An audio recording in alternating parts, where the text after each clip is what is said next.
Hey guys, hope you are well. So, welcome to the Anime Fictions 2.0. This is the story about what if Naruto can copy Bloodline limits. Part 5. Check out full playlist. If you love this whatif, do subscribe for more awesome whatif. Share with your friends and enjoy them. Check out the other videos I have created. Comment down your opinion. Share with your friends. So, without wasting any time, let's jump into the fifth part. Insidious, how did you? Kurenai trailed off, stopping midway through her question when she remembered who exactly Chimera Danzo was, though still unable to shake off the confused expression on her facial features as she wondered why the hell this guy was here, inside of her apartment. Yohi Kurenai, Genjutsu mistress of Konoha, authoritative figure on all things Genjutsu and criminal psychology related. I'm Chimera Danzo, esteemed elder of the village and advisor to the Hokage. Amongst other things. Danzo said with a neutral tone. Why yes, I know who you are, I just don't know what you are doing in my apartment. Kurenai said both as a statement and an inquiry. I'm here to convince you to lead a special elite team of my ANBU on a special mission. My team consists of Abdurrahim Toryun, Yamanaka Fu, and a young boy known only as Sai. He is my apprentice, and I am grooming him to take over for me one day. He has a very special and unique skill set, as I'm sure you'll find out. Nevertheless, the team needs an experienced, intelligent, and competent leader, someone who can instantaneously read a situation and come up with quick solutions. I could not think of anyone better than you, Danzo said with gushing praise, even though it was said with a completely emotion-deficient tone. Is this mission authorized by the Hokage? Kurenai asked warily. To say she was concerned would be a massive understatement. She honestly could not say she had any idea what on earth Danzo was up to. Going on a mission for Danzo was something she both never thought she would ever do and also never thought she would be asked to do. Intrigued and curious as she was about what kind of experience it would be, two things however didn't escape her. One, how random and all of a sudden this whole thing was. And two, the fact that Danzo hated traitors to Konoha more than anything, and now was asking her, someone unanimously thought of by the higher-ups as a potential flight risk due to her feelings for a notorious criminal and traitor to the village, to go on a special mission for him with 3 of his high-ranking lieutenants. Does he think I'm an idiot or something? Is he trying to have me assassinated by his elite squad? Kurenai thought suspiciously. No, it is not authorized by the Hokage, but I'm sure you would prefer it remain that way. Do not worry about maintaining your cover. I will make sure no one knows that you left the village. Danzo replied. You're getting way ahead of yourself. I haven't agreed to go on this special mission of yours, and why would I want to go on an unauthorized mission? Kurenai asked incredulously. Team 10, comprised of Yamanaka Ino, Nara Shikamaru, and Akimichi Choji, have solicited Haruno Sakura to join them on an ill-advised and unauthorized mission outside the village in order to assassinate Uzumaki Naruto.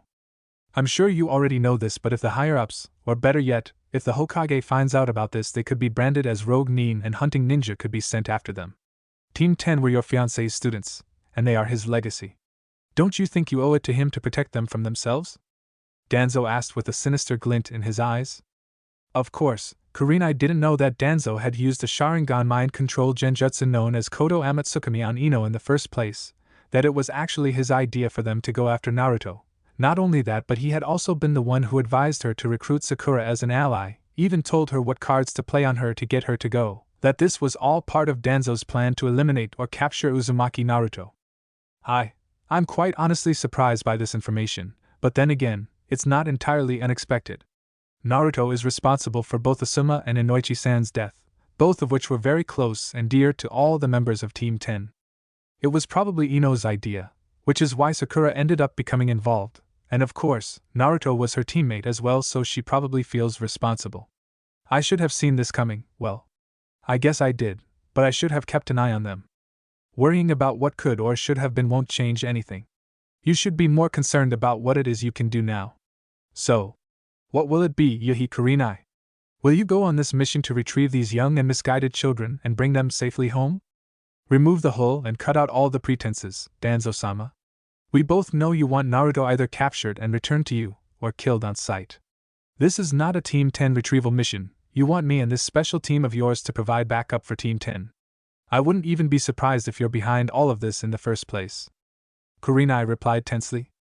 Amazing. She hit the nail right on the coffin, about everything. She really is just as good as Sarutobi thought she was. And that damned Naruto, he has a good eye for talent, No wonder he has such a keen interest in her. Danzo thought. Nevertheless, this is an opportunity. No.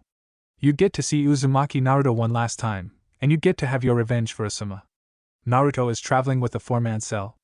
If Team 10 can handle the other 3, then you and your team can focus all your attention on Uzumaki Naruto himself. He has a soft spot for you, so you should have the advantage.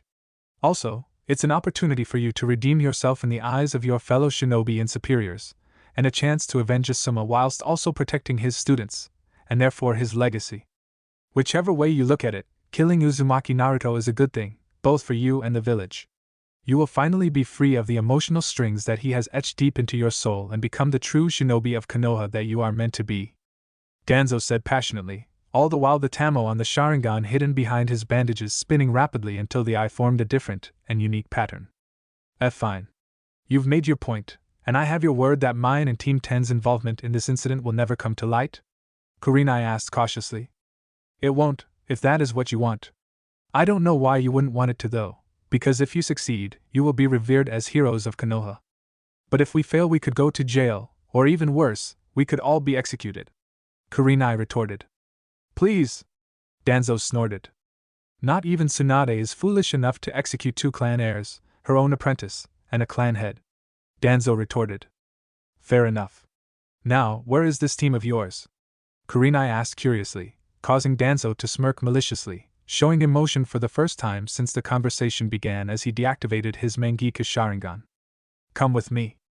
00000000000. We've got incoming. It's Hoshigaki Kisame and Itachi. Naruto trailed off. That's unusual for you? You don't sound very sure, Naruto-sama? Estes asked warily. It's him. But he's very different, his chakra, his life force, it's all different. Naruto said warily. What does that mean exactly? Mei asked curiously. His chakra is much stronger than it was before, and he's much healthier too. Naruto replied. I still don't get it. Estes said with a bored tone. Well, you're most likely about to find out firsthand what Naruto-sama meant, because here they come. Fuka retorted before Naruto could reply, being a censor type herself, and just as she said, the Akatsuki duo made their presence known as they appeared in front of the Onakage and his entourage with a fast sunshin technique. Uchiha Itachi, Hoshigaki Kisame. What an unpleasant surprise. You know, when I brokered that truce with your organization, I was under the impression that it meant I wouldn't have to deal with you Akatsuki thugs anymore, and yet everywhere I go, there you lot are. Naruto said condescendingly, the blonde Uzumaki removing his Kage hat from his head and letting it hang from the back and around his neck as he wanted to have a clear line of view when dealing with such dangerous people. We have some questions for you, Naruto-kun, Itachi said politely. I'm afraid we don't have time for chit-chat because we have a Kage summit to attend. Naruto replied casually. HN. Kage summit, huh? Zetsu's intel was spot on after all, so the little Gaki wants to become one of the big fish in the pond, huh? Kisame thought out loud, sheer amusement dripping from his tongue. I'm fairly certain that some of the Kage will be traveling with 1 or 2 of their Jinchuriki. Also, one of the Kage is a Jinchuriki himself. So why are you imbeciles bothering Naruto-sama and wasting the precious opportunity to hunt down the bijou that Naruto-sama has provided for you by calling for this summit? Mei asked incredulously, both Kisame and Itachi's eyes widening in surprise at Mei's words. Is she implying that you called for this summit solely to provide an opportunity for our organization to swoop in on the bijou? Kisame asked, directing the question at the Chimera Toad Sage. No, not really. Most likely, his intention is for us and the Kage to take each other out and weaken both the other villages and Akatsuki. Think about it, if we went after the Jinchuriki, we'd be potentially going up against 2 Jinchuriki instead of 1. 2 Jinchuriki that are backed up by Kage, and another elite ninja of which he or she might be Kage level themselves. Those are not good odds, anything can happen in such a scenario. Itachi retorted. HN. What a sinister little brat you've grown up to become. Uzumaki Naruto, huh? You're turning out to be just as troublesome as your father once was. Kisame said amusedly. Heh? So you guys know about my lineage, huh? I guess I shouldn't be surprised. However, like I told you earlier, we don't have time for chit-chat. I can't afford to arrive late for the summit when I'm the one who called for it in the first place, now can I? Naruto asked rhetorically. I'm afraid we're going to have to insist that you continue to converse with us, Naruto-kun. Itachi said politely, and yet, There was an unmistakable steel in his eyes that told of unspeakable horrors that would befall anyone who tried to defy him. And if we refused to cooperate? Naruto asked, eyes narrowing dangerously at the Uchiha genius. Then we'll make you cooperate, Itachi said as his Tamo and his Sharingan began spinning rapidly. Genjutsu, huh? Sorry Itachi-san, but I'm afraid that nonsense won't work on the Uzumaki clan, Naruto said with a confident smirk, Itachi's eyes widening in surprise as he realized that his Sharingan illusionary prowess was having no effect whatsoever, although only for a brief moment as he quickly recomposed himself. So this is an ability exclusive to the Uzumaki clan? Then, what about the other two who aren't Uzumaki? Itachi asked rhetorically, pointing his finger, the one with the Akatsuki ring, at Mei and Estes, the confidence with which he spoke draining out of him almost immediately as he realized that the genjutsu that he was trying to activate with his finger was not having any effect whatsoever. Itachi-san, either these guys are far more formidable than we could have imagined, or you must be losing your touch somehow. Which is it, I wonder?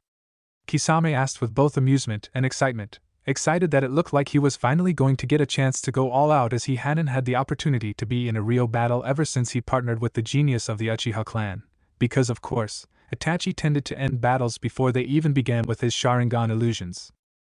How? How is this possible?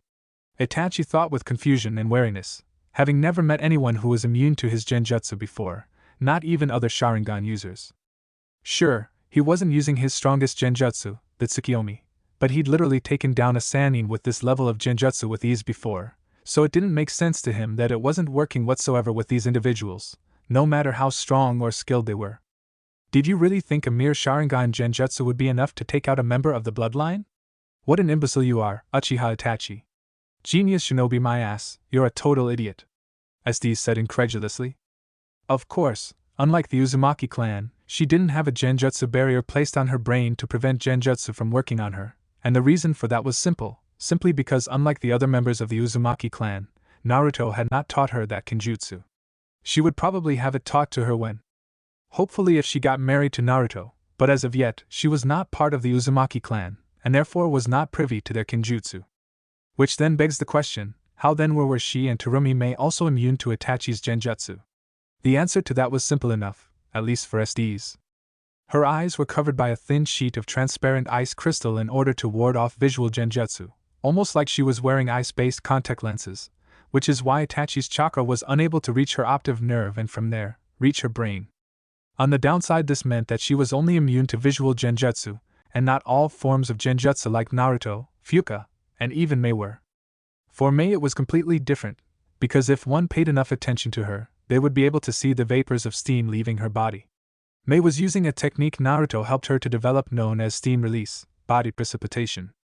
The jutsu was not originally developed for the purpose of countering against genjutsu, but rather genjutsu immunity was a mere side effect of the jutsu. The jutsu considerably heats up Mei's chakra, causing her chakra molecules to vibrate at insane frequencies. The effect of this was that her chakra activity shot through the roof almost in the same manner as someone who activated the celestial gates, but without all the negative side effects of an 8 gates user. This ability in effect gave her considerable and in fact exponential growth in speed, reaction times/reflexes, and strength, turning her into a super ninja for as long as she could keep the jutsu activated. The insane chakra frequencies also made it impossible for her to be trapped in a genjutsu while the jutsu is active, and unlike Estes, who is only immune to visual genjutsu, she is immune to all forms of genjutsu and mind control as long as the jutsu remains active. Don't underestimate him, Estes. His genjutsu may be useless, but he is without a shadow of doubt one of the most complete ninja we will ever encounter. He's not just brilliant at genjutsu, he's brilliant at everything. This man is a true genius, underestimate him at your own peril. Having said that, I feel like we seriously are being underestimated ourselves here. Perhaps it is time we proved a point to the Akatsuki, Naruto said with a dead serious tone. What do you have in mind, Naruto-kun? Fuka asked curiously. We murder them, of course, Naruto declared dramatically, Itachi and Kisame's eyes narrowing dangerously as they prepared themselves for battle, Kisame even removing his sword from his back and holding it in a battle stance. We have to separate them first. Mei, you and I will take care of Itachi, and Fuka and Estes can take care of Kisame, Naruto declared. Wait a minute, Naruto-kun. If we kill each other here, war will inevitably break out, and many people will die. How about just you and I swap hands? If you win, we'll not only let you pass but we promise not to disturb you again. If I win, however, you tell us exactly what happened to the Kyuubi and his exact or approximate location if you know it. Itachi suggested quickly. What's wrong, Itachi-san? Getting cold feet all of a sudden? Or did you actually, up until this very moment, believe that I negotiated the peace agreement because I was afraid of you Akatsuki thugs? Naruto asked condescendingly. I know now that you're not afraid to go to war, and that you do not fear our strength. Respect it, yes, but fear it? No, clearly not, you've proven as such. However, we still need that information, so I felt that this was the most reasonable wager I could offer. Itachi offered. He is testing and measuring Naruto-sama, his personality, his strength, his resolve, and the purpose behind each and every one of his actions. But why? Why does he want to know so much, even at the risk of breaking the peace agreement? Why does a person like Itachi have such a strong interest in Naruto-sama? Mei thought analytically. Okay, fair enough. My people will not interfere if Kisame doesn't interfere. But if he does, or any ally of yours does, then all bets are off. Naruto said with a serious tone. The same goes for you then. If your people interfere, all bets are off. Itachi retorted. Fuka SDs, Mei stepped back. I'll handle this. Naruto ordered authoritatively. Be careful, Mei said with a pat on the shoulder as she and the other ladies moved to a safer distance away. HN. This should be interesting. Kisame thought out loud as he too moved a safer distance away. No further words were said, the battle beginning immediately as Itachi threw dozens of shuriken at the blonde Uzumaki at speeds that most elite jonin and even some kages wouldn't be able to follow, the shuriken lighting up like mini suns as Itachi, within the split second between pulling out the shuriken and throwing it, was able to infuse each and every one of them with his fire style, thereby increasing the penetrative force of the shurikens. However, much to his surprise, he found himself becoming overwhelmed as Naruto matched him kunai for shuriken, successfully deflecting each and every shuriken with his wind-enhanced kunai, and forcing Itachi to go on the defensive, as he seemingly was able to dish the kunai out at a much faster rate than Itachi was able to throw shuriken, causing him to have to duck, dodge, and weave around the onslaught of kunai. This is similar to the Samban barrage that Sasori uses with his puppets. Except naturally the Gaki isn't a puppet, and he is using kunai instead of Samban. But what makes his jutsu even more sinister and dangerous than Sasori's jutsu is that the kunai are automatically infused with the Gaki's wind chakra as soon as they leave the storage seals. Fuin jutsu really is a sort of cheat code, isn't it? HN. No wonder the Uzumaki clan were seen as a threat that must absolutely be eliminated. Kisame thought with both awe and amusement. The kunai are coming from seals on the palms of his hands. This defeats all manner of kunai or shuriken jutsu training. The ability to bypass all levels of talent and ninja training with just a single sealing array. So this is the true power of the Uzumaki clan? Itachi thought as he struggled to evade all the futon-enhanced kunai that were coming his way, getting cuts and nicks all over his body and clothing until the point where he realized that there seemed to be no end to the number of kunai stored in Naruto's storage seals. Even with the extra stamina that Hashirama's cells have provided you won't be able to keep this up forever. Taijutsu is also out of the question. There is no way to get around such a ridiculous barrage of kunai and close the gap. So what will you do now, Itachi-san? Kisame pondered with interest and curiosity shining in his eyes. Susanoo, Itachi whispered, standing absolutely still as a sinister-looking, chakra-based, and gigantic rib cage formed around him with one equally gigantic skeletal arm sticking out of it, a powerful defensive technique unique only to people who have awakened a Mangekyo Sharingan in both of their eyes. However, much to Itachi's surprise, he found himself with a couple of kunai sticking out of his chest, torso, and arms, the wind oscillations having been strong enough to perforate and pass through his rib cage Susanoo, although thankfully they had lost so much power and speed by the time they went through that they barely made a dent on his body, only breaching the surface of his skin and causing superficial wounds. Quickly responding to this, Itachi quickly willed the skeletal arm of his defense to cover the frontal part of the rib cage, thereby increasing the strength of his absolute defense. HN. If I told the other members that someone could use mere kunai to force Itachi-san into using his ultimate ninjutsu, they would probably laugh at the absurdity of it all. This brat really is full of surprises. Kisame thought amusedly. So this is the infamous Susanoo. I've only read about it in the ancient records of the Uzumaki clan. I've never seen it before. Doesn't seem like you have achieved full possession though. Are you still taking me lightly perhaps? Naruto asked with genuine curiosity, His eyes, similar to Itachi's in that they had suddenly completely changed in color and design, now spotting golden eyes with a horizontal slit at the center of his pupils and also with red markings around the eyes. Naruto-sama has actually activated the Chimera Toad Sennin mode? He must seriously want to kill the Uchiha brat then. Fuka thought to herself. So his response to the Uchiha activating the Mangekyo Sharingan is to activate Sennin mode, huh? Smart move, Naruto-sama. Without knowing the full extent of the Mangekyo Sharingan's capabilities, it is wisest to face him at the peak of your physical and ninjutsu prowess. Mei thought analytically. Itachi-san, his eyes suddenly changed color, and his already monstrous chakra has become even more monstrous in size and potency. Is this the power of the Uzumaki Dijitsu? I wasn't aware they had one. Kisame asked curiously. Neither was I. I don't think it's a Dijitsu though, but let us test the waters. Itachi trailed off with a determined look in his eyes. Amaterasu. Itachi whispered, manifesting pitch-black flames from his left eye that were aimed directly at the blonde Uzumaki, directly as in, instead of flying from his eye and traveling the distance between himself and Naruto, rather, the flames manifested directly at Naruto's location, this happening because the black flames by nature ignite anything in the user's line of sight. As if this wasn't bad enough, the flames were also extremely fast, traveling at a ridiculous speed, and these qualities, along with the fact that they are unquenchable, are the reason why the jutsu is known as the strongest ninjutsu in existence. However, despite the fact that the flames were supposed to be unavoidable, both Itachi and Kisame were unable to contain their surprise as Naruto did exactly that, completely avoiding the flames as he instantly dodged to the left side at a speed that completely defies reality.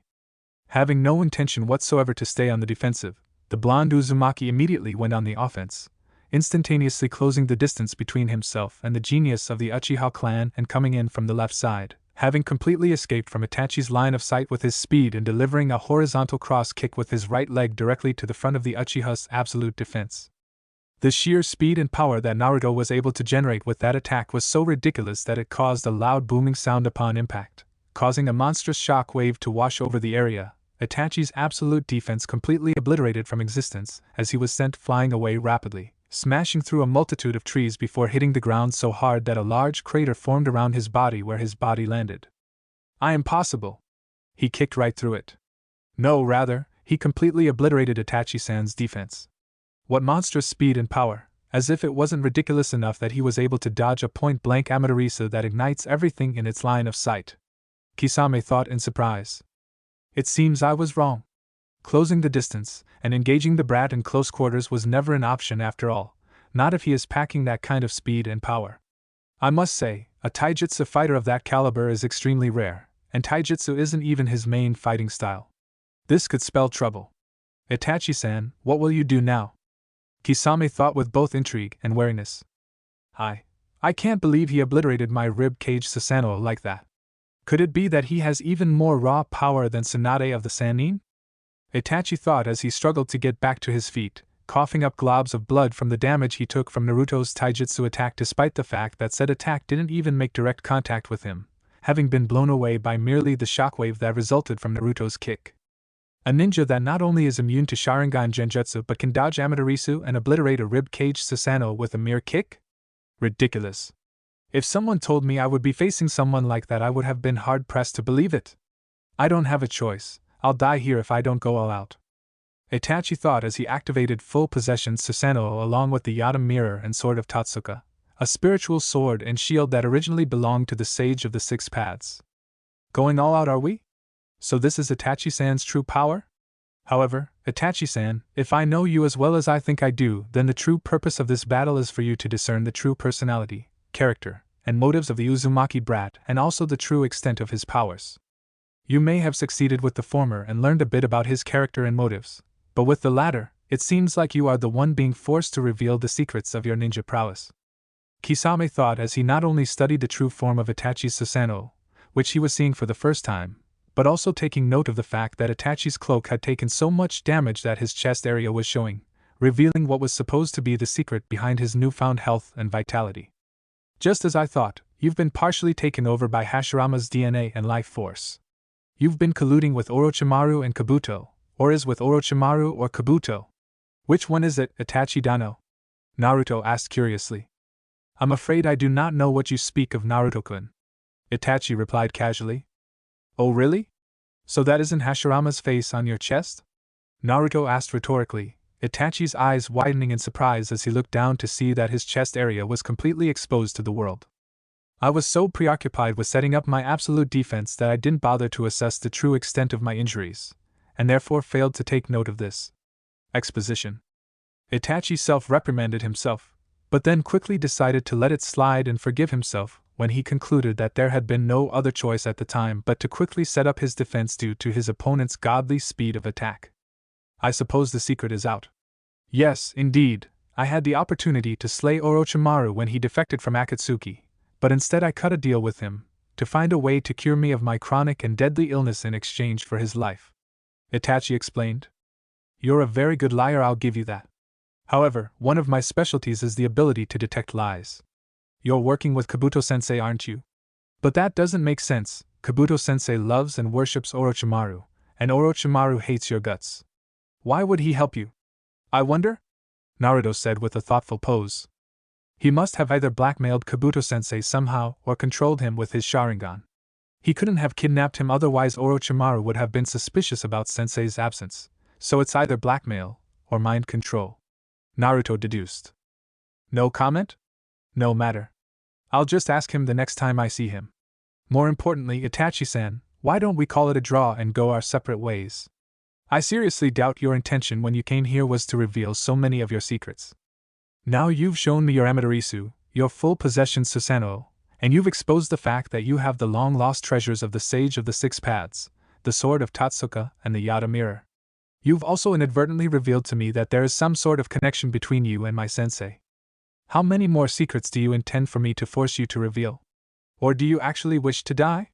Naruto asked rhetorically, Itachi doing extremely well to hide his surprise from showing at the fact that Naruto knew about the Yata Mirror and Sword of Totsuka, even if it was pointless to hide his surprise since Naruto had the ability to sense emotions, not that Itachi knew that of course. How? Irrelevant. I mean, does it really matter how, Itachi Dano? The fact is I know. Naruto retorted.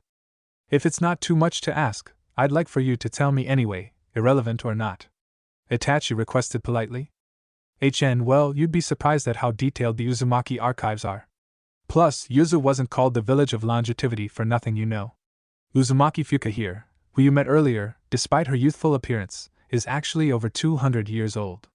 She knows a lot about the past, as you can imagine. Naruto explained, shocking both Itachi and Kisame to the core with that tad bit of information. Now Itachi-san, out of the very little respect I have for you, and to show you how pointless it is for you to continue to resist, I'm going to paint the picture for you so that you can see it clearly. I'm immune to your genjutsu, including the all-powerful Tsukiyomi. I'm fast enough to dodge your Amaterasu, which ignites everything in its line of sight, and I'm certainly fast enough to evade your Sword of Totsuka, so you definitely won't be able to seal me away with it. Now, I imagine that you think you're safe from me because you activated the Yata Mirror in conjunction with your full possession Susanoo, but I assure you that you are very much just as vulnerable as you would be even if you didn't activate the Yata Mirror. Naruto said with a grave undertone. I do not doubt your wisdom and knowledge, Naruto-kun, certainly not anymore. However, you're not as knowledgeable as you think you are. Now let me tell you a little something about the Yata Mirror. This shield is imbued with 5 elemental transformations and also the 6th element known as Yin/Yang release, which can be used to manipulate reality itself. This shield therefore has the ability to adjust and adapts its very properties to match and deflect every kind of attack. It is an invincible defense. Itachi explained. How naive of you, Itachi Dano. You of all people should know that there is no such thing as an invincible jutsu. For one, the Yata Mirror requires chakra in order to activate, therefore, the amount of chakra you have determines how long you can keep it activated, and I'm certain that it requires an exorbitant amount of chakra to keep activated, like all of the Rikudo Senin's weapons. Secondly, there is the matter of speed. Right now the mirror is only protecting the frontal area of you and your Susanoo, but I can get behind you in an instant, so even if it can shape-shift, there is no guarantee that it will shift fast enough to stop me from attacking your blind spot. Naruto explained as Itachi quickly morphed the mirror so that it covered him from front to back, Naruto noticing this but doing nothing about it surprisingly. Finally, let me tell you about a theory that I have. You see, the Sage of the Six Paths had an ability to produce a malleable chakra that he used as an absolute offense and defense. Typically he would form this chakra into spheres known as truth-seeking orbs. This malleable chakra was imbued with all 6 of the elements of nature. Just like the Yata mirror, Naruto said dramatically. Are you implying that these truth-seeking orbs were used to create the Yata mirror? Itachi asked, eyes widening slightly as realization dawned on him. That's exactly what I think. The sage must have bonded a truth-seeking orb into that weapon in order to create what is now known as the Yata mirror, as a way perhaps to pass down some of his power to his descendants. Now, earlier you and your partner speculated about the change in color of my eyes. Well, the reason for that change is because I have activated what is known as Sage Mode or Senin Mode. With Senin Mode I have the ability to use Senjutsu. Notice that neither the truth-seeking orbs or the Yata mirror have Sage Chakra imbued into them. Do you know why that is so? Why do you think that is so, Itachi Dano? Naruto asked with a sinister smirk plastered on his facial features, 6 Raisengans forming in mid-air around him as he spoke. I wasn't aware that the Raisengan could be used like this. What does he intend to do? Can he control all of them from a distance? The Raisengan is a powerful technique, there is no doubt about that, but does he really think he can penetrate the Yata mirror and my full possession Susanoo with a mere Raisengan? Itachi pondered, and almost as if reading his thoughts, the blonde Uzumaki began to explain. This is my sage art, truth-seeking Raisengan technique. And yes, it is inspired by the tales of the Rikudo Senin's truth-seeking orbs. These aren't normal Raisengans though, they are far more powerful than the normal Raisengan as they are imbued with Sage Chakra. But this probably still won't be enough to take you out completely, so in that case. Naruto trailed off as wind blades began forming around all 6 of his truth-seeking Raisengans, a loud and menacing screech coming from all 6 of the now bladed orbs. Sage Art, Truth-Seeking Raisen Shurikens. Naruto said the name of his new jutsu, Itachi visibly sweating as he was beginning to truly comprehend the nature and level of Naruto's jutsu prowess. My theory is that the truth-seeking orbs and the Yata mirror have the exact same weakness, because of course they are imbued with the exact same components. That weakness, Itachi Dano, is Senjutsu. With that said, do you have any last words?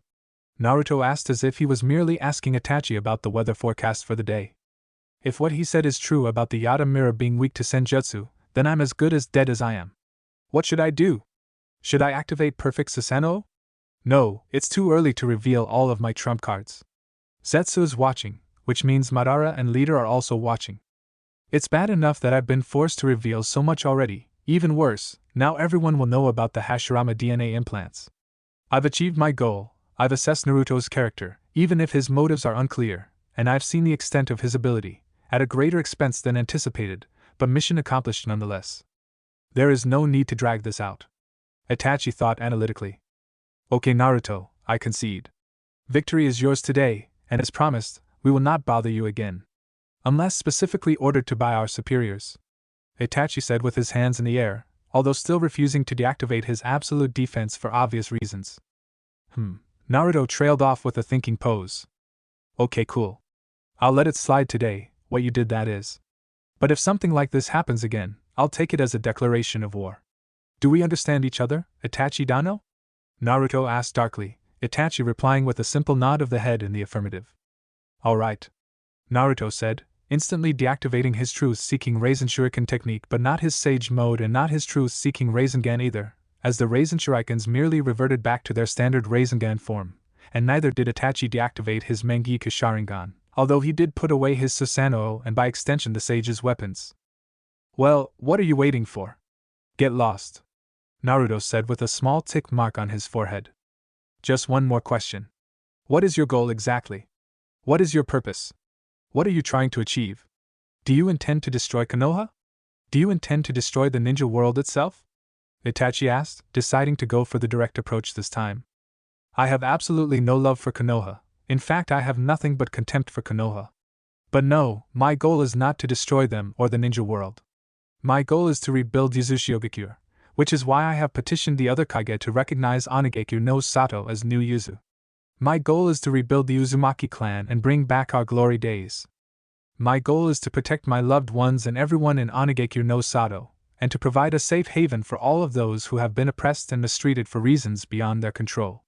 My goals, as you can see, Itachi Dano, have nothing to do with the destruction of Konoha, Akatsuki, or the other 5 Kage. Those who end up at the receiving end of my blade will only do so because they provoked me. Naruto replied in detail. That sounds noble and idealistic, but things seldom are roses and flowers in reality. You defected from Konoha, and you killed some Konoha shinobi in the process. Not to mention you left with their ultimate weapon, the Kyuubi. Do you really think there can be peace between you and Konoha after all the crimes you committed? Itachi asked rhetorically. Well, quite frankly, I don't care, Itachi Dano. As I said, my focus is on my people, their well-being and their prosperity and safety. Konoha's issues are not my concern, and if they do make them my concern, they won't live to regret it. I won't start any wars, but if someone starts one with me, I'll be sure to end it. Quickly and brutally, just as you did with the Uchiha, Naruto said, causing Itachi's eyes to narrow in suspicion and concern. What do you know of the massacre of my foolish kinsman? Itachi asked tensely. Everything. Every little detail. You can ask Kabuto-sensei since you guys are such good pals now. He's the one that told me everything. And I'm the one that told your brother. Naruto said, his facial expression involuntarily morphing into the most sinister smirk Itachi had ever seen as he said that last part, and he had seen many sinister smirks in his life, from the likes of Haiden, Deidara, White Setsu, Orochimaru, Kabuto, and his very own partner, Hoshigaki Kisame. I see. Itachi said with his eyes closed. Who else have you told? Itachi asked warily. The members of the Bloodline all know, Daimyo also knows. That's about it. Naruto said jovially. Killing all of them would be difficult even for me. I'm not even sure I can kill Naruto-kun on his own. In fact, he literally has my life in his hands. He could tell the Akatsuki the truth and I would be dead. My own partner would be the first one to attack me. I came here hoping to get some sort of leverage or advantage over him, but instead I'm the one whose entire world hangs in the balance. I've severely underestimated my foe. No wonder leader instructed us to stay away from him. He's our leader for a reason, I suppose. The man has more foresight and wisdom than I gave him credit. I have to go back to the drawing board. I have to scrap everything and start planning from scratch. Itachi thought warily. At least, with Kabuto under my control with Koto Amatsukami, I don't have to worry about him spilling the beans. Still, that he knows means that in all likelihood, Orochimaru also knows the truth. Hopefully Sasuke eliminates him before he decides to release such information. Itachi reasoned. If war breaks out between Onigakure and Konoha, many people will die from both sides. Some young, some old, and some innocent. Furthermore, the other ninja villages might try to seize the moment to destroy both Konoha and Onigakure. This could lead to another world war, and thousands of people could die. Are you prepared to allow the ninja world to descend into that kind of chaos, Naruto-kun? Itachi asked suddenly. What I'm not prepared for is to be lectured by scum who would massacre his own family for the sake of. Actually, for any reason for that matter. Unlike you, I would never murder my own family. For any reason? Naruto retorted. I see. Itachi trailed off, his eyes closed solemnly as he thought about what he might have to do from here on out. Okay, Naruto-kun. Thank you for answering all of my questions. We will be taking our leave now, Itachi said with a small bow of the head. HN. That was quite fun, wasn't it, Itachi-san? I know you must have enjoyed that. You should allow me to blow off some steam too every once in a while, Kisame said as he came closer to his partner now that the battle was over. You would destroy the entire forest and draw everyone's attention to us, Itachi replied. So says the guy who is burning down the entire forest with his unquenchable flames. Also, you're not one to speak about large-scale destruction drawing people's attention, certainly not after whooping out that gigantic Susanoo thing and the Yoda mirror. Yada, Itachi replied calmly. What? Kisame asked incredulously. It's called the Yada mirror. You said Yota? Itachi elaborated. Yes. That, Kisame said with a toothy grin.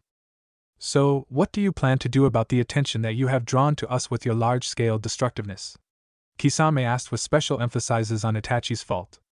The bare minimum, Itachi replied as he focused his chakra on his right eye, and consequently, literally staring the black flames of Amaterasu out of existence. He has the ability to extinguish inextinguishable the black flames? Quite impressive, but now I suppose they aren't inextinguishable after all, Naruto thought. By your leave then, Naruto-kun, Itachi said, ever the polite and well-mannered one. Goodbye, Itachi Dano. I hope we won't meet again soon. Or ever actually, Naruto said, Itachi merely nodding in understanding just before he and Kisame disappeared via Shunshin technique. Now I suppose it's just about time we dealt with our little stalkers. So, What do you think? Do you still want to keep following us? Do you want to risk swapping hands, jutsu, and weapons with us after seeing the power of just one member of the bloodline? Fuka exclaimed seemingly to no one in particular, as if screaming at the forest itself. Kyuso. We've just been made. No, actually, by the sounds of it, we've been made for a long time already, probably from the start. One Nara Shikamaru thought warily. They know we're here, what do we do now, Shikamaru? Choji whispered nervously, Shikamaru giving Ino an inquisitive look as if to ask if she still wanted to go through with this or not. We can take them. Leave the opening act to me. Ino whispered harshly, pulling out a bunch of ninja scrolls from her pouch, 5 to be exact, and spreading them in front of her before proceeding to cut her right thumb and spread some blood on them. Ino, what the hell are you going to do with corpses? Sakura asked incredulously, assuming that Ino was about to unseal human corpses because of the fact that each of the scrolls had the kanji for human on them, an assumption she likely made because they were both medics, and as medics would typically seal away people who died on duty in order to carry their bodies back to the village. No time to explain. Just watch. This is my ultimate forbidden jutsu. I created this jutsu specifically to slaughter the demon Uzumaki Naruto. Seal release. Kai Ino spat venomously, summoning 5 distinct shinobi, each wearing the colors and Hitai 8 of the 5 Kage nations, namely, Iwa, Kumo, Suna, Kiri, and Konoha, much to the shock of her comrades. Ino, what is the meaning of this? Who are these people? Sakura asked incredulously. They are all criminals who committed the most heinous crimes. As you know, I now work for the Torture and Interrogation Division, ever since my father died actually. Well, some of those criminals were very talented and were about to be executed. I felt it was a complete waste of talent to just dispose of them like that. So, I used my bloodline limit to wipe their minds clean and reprogram them to become my devoted and loyal subjects. They'll do anything I ask of them. Ino replied. Ino. This is beyond unethical. How could you? Shush. Sakura. I don't want to hear that from a ninja. There is nothing ethical about our line of work, nothing at all. Plus, it's easier for you to say, you're a combat type, I'm just not cut out for it. So this is how I fight. Ino retorted stubbornly. That doesn't justify what you're. Sakura trailed, cut off by the melodic voice that they had heard earlier coming from the red-haired woman. We're running out of patience. You have 3 seconds to either go back to where you came from, or die, you Konoha scum! Fuka exclaimed. It's time. Go! Attack formation human eel! Ino exclaimed, her minions acting immediately on her commands, the woman with the Iwa colors placing her hands on the ground and performing an earth jutsu. Earth release. 4-corner formation! She exclaimed, causing 4 walls to grow from the earth and entrap the members of the bloodline inside, giving them nowhere to escape except upwards. Oh, so the little fledglings have made their move? How interesting. SD said with a sinister grin plastered on her facial features, and just as she said those words another ninja, a blue-haired and green-eyed young man wearing the colors of the mist had jumped into the air and was just finishing up hand seals for the water style, great waterfall technique, releasing a really large amount of water into the space between the high walls in which the members of the bloodline were trapped, drowning them in the deep waters of the jutsu-created dam. Almost simultaneously, there was another man, this one with white hair and brown skin, who was also in the air, and was wearing the colors of Kumogakure no Sato, who had just finished up the hand seals for the lightning style, lightning dragon bullet technique, launching the jutsu straight into the mini dam at a rapid speed, causing the members of the bloodline to not only drown but to become electrocuted by the electrically charged waters. Essug. These guys really are talented, and to think that Ino is controlling all 5 of them with her mind transfer technique, incredible. Shikamaru thought out loud. Is it over? Choji asked warily. I can't sense their chakra anymore.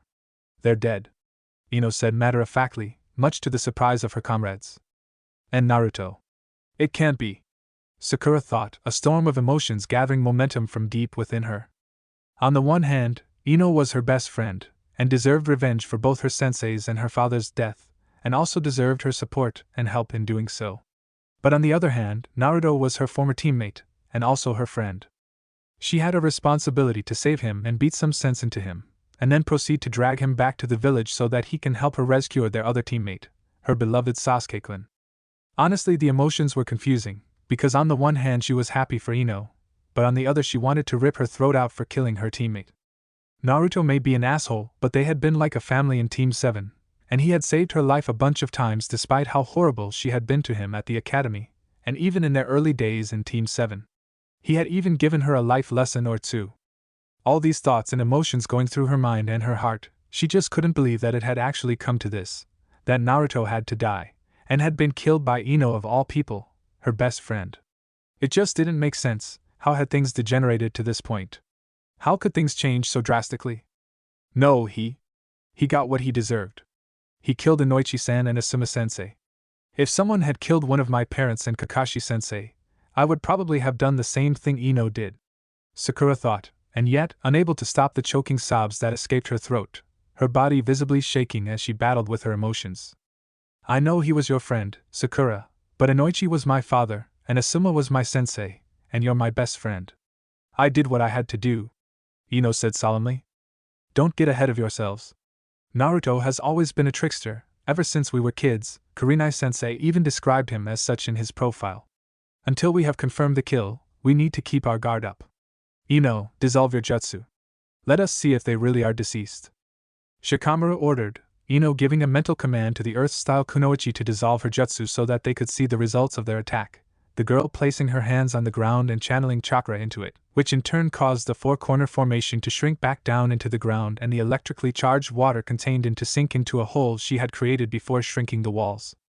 To everyone's surprise, the members of the Bloodline seemed to be just fine and dandy, a transparent barrier formed by chakra chains that originated from Fuka keeping them safe and protected from the electrically charged waters. Surprise quickly turned to anger, at least for Ino. The same couldn't be said for Sakura, however, as hers turned into relief. For some reason she couldn't quite explain, happy that her ex-comrade was still alive, despite the fact that he was a classified criminal who killed her best friend's father. Before any of them could utter a word, however, the Bloodline was already on the counter-offense. Ice release. Demonic crystal ice mirrors appearing all around Ino's human puppets, and quite unbelievably, Naruto's sage art, truth-seeking Raisengans flying out of the mirrors at unreadable speeds, too fast for any of Ino's elite Jonin puppets to react in time, as all of them had their heads sent flying from their necks by the Raisengans that connected to the sides of their faces, blood spraying everywhere from the necks of all the human puppets, and turning the battlefield into a scene straight out of a horror movie. And no. It can't be. That was my ultimate ninjutsu. I spent years working on this jutsu just to kill him. I've killed squads of Chunin and Jonin level enemies with those 5. How could they die so easily? Ino exclaimed hysterically, watching her 3.5 years of hard work going to complete waste in an instant. Don't beat yourself up too much, Ino-chan. You managed to have 3 members of the Bloodline working together to defeat your jutsu. That's quite a feat. Bloodline members rarely use combination techniques. We usually fight as individuals, Naruto said with a slightly comforting but also slightly condescending tone. Fuck you, Ino exclaimed angrily. Get your head in the game. Ino, your human puppets were caught off guard, that's all. We're still alive, and we can still fight. You're not a combat type, but your sensory skills will be vital in this battle, so will your mind transfer technique if timed correctly. Wait for your moment, it will surely come, Shikamaru said sternly. You're right. I'm sorry for losing my cool. It won't happen again, Ino said as she slapped both of her cheeks simultaneously with her hands, determination shining in her eyes as she psyched herself up again. We're going to need them to drop that barrier if I'm going to trap their shadows, or if we're going to mount any kind of attack for that matter. Shikamaru thought analytically. Sakura, Choji, get rid of that barrier. Use your super strength. Shikamaru trailed off in surprise when he saw Fuka suddenly dissolve the barrier on her own accord. Very presumptuous of you to think that we actually needed that barrier to protect ourselves from you, you little mutts, Fuka said arrogantly. I'm gonna go on a limb here and say that you want to take care of this by yourself? Naruto asked rhetorically. It goes without saying, Fuka said as she walked to the front of the pack. Make it quick. I hate to sound like a broken recorder, but we have a summit to attend, Naruto ordered. I know that, idiot. This will be over in a second, wind style. Shunko no Jutsu, Fuka said as her entire body became covered by a blazing wind, a wind so wild and untamed that it threatened to lash out at any and everything around her. If it wasn't already, everything went downhill for the Konoha contingent from that moment onwards, the entire team completely outclassed by just one member of the Bloodline, Uzumaki Fuka. The Shunko no Jutsu was a jutsu that utilized the effects of wind style both internally and externally. Internally in the sense that Fuka literally sped up the chakra fluctuations inside of her coils by infusing said chakra, within her body, with large amounts of wind-style chakra.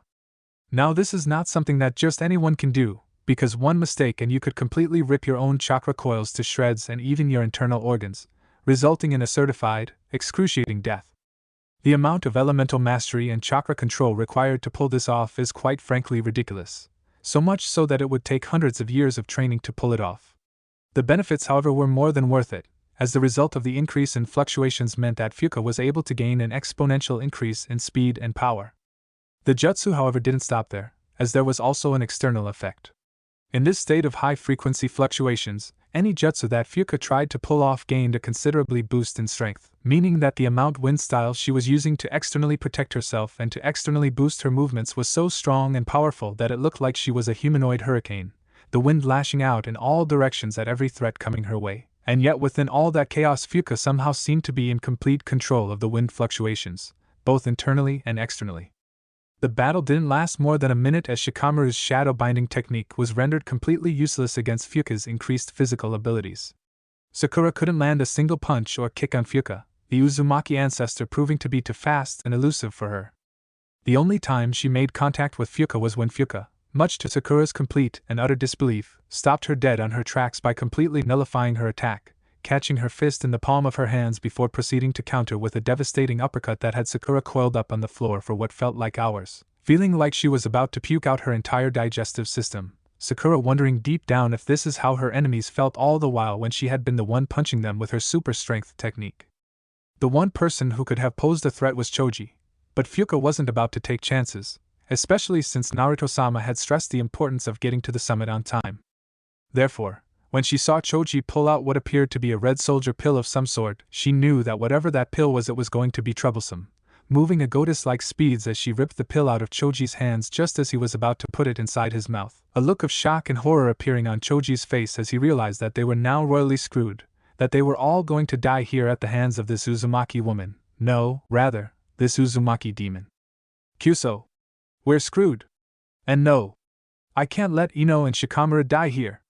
There's still a chance. If I enlarge my entire body, I can destroy the entire battlefield. The chaos and confusion will give me enough time to escape. Choji thought with determination.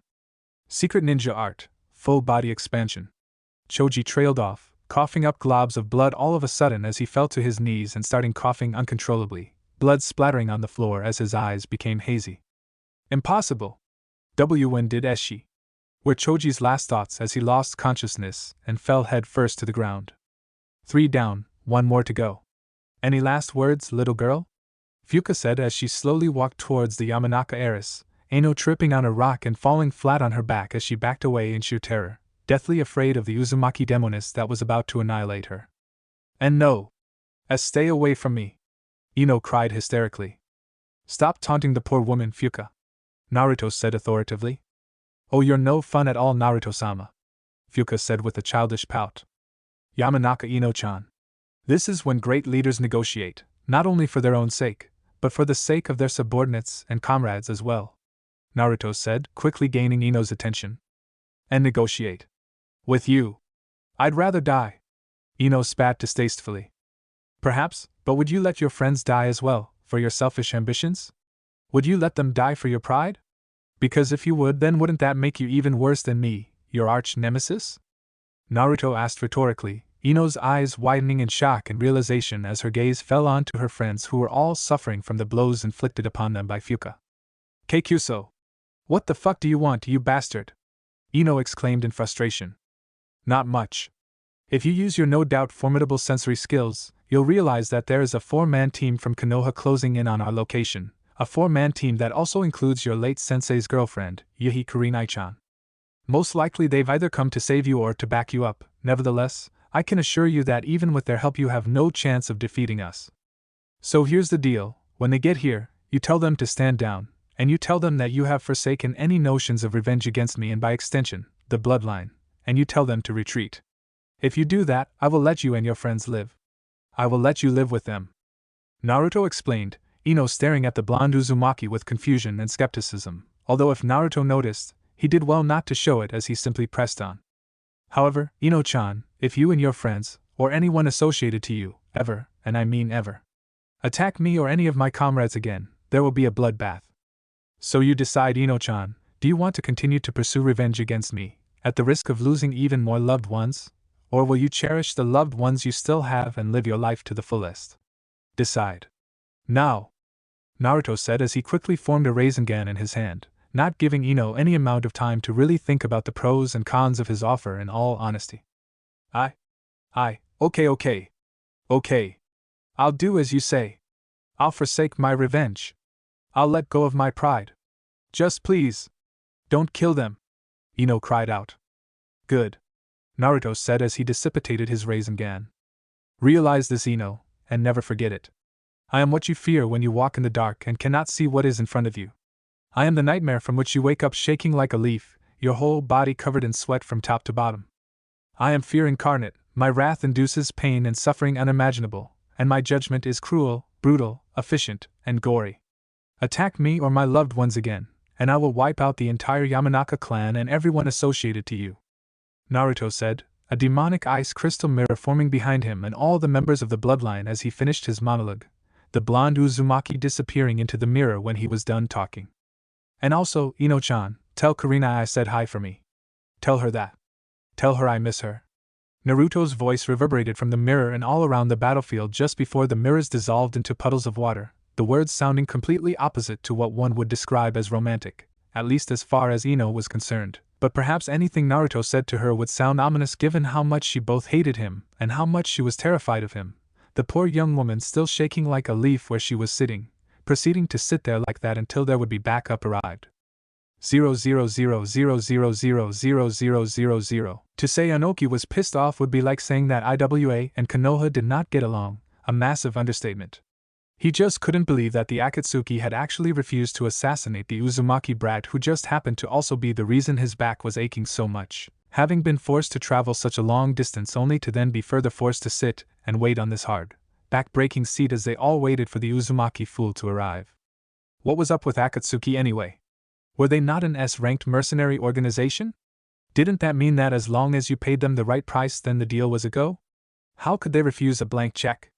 They didn't even put up a number. What did that mean? Were they scared of the Uzumaki brat? Why?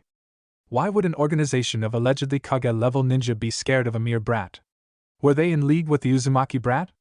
Did they have some kind of deal in place? Did he pay them more than Anoki was offering? No, it could not be. He couldn't be paying them more because Anhoki had offered the Akatsuki a freaking blank check, basically asking them to put up whatever number they wanted.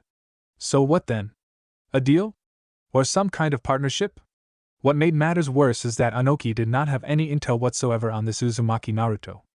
He didn't even know what he looked like. If he did, then maybe he would have ordered his own men to do the assassination, or better yet, done the deed himself. He just hoped that the only reason the brat was late was because one of the other Kages had taken initiative and gotten rid of this Uzumaki Naruto. Speaking of which, what kind of name was Fish Paste anyway? Was that his birth name, or was he just mocking them like he was by calling for this joke of a summit in the first place? Seriously, Fish Paste? He couldn't have thought of a better alias? Better yet, he couldn't have just used his real name? Well, no matter, Anoki was going to get his way. In fact, he was actually glad that the Uzumaki brat had broken protocol by bringing a 4-man cell to the summit, as it allowed him to bring his full set of elite warriors. Well, not full set, but close enough. The sandamed Tsuchikage had no doubt in his mind that between himself, his daughter, and the 2 Jinchuriki that he brought along, that they would easily be able to eradicate the last remnants of the Uzumaki. No one could beat them. There was no way any of the other groups were anywhere near as strong as his elite team. Speaking of his daughter, he was very proud of her. His daughter was the product of generations of selective breeding in order to create the ultimate weapon, arguably even more valuable than a perfect Jinchuriki. She possesses a plethora of bloodline abilities, such as the lava release, particle release, and explosive release, and Anoki had made sure that she was raised in the ANBU as she did not attend the academy program at all, gaining ninja experience and elite training at a young age. His 2 Jinchuriki, Rashi and Han, were wise and experienced, and extremely powerful in their own right, and then there was him, of course. The 4 of them would destroy the Uzumaki, of that he was confident. Still, the Uzumaki were old allies of Konoha. Konoha even wears their clan symbol as their village insignia. We'll have to be very discreet about our intentions. We can't have Konoha interfering in our business. Anoki thought as he sized up the Konoha contingent, a team that consisted of 2 of the legendary Sannin in Tsunade and Jiraiya, and the legendary copy ninja Hatake Kakashi. Anoki was not ignorant about the capabilities of their other member either, as he knew a little bit about Might Guy, the leading taijutsu expert of Konoha. Perhaps I can try and collaborate with Unruly Eye. If I can have him and his team keep an eye and possibly hold off Konoha, the assassination can perhaps proceed without any hiccups. Anoki thought strategically. He knew, however, that it was a long shot. The Raikage would not trust him easily, if at all. Not after Iwa's betrayal of Kumo in the last war, a betrayal that resulted in the death of the current Raikage's father. He knew very well of the grudge that I held against him for what happened. Anoki would point out that he lost 10,000 men to the Sandaime Raikage in that incident, but he doubted that would have any relevance in the argument seeing as he was the cause of the incident in the first place. Nevertheless, even he will understand the importance of eliminating the Uzumaki surely. Anoki thought warily. Arg! Where the hell is that stupid blonde brat? Kankuro exclaimed irritably, immediately catching Anoki's attention. Blonde brat? Is that the so-called Onakage you're talking about? He has blonde hair? I thought all Uzumaki were supposed to have red hair. Kuratsuchi asked suspiciously, Anoki's daughter beating him to the punch as he too was eager to learn the answer to this little mystery. Huh! What the hell are you talking about? Kankuro asked incredulously. Uzumaki Naruto has bright spiky blonde hair and blue eyes. His hair isn't even remotely close to resembling the color of red. Why would you think he had red hair? Temari asked incredulously. You brats don't know anything, do you? Hasn't your Kazekage filled you in on anything? Oh wait, he's a little brat too. I guess that would explain why you don't know anything. Rashi, the short old man with red hair, and also the Yambi Jinchuriki of IWA, said rudely. It's true that he is young, but nevertheless that is no way to talk to the Kage of another nation. You're out of line, Rashi, Baki said with sharp tone. You're right, he should show respect for the title irrespective of the age of the Kage, but age is no excuse for ignorance. Han, the extremely tall man with red samurai armor and samurai headgear, also the Gobi Jinchuriki of IWA, countered with a strong and stern tone. Kazekage-dano, I had no idea that you were not aware of this, otherwise I would have briefed you. Your council, however, should know this very well. You might want to have a word with them when you get back home. Tsunade said, Gaara nodding his head slightly for Tsunade to continue. The Uzumaki clan is known as a distant relative of the Senju, although how exactly that is so is unknown. They are known for their brilliant red hair and many other things, such as their strong life force, inhuman chakra reserves, endless stamina, and their longevity. Their life force and vitality is so strong that their hidden village was known as the Village of Longevity, as the average lifespan of an Uzumaki is twice that of a normal human. They also have special chakra in that it makes them perfect for becoming Jinchuriki, especially for containing the all-powerful Kyubi no Kitsune. Tsunade said, taking a small pause in order to allow the Kazekage and his entourage to digest the information. The Jinchuriki of Konoha have always been Uzumaki. The first one was the Shodaime's wife, Uzumaki Mido, the second one was the Yandaime Hokage's wife, Uzumaki Kushina, and the third one, as you know, is Uzumaki Naruto. Anyway, the Uzumaki also have another special ability concerning the sealing arts and barrier arts. When it comes to understanding, comprehending, and developing those 2 particular branches of ninjutsu, the Uzumaki have an unheard of compatibility, to the point that it is like their very own bloodline limit. They can create seals and barriers from their chakra alone, without even molding hand seals or drawing sealing arrays. The ability to instantly manifest seals and barriers, as you can imagine, is quite terrifying. Tsunade explained patiently. Finally, Yuzushiogakyu no Sato and Konoha had a very good relationship in the past. In fact, the Uzumaki were so important to Konoha that our very own symbol that you see on our Heidi 8 has the Uzumaki clan insignia on it. There is more to the story, but I think I covered the main points. Tsunade closed off her explanation, Kankuro and Temari gawking at the Hokage as they struggled to comprehend that Naruto had such a royal background and heritage, Gaara doing better to hide his emotions although he too was in considerable shock. They were not the only ones, however, whose attention was caught by Tsunade's explanation, as the Mizukage had been listening attentively, wanting to know more about his arch-nemesis, about the man responsible for defeating his previously undefeated father. Needless to say, learning all of that about his nemesis came as a shock to him, as he not only didn't expect him to have such strong ties with Konoha, but also didn't expect him to have such a rich background, never mind the fact that he too was a Jinchuriki, as he hadn't displayed any such abilities in his fight with the Yandaime Mizukage. You said that the Yandame Hokage's wife was an Uzumaki and the previous Kyuubi Jinchuriki before Naruto became the Jinchuriki. It was also said that Naruto has spiky blonde hair and blue eyes, just like the Yandame Hokage. This could only mean that not only does Naruto originate from Konoha, but also that the yellow flash of Konoha was his father, am I right? Kadarashi Kagura, the Godame Mizukage, asked suspiciously, catching everyone's attention in the meeting hall, including the Raikage and the Tsuchikage. And no way. That stupid brat is the Yandame's heir? How? Kankura asked, more in shock than incredulous, as he realized deep down that the story made too much sense to be a lie. The Yandame Hokage was indeed a powerful shinobi, arguably the best Konoha ever produced. His genetic code apparently was strong enough to override a strong bloodline trait like that of the Uzumaki's red hair. Tsunade explained. If all of that is true, it means one of two things. Either you are collaborating with this new Yuzushi, or Naruto deserted Konoha and you failed to list him in the bingo books as required. Which is it, Hokage? Anoki asked angrily. Naruto deserted the village, killing a multitude of our shinobi force in the process with the aid of 2 of his comrades, and almost killing me and my entourage here as well. So no, we are not collaborating with him, he is an enemy of Konoha. We didn't list him in the bingo books because of the situation with the Kyuubi, obviously. We couldn't afford to have any of you hunt him down before we could retrieve the Kyuubi. Even though you would never admit it, I'm sure all of you would do the same under similar circumstances. Tsunade explained. My father is dead because of you. He would not have been defeated by Naruto if you had done what you were supposed to do and released information about him in the bingo books. Kagura said angrily. Naruto is the one who killed the Yandame Mizukage? Gaara said in shock and disbelief. No, Akatsuki captured him, but he was injured and unconscious because of his battle with Naruto. Kagura explained. Why would Naruto attack the Mizukage? Jiraiya asked incredulously. He was there to aid the Bloodline faction. Fortunately, father had already slaughtered the whole lot of them. Only their leader Tsuchikage survived. She left with Naruto after the battle. Kagura replied. So, he wanted to recruit the Bloodline faction for Onigekyo no Sado? Or did he initially only intend to help them so that he can form an alliance with the new leader, but decided to recruit the leader for Onigekyo instead when he realized that everyone else was already dead? I asked curiously, resisting the urge to smack himself over the forehead at the fact that he hadn't thought of that idea himself. We don't know. Kagura deadpanned. I want to say I'm sorry for your loss, but I'd be lying. Your father was a terrible man, killing all of those innocent people and spreading prejudice and propaganda against his own people? Unforgivable. Tsunade declared with blatant disregard for the Mizukage's feelings, Kagura completely ignoring her, as he didn't actually care about any outsider's opinion on the matter.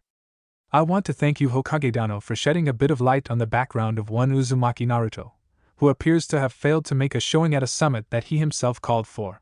Nevertheless, we will vote on the matter and make a final ruling so that he cannot call us to a summit again at a later stage for the exact same reason. Mifune, the leader of Iron Country, the land of the samurai, trailed off as he was interrupted Niyujito, the blonde-haired, voluptuous kunoichi who was part of the Raikage's group, and also the Jinchuriki of the two-tailed beast. 4 people with extremely powerful chakra signatures approaching fast. Yujito exclaimed suddenly. She was part of the Raikage's elite bodyguard and tag team squad, along with fellow Jinchuriki Killer Bee of the 8 Tails, Darui of the Storm Release, and the Raikage himself. Dodai was acting Raikage in Ice absence, with C as his tag team partner and bodyguard, which is why they were left behind as a result. There was complete silence in the meeting hall, the tension at an all-time high as every bodyguard got into defensive positions and the leaders themselves involuntarily flexed their muscles with anticipation. And just as they did so, the Uzumaki group arrived and got into their positions, moving at incredible speed as they did so. Good morning, everyone. Please forgive us for our tardiness. We ran into Akatsuki on our way here, following which we also ran into some Konoha shinobi who further delayed us. It was not our intention to make you wait, but nevertheless, we apologize. Naruto said with a small bow of the head, breaking the silence that had taken hold of the summit by the scruff of the neck. He was wearing his regular outfit, the same one he wore before he defected, orange Hokage Naruto's outfit, except he was wearing the Bloodline cloak on top of his outfit, just like the other members of the Bloodline that he was traveling with. He was also wearing a Kage hat with demonic insignia that suspiciously looked like a demon fox, the hat worn in a way that it covered most of his facial features. Did you just say Konoha shinobi delayed you? Who was it? Why, that Danzo. On the contrary, Tsunade Dano, it was your apprentice, Harino Sakura, who confronted us, along with Team 10.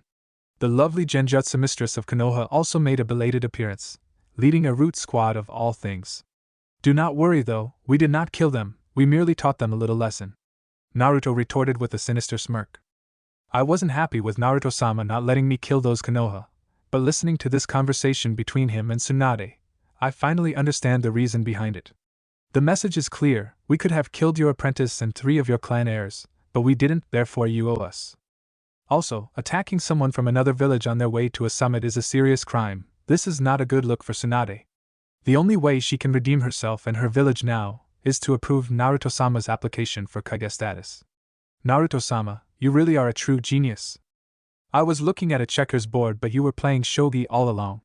Fuka thought humbly, but also impressed by her leader's strategic aptitude and political nuance. Kyuso. Those ingrains. Tsunade thought furiously, unable to believe how stupid those kids were, and also thinking about how disrespected and embarrassed she felt as the Hokage to have her own subordinates acting on their own like that without fear of her wrath. Perhaps she had been too soft as Hokage, maybe Danzo was right about her being too soft after all. Partially. Please forgive this slight on you, Uzumaki Dano. I promise you that Konoha will ensure adequate restitution for your inconvenience. Tsunade said through gritted teeth. You do me great honor, Hokage Dano. I expect nothing less from the great and noble village of Konoha and its prestigious and accomplished Hokage. Naruto said with a full-blown sinister smirk plastered on his facial features, not even attempting to put on a poker face for the Hokage or the others. Stupid, arrogant, filthy, traitorous, devious brat. Tsunade cursed up a storm internally. This should be interesting. SDs thought maliciously, thoughts shared by her fellow sisters of the bloodline. Raikage, now that everyone is present, we can now continue with the Kage summit. I'm sure none of you want to be here any longer than you have to. With that said, I now officially pronounce the commencement of this Kage summit in which we will, together, decide whether Onigekyo should be granted Kage status, thereby conferring the title of Shodaime Onigekyo to one Uzumaki Naruto. Mifune announced with a tone that was somehow both serene and stern. With that said, I call on the leader and founder of Onigekyo no Sato, Uzumaki Naruto, to take the stand and explain to us why exactly Onigekyo no Sato should be granted Kage status. Bear in mind, Uzumaki Naruto, that I, leader and general of Iron Country, am not a ninja, and ours is not a shinobi nation, therefore my role here is only as a mediator between you and the 5 Kage. Meaning, my word is only of influential value, and my role is merely inquisitorial in nature. I only direct and preside over proceedings, but I do not have a final vote. The 5 Kage will vote on the matter at the end of proceedings and their decision, as a group, will be final. I do not have the power to overrule or overturn their decision. Mifune explained in great detail. Understood, Mifune-sama, and thank you and everyone else for attending the meeting and allowing us the opportunity to present our case to you. I believe in the integrity and wisdom of the 5 Kage, otherwise I wouldn't be here, campaigning for the right and privilege to join your ranks. Having said that, however, let it be made known and made clear, we are not desperate for your approval, we value it, but do not beg for it, we want it, but do not need it. Onigekyo will continue to thrive regardless of whether we get your approval or not. These words may come off as haughtiness or arrogance, but rest assured, we of Onigekyo harbor no such foolish thoughts or emotions. This is merely the reality of the situation. Naruto began, taking a momentary pause to allow everyone to digest everything he said before carrying on with his proposal. Cocky little brat. Inoki thought with a deep frown on his facial features, unable to escape the image of Namikaze Minato hovering over the blonde Uzumaki as his words and demeanor were so reminiscent of the yellow flash of Konoha that Inoki felt like he had been teleported through space and time and back to the last Kage summit that he had, with Namikaze Minato present, representing Konoha. Now, as for why we believe we have earned this right and privilege, for one, Onigekyo no Sato is in fact the new Yuzushigekyo no Sato as is written in its founding charter. This is so because I, Uzumaki Naruto, am the direct descendant of the Shodaime Uzukage. I am the prince of the whirlpool tides, and therefore have the authority and power to declare Onigekyo as new Yuzu.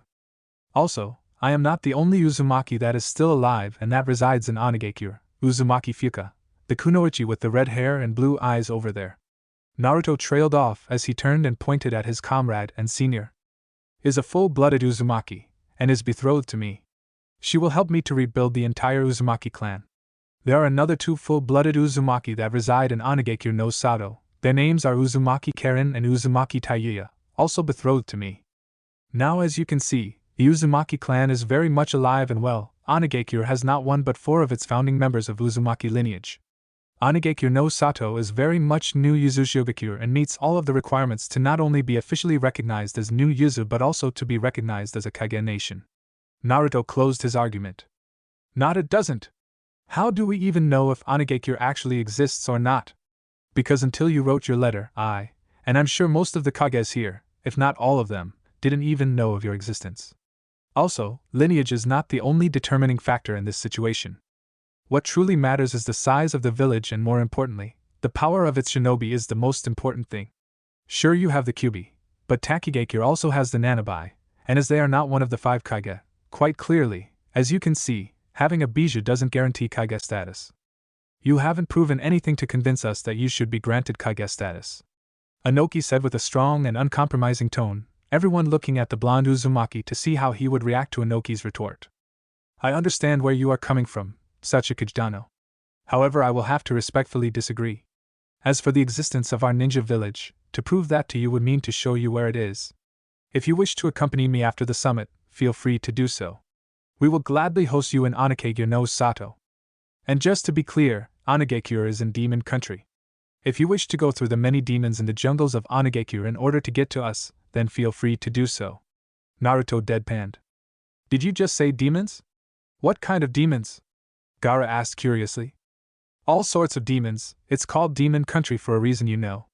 Naruto retorted, everyone struggling to digest the words that the blonde Uzumaki was saying, Naruto however sparing them not a moment any longer than he had to as he forged on with his explanation. In any case, as for size, Onigakure has a ninja force of 18,000 shinobi and kunoichi.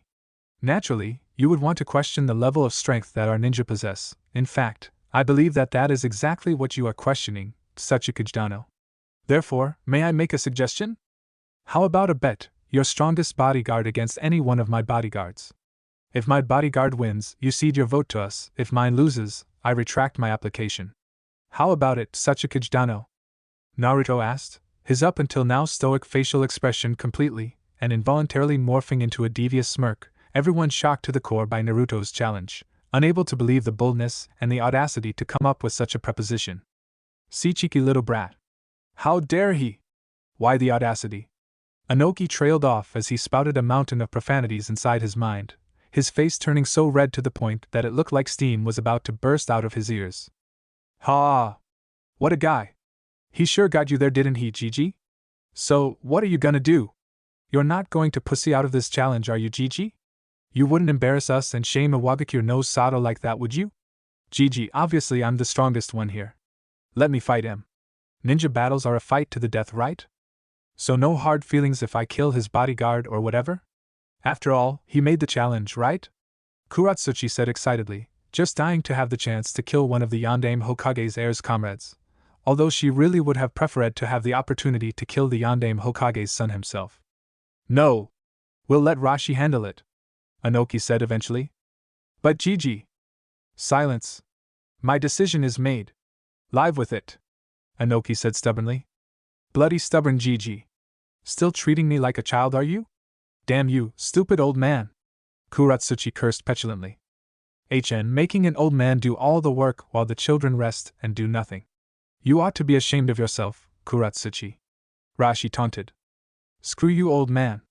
It's not my fault, damn it, don't act like you didn't hear Gigi make the order, Kuratsuchi argued, Rashi trying but failing to stop the taunting smirk from appearing on his facial features. So, who wants to take that old man to his deathbed? Naruto asked with a mischievous smile. I'll do it, Naruto-sama. I believe I am a perfect match for the Yambi Jinchuriki's corrosion style, Mei said as she stepped forward. That won't be necessary, Terumi Mei-san, Tsunade exclaimed all of a sudden, much to everyone's shock and confusion. Tsuchikage-sama, there is no need for this. Terumi Mei is someone I know that you know of. She was the leader of the Bloodline faction of Kirigakure no Sato. Her strength and power is something that we all know very well. As Hokage, I can attest to Naruto's own power. He was able to defeat the demon of the Mist Momochi Zabuza when he was still a genin of Konoha, and that was more than 3 years ago. Now you can imagine for yourself how much stronger he has become since then. Tsunade said, taking a small pause to let Inoki digest that information before carrying on from where she left off. That's not even the gist of it. You heard what Godame Mizukage Dano said, didn't you? Naruto defeated the Yandame Mizukage, the perfect Jinchuriki of the three tails in single ninja combat.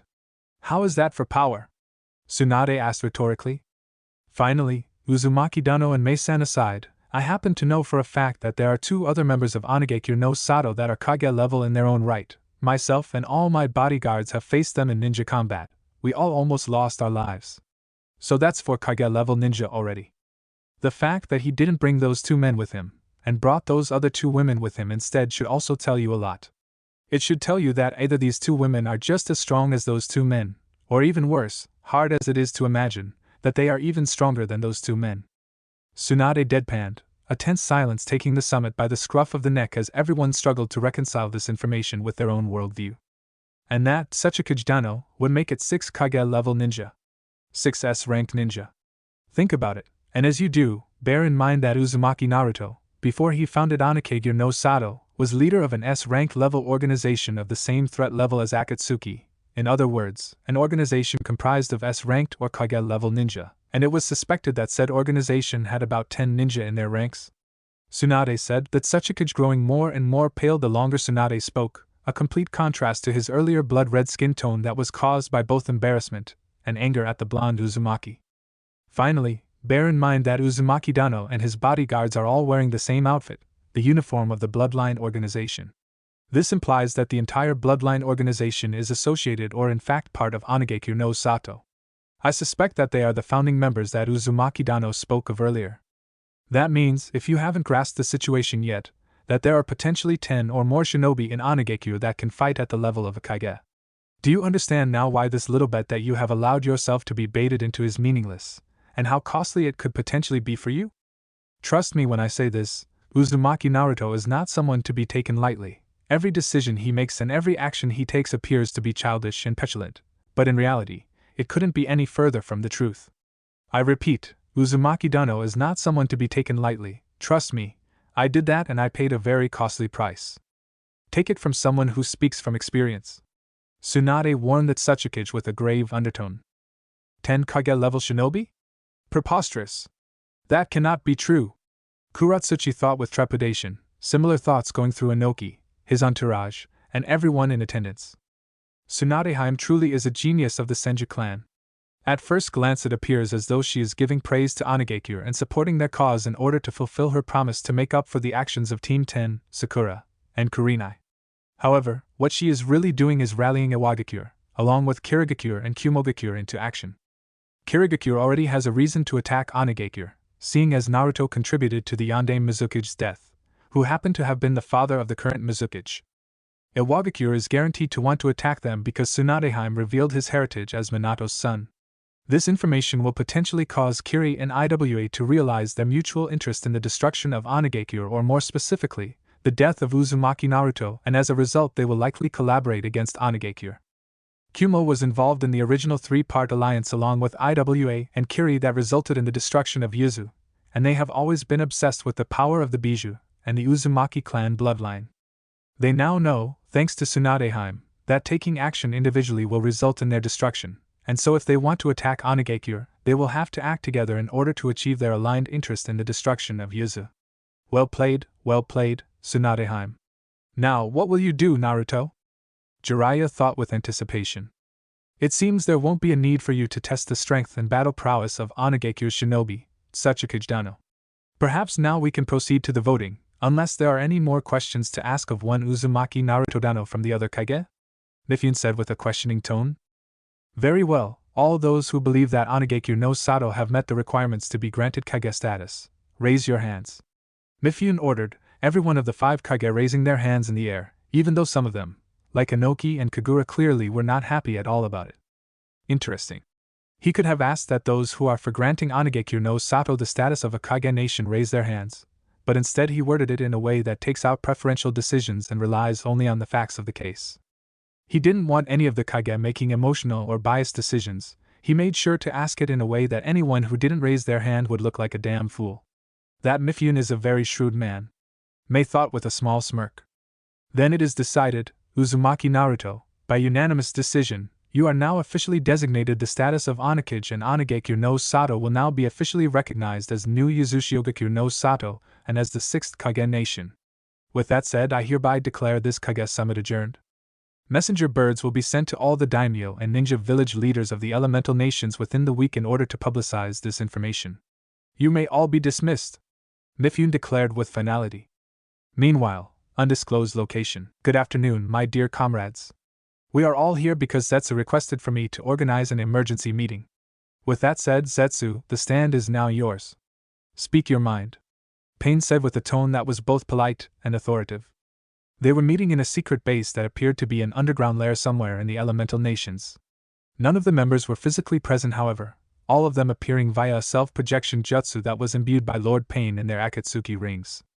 None of the members were missing either: Kisame, Itachi, Kakuzu, Haiden, Deidara, and Sasori, all in attendance along with Zetsu, Pain, and Konan. Thank you, Leader-sama. I called for this meeting because one of our members broke a sacred treaty and engaged the Bloodline in ninja combat. Uchiha Itachi, could you explain your reasons to the organization for disobeying leader's orders and almost thrusting the organization into an unplanned war? Zetsu asked with quite a degree of irritation.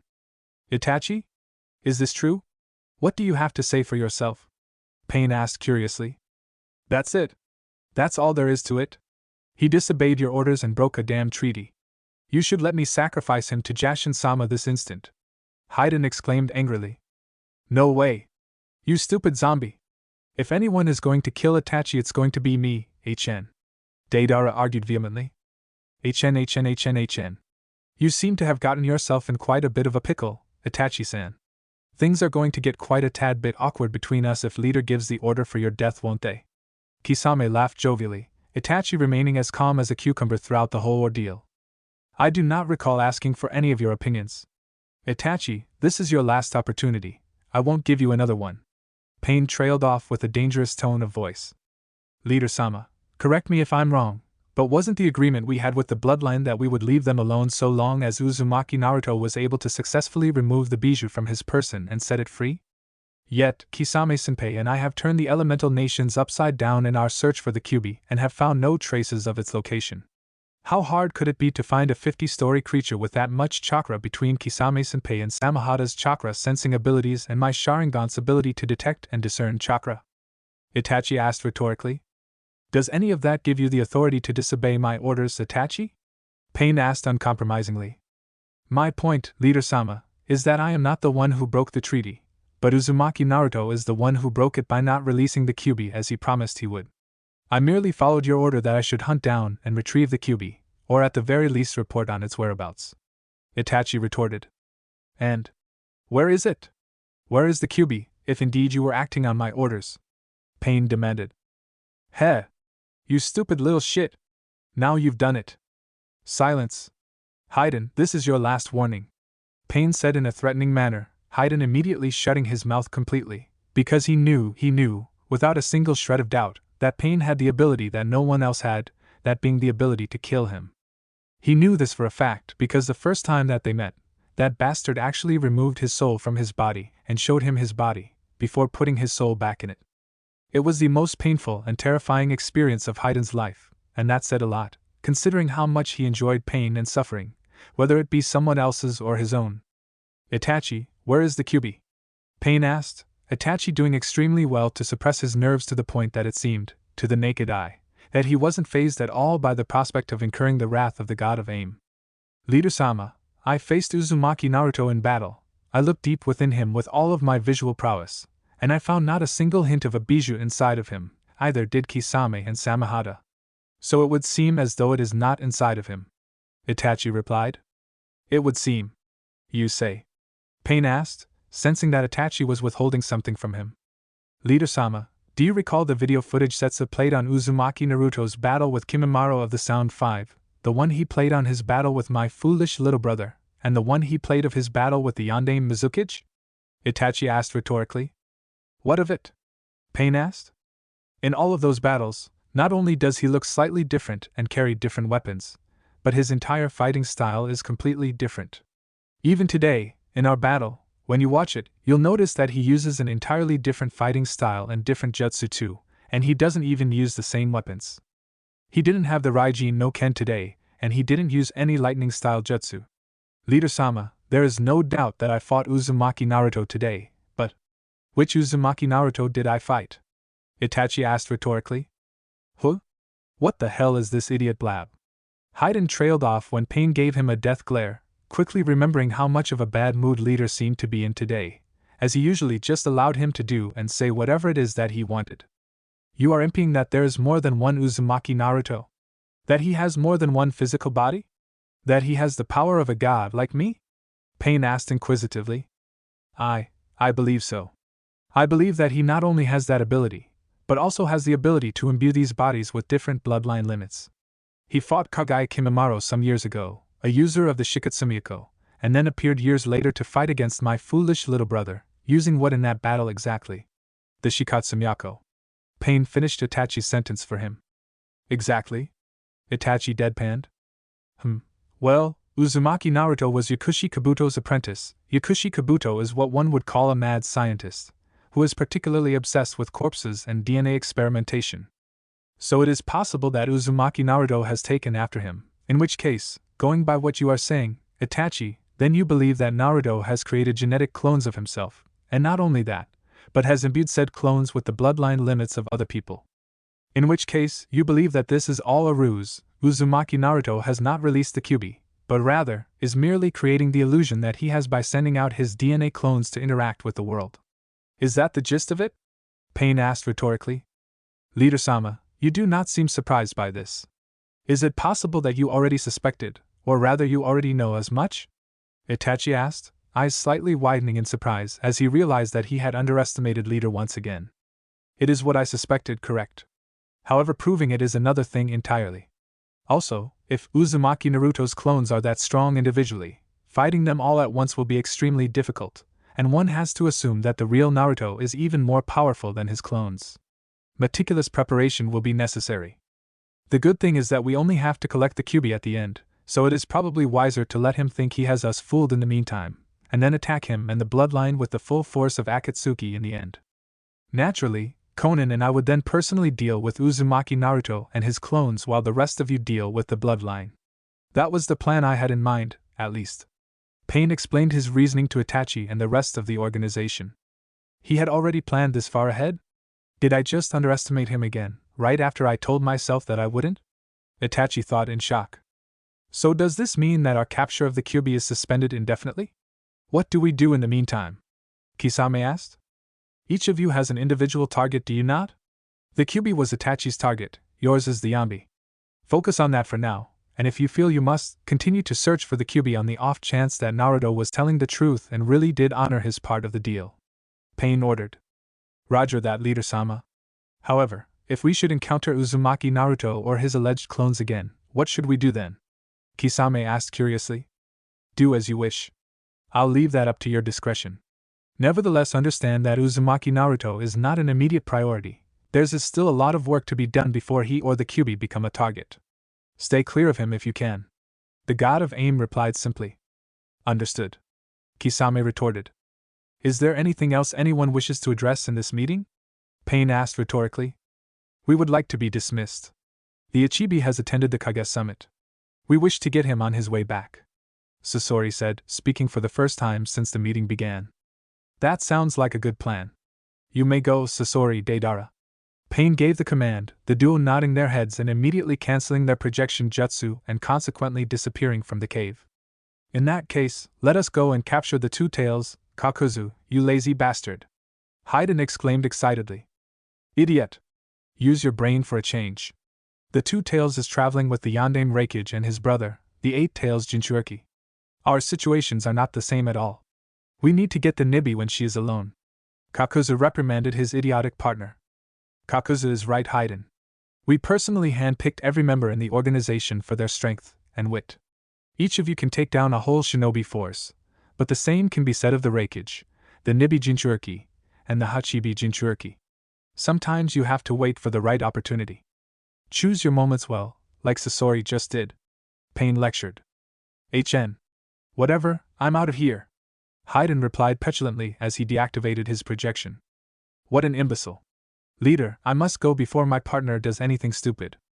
Like kill me while I'm still in the projection jutsu. Kakuza thought with complete distrust for his partner, not that there was anyone else in the world he trusted besides himself. Go, all of you, you are dismissed. Pain ordered Kakuzu, Kisame, and Kakuza all canceling out their jutsu as they all disappeared from the cave, leaving only Pain, Konan, and Zetsu behind. I don't think he's going to like this. Things do not seem to be going according to your plan, Zetsu said warily. If he doesn't like it, he is more than welcome to take over and handle things himself. Besides, what plan are you talking about exactly? There is nothing the Kyuubi boy has done that Pain-sama did not already anticipate. If Madara has another agenda of his own, he must disclose it, because as Pain-sama previously mentioned, the Kyuubi is not an immediate concern.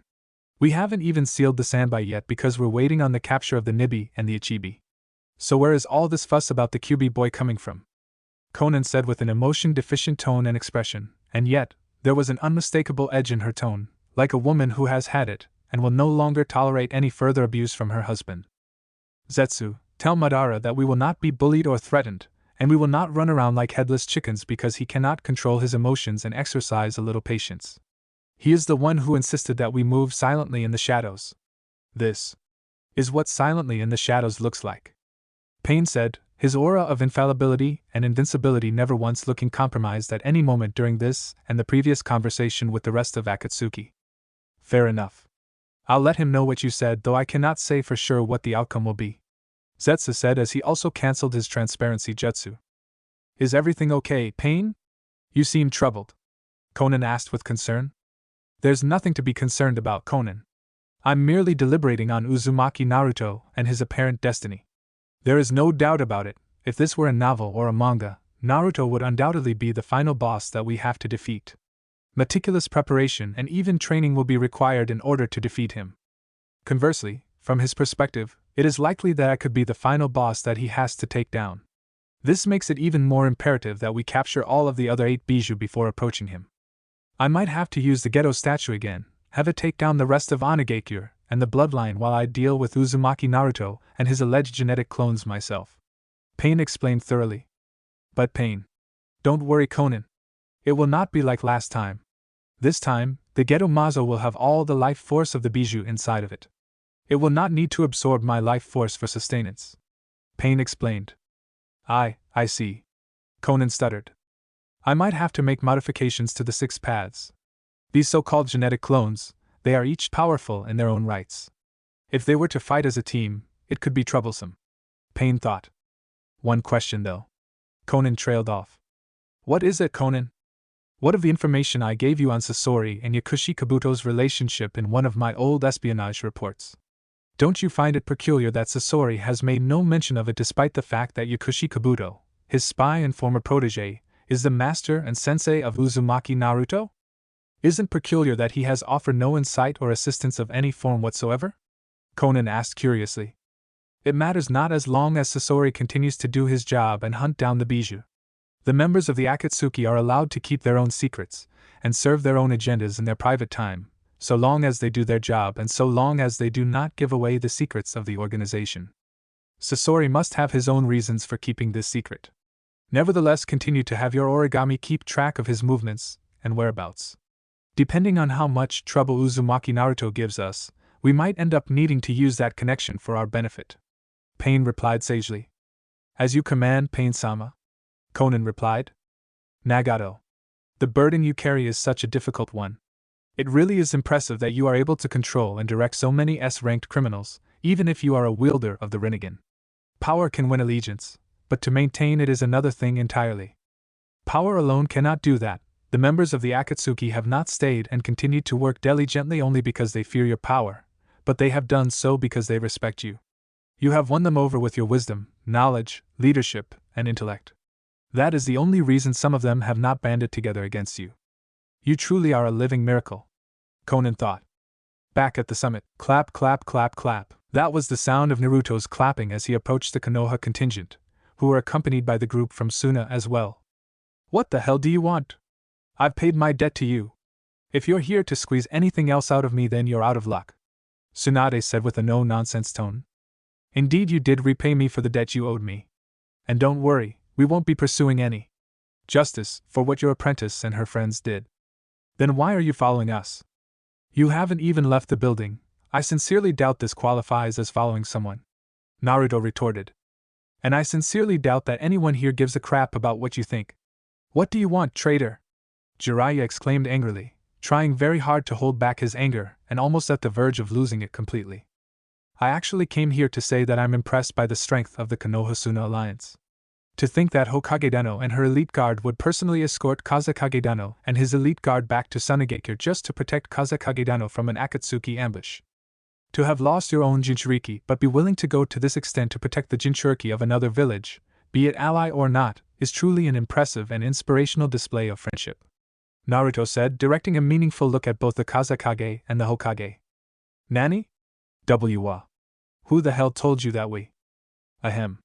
Kakashi exclaimed suddenly, cutting off Tsunade as he exerted a strong grip of his right hand on Tsunade's left hand shoulder.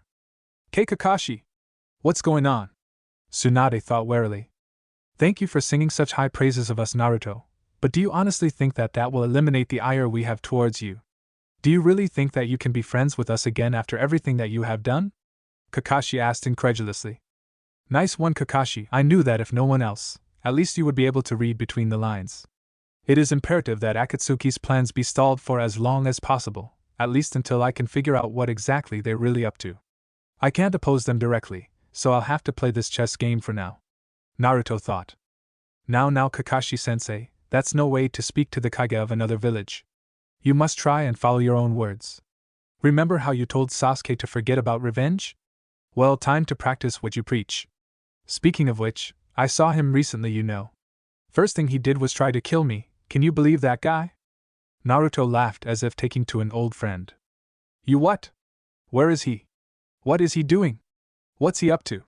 Tsunade asked consecutively. He successfully changed the topic in a smooth and transitional manner without everyone else realizing. He doesn't want to further pursue this topic? That must mean whatever message he wanted to pass on, he believes that the message was received, most likely by Hatake Kakashi? Why is he being so roundabout about this? Is there a reason he cannot be upfront about it? Gaara pondered. Unfortunately, I cannot speak on his current location. However, I do believe you should leave him be for now.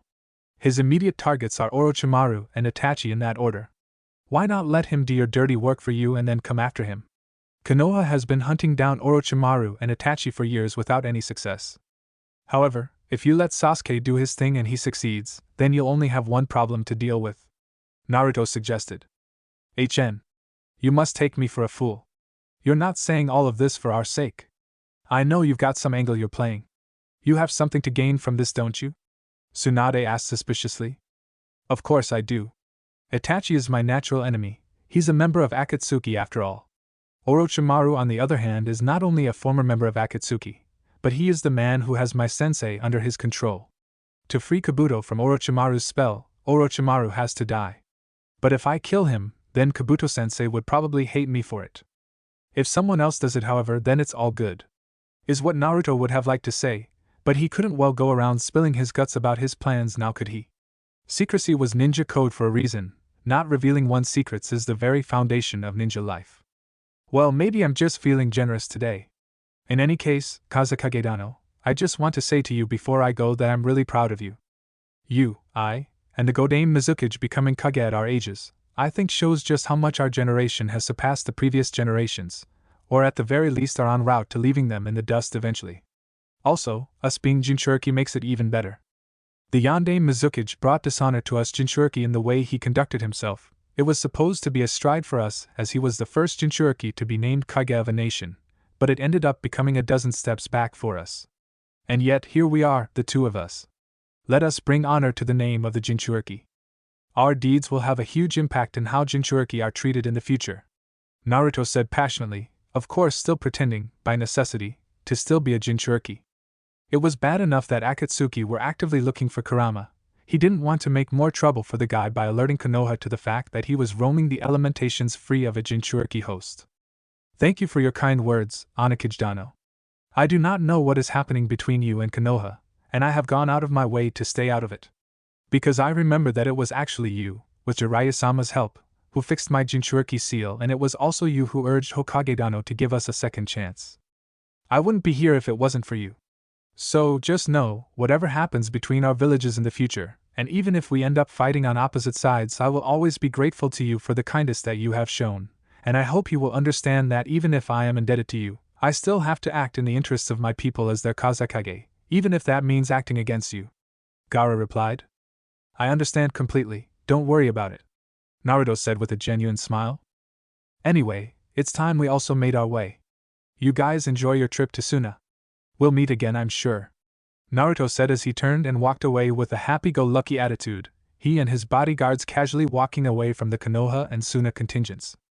3 hours later. It doesn't seem like anyone is following us, but I'll keep searching with my sand and continue to utilize my third eye technique, Godame Kazekage Gaara said with a calm tone.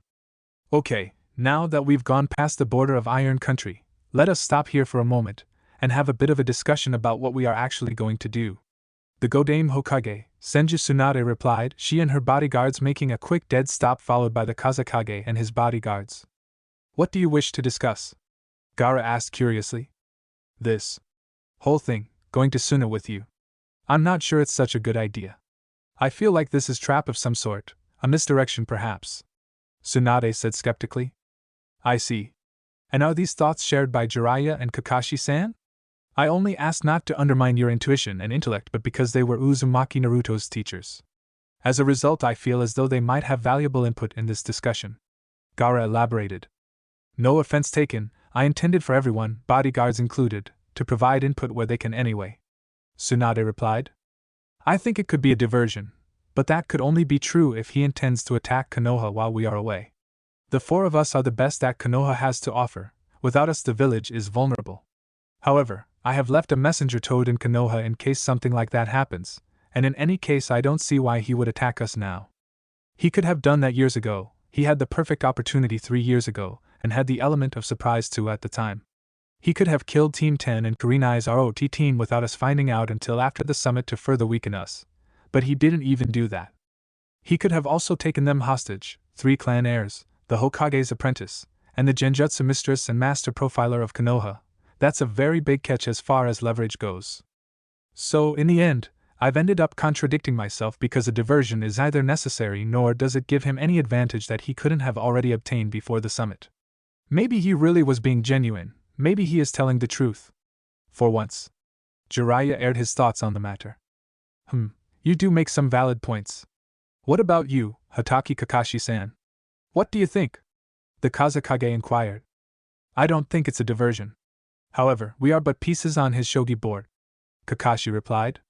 What do you mean exactly? Kankura asked with a deep frown, the idea of being someone's pawn not sitting well with him at all. I believe that Naruto's hidden message was genuine. He was basically telling us that an Akatsuki attack is imminent, and that it will definitely happen on your way back home, Kazekage-sama. However, for one reason or another, he couldn't come out and say it directly, either because he thought that Akatsuki is watching us, or because he and his organization has some sort of agreement with Akatsuki, details of which I don't know. So basically, he is unable or unwilling to actively move against Akatsuki, and is hoping that we will do the dirty work for him. Tsunade asked irritably. I only venture to guess, but yes, that is essentially what I believe, Kakashi replied. There's another possibility, Baki said suddenly. How so? Tsunade asked with both curiosity and wariness. It could be that he is not necessarily using you to dispose of Akatsuki, but using Akatsuki to dispose of you. If he were to attack Konoha and successfully destroy Konoha, the other nations would fear his power and band together.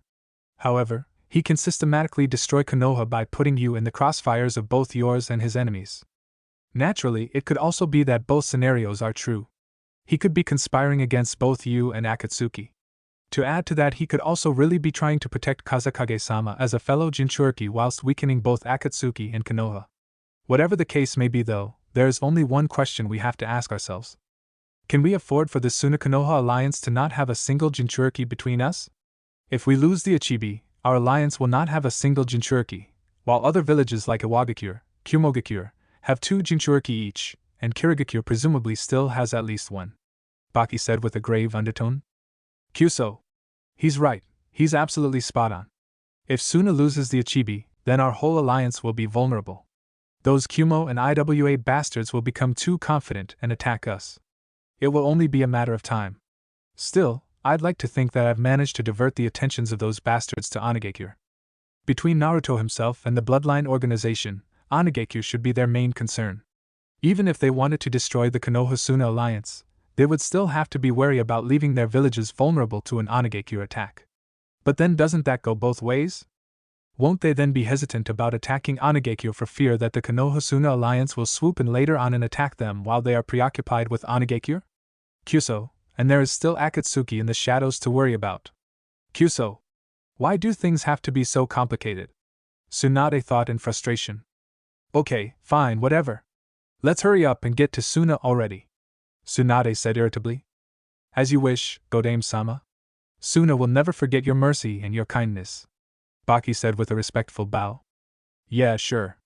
Now come, let's move out. Tsunade ordered, everyone simultaneously activating their shunshin technique as they all disappeared from the location at elite Jonin speeds. Hee hee. Everything is going exactly according to Naruto-sama's plan. That guy truly is amazing. No wonder the king himself acknowledges him as our Kami-sama. In any case, I should hurry up and send a chameleon to report this to Naruto-sama. Melioran thought from his perch up on a tree, using secret ninja art. Perfect plan in order to not only render himself invisible, but to also render himself undetectable by neither touch, smell, or hearing, in doing so, using an ability even superior to the Uzumaki clan's chakra extinguishing technique. Melioran has the appearance of a chameleon, with 2 large toes on each foot and 3 large fingers on each hand. He has short blonde hair with a curl in the center, and a shaggy goatee. His outfit consists of a black hooded sweatshirt and sweatpants, and he doesn't appear to be carrying any weapons on his person. Kuchiyos no Jutsu, Melioran whispered as he summoned a chameleon. Report to Naruto-sama that everything is going according to plan. I'm going to continue observing the Konoha and Suna teams just in case anything else happens. Melioran ordered. Hi, Melioran-sama. The chameleon acknowledged before also turning invisible and crawling away at quite a rapid speed for such a small creature. Alright, back to work it is then. Melioran thought out loud before resuming his mission. Elsewhere, undisclosed location, deep forest some 10 miles outside of Iron Country. Well, I guess I shouldn't really be surprised that these guys are making a move on me and Onigekure no Sato. I just didn't think they would act so soon after the summit. When did they have time to form an alliance anyway? Damn that Tsunade. Her plan worked better than I could have imagined. Naruto thought in dismay. Standing at 50 meters in front of them, as if waiting to greet them, were the Raikage and his 3 bodyguards, Killer Bee, Yujito, and Darui. The Raikage was standing a considerable distance in front of his subordinates though, indicating that whatever was about to happen, he either wanted to parley with Naruto before it happens, or was actually confident enough to believe that he could take on Naruto and his team on his own. A foolish thought if that was the case, Naruto thought. Nevertheless, that wouldn't have been too much of an issue if that was the only thing happening. However, Naruto could sense that hiding behind the trees on his far right and the Raikage's left were the Godame Mizukage and his bodyguards. And as if that wasn't bad enough, Naruto could also sense that the Tsuchikage and his team were also present, flying high up in the air from behind him along with his team, who were also somehow also flying. I doubt they all have the ability to fly.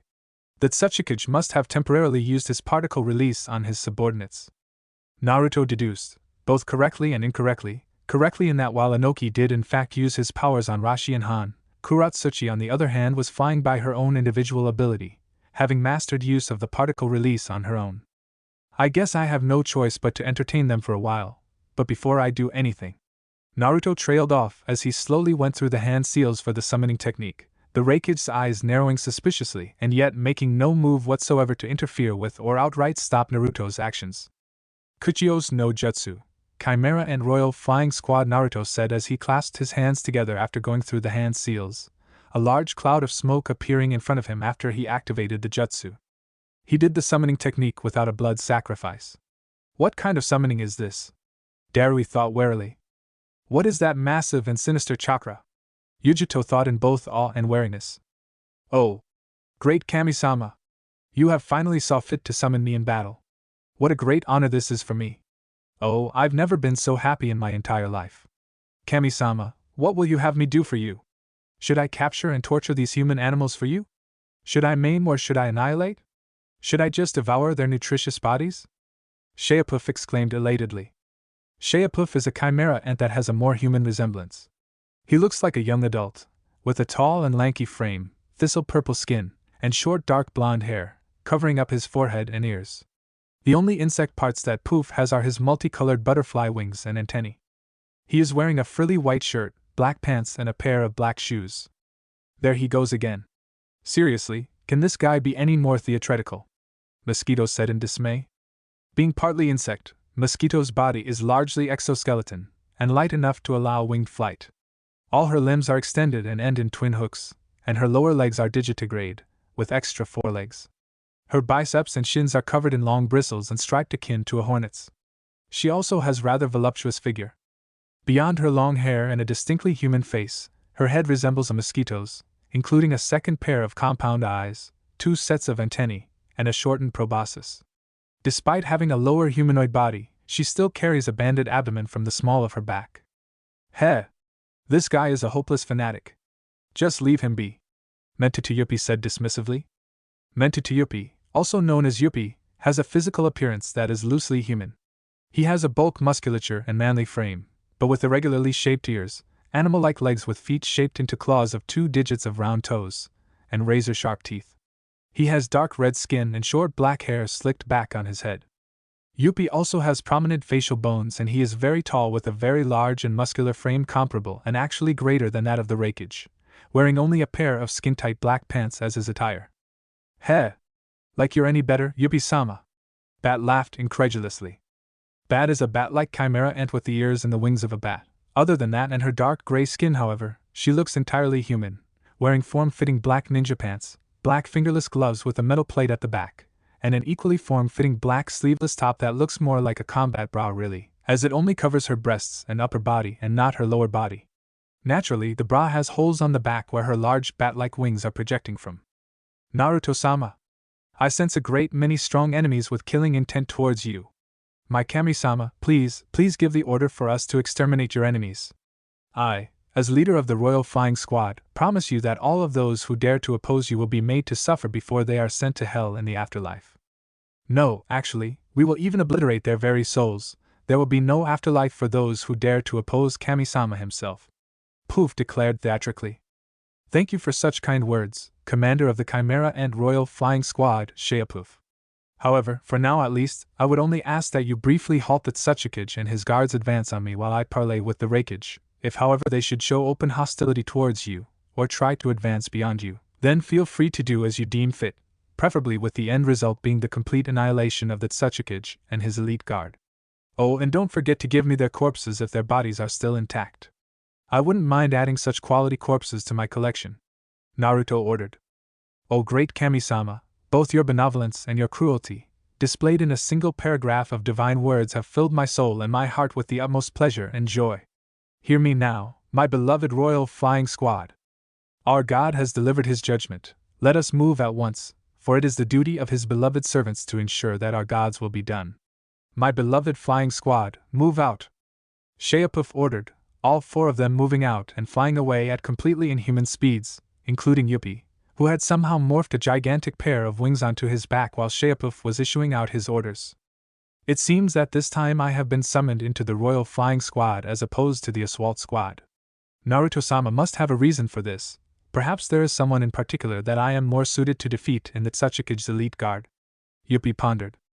I didn't give details as to the formation you should take, but Sheapoof, if you are as intelligent as I think you are, you'll realize that Yuppie and Mosquito are the most suited to battle the Jinchuriki, with you and Bat being the most suited to take on the Tsuchikage and his daughter. Let us see how worthy you are of leading the Royal Flying Squad, Commander Sheapoof. Naruto thought as he went through another set of hand seals. Those things are monsters. Just what kind of summons are they? I'm not even a sensor type and I can tell just how ridiculously powerful their chakra is. Where did the Onakage get those things? Raikage-sama, with his speed, could have stopped the Onakage from completing his hand seals, yet he simply waits as if unbothered. Can he not sense the power radiating off of those things? Darui thought warily. Kuchios no jutsu. Naruto said with his hands clasped together, another large puff of smoke appearing as he summoned more creatures, the smoke disappearing soon after to reveal another 4 creatures. Great Kami-sama and progenitor, commander of the Chimera and Royal Assault Squad, Neferpitu, reporting for duty. Neferpitu said as she took a knee in front of Naruto, her squad also doing the same, a squad consisting of Sazan, Chitu, and Colt. I'm surprised Pitu-sama hasn't jumped Naruto-sama on sight. Is it because Naruto-sama has summoned the entire assault squad and flying squad? Perhaps even she can get serious when it is necessary? Cheetah thought. It seems that I have been summoned into the assault squad this time. Yuppie has taken my place in the flying squad, a tactical decision perhaps? Cold thought analytically. Commander Pitu, Colt, Zazan, Chitu, your potential opponents are the Mizukage and his elite guard. They are hiding 300 meters to the east. You are to simply delay them until I am done with my parley with the Raikage. However, if they show open hostility, and if you deem it necessary, feel free to dispose of them. Therefore, do not instigate any violence, we do not want war, but if they attack you, then make sure none of them escape alive. Do you all understand? Hi. Naruto-sama. The squad saluted. We're fighting the Mizukage and his elite guard? If I can kill a Kage, Naruto-sama will have to acknowledge me as a great warrior, and I'll be one step closer to making him fall utterly and hopelessly in love with me. Fufufu. I can't believe such a wonderful opportunity has presented itself. Naruto-sama will be mine, and as a result I'll become queen of both the Chimera Ants and Onigekure no Sato. I'm getting wet just thinking about all the wonderful times I'm going to have with Naruto-sama as my eternal mate. Zazan thought diabolically. Che. I wonder if I'll finally be able to find a worthy partner to dance with, someone who can actually challenge me. Most of my opponents are usually so slow. Cheetah thought pessimistically. I cannot afford to fail here, not when Naruto-sama has given me such an important responsibility. Colt thought with determination. I have to focus on the mission for Niao. The sooner I complete my mission, the sooner I can play with Naruto-sama. Just thinking about it makes me all wet and bothered. Niao. Pitu thought excitedly. If you understand, then move out. Hi. Kami-sama. The squad saluted before disappearing in their individual shunshin techniques. If a battle breaks out and the assault squad win, then we'll have to take over Kirigakure and make it an Onigekure outpost. Perhaps then I can put Mei-chan in charge of things over there. The Kumogakure and Iwagakure squads will give us the most problems. We'll have to go all out if we want to win, but there is no choice. It's not like we didn't predict that something like this would happen. Naruto thought as he began walking towards the Raikage. You guys wait where you are. Only engage if the Raikage's elite guard interferes, otherwise leave this to me and the Raikage. Naruto said, not giving his elite guard a chance to protest as he was already on his way to meet the Raikage in the middle. Those creatures are dangerous. Summoning just one of them would take enough chakra to summon a boss-level summon, and yet he doesn't look winded at all, as if the chakra he expanded was but a mere drop in an ocean. Even most Jonin shinobi would be winded after summoning just one of those creatures. Summoning two would almost certainly exhaust their reserves. Uzumaki Naruto, he is definitely not an ordinary ninja. The Raikage thought as he appraised the blonde shinobi that was approaching him. There is neither fear nor doubt in his eyes, only confidence and resolve. However, whether that is real or an illusion, or whether it is a mere delusion, an unfounded and misguided confidence, remains to be seen. The Raikage thought as the blonde Uzumaki finally arrived, the Raikage feeling like he had been waiting for weeks even though it hadn't been anywhere near that long, the two of them staring into each other's eyes for what felt like hours even though it was no more than a minute. You're pretty confident for a mere gaki. The Raikage snorted. I've been preparing for the day I announced myself as the Onigekage for years. This occurrence, you, the Tsuchikage, and the Mizukage ganging up on me, it's nothing unexpected. The Onigekage retorted. This guy is huge, he makes Jiraiya look small, and that says a lot, not to mention his far superior physique. He's just as huge and fit as Gatsu. Naruto thought as he too appraised the Raikage. His entire body is covered by that huge cloak of his, but still, I can tell, as someone who has spent my entire life vigorously training and conditioning my body, I can tell that this boy is in top-notch physical shape, his body is in perfect physical condition. He is definitely strong, for a gaki at least, the Raikage thought. Who said we were ganging up on you? Those fools just happened to come here on their own. If I'm going to take you out, I don't need any help from some unreliable ally that would sooner stab you in the back. The Raikage replied. True, having acquired the Kyuubi's emotion-sensing ability for myself, I can tell that the Raikage and his team have absolutely no hatred or any negative emotions towards us. The Kyuri and IWA teams definitely hate us, and they are releasing an exorbitant amount of killing intent, but not these guys. However, as we have learned from that experience with Mike Guy from 3 years ago, there are people who have the ability to launch killing techniques at you without feeling any hatred or releasing killing intent at you. Naruto thought cautiously. I see. In that case, I'm assuming you have something you want to ask, or something you want to say? What is it? Naruto asked curiously. There's nothing I want to ask you. I merely wanted to confirm if you really are Namake's Minato's son, that's all.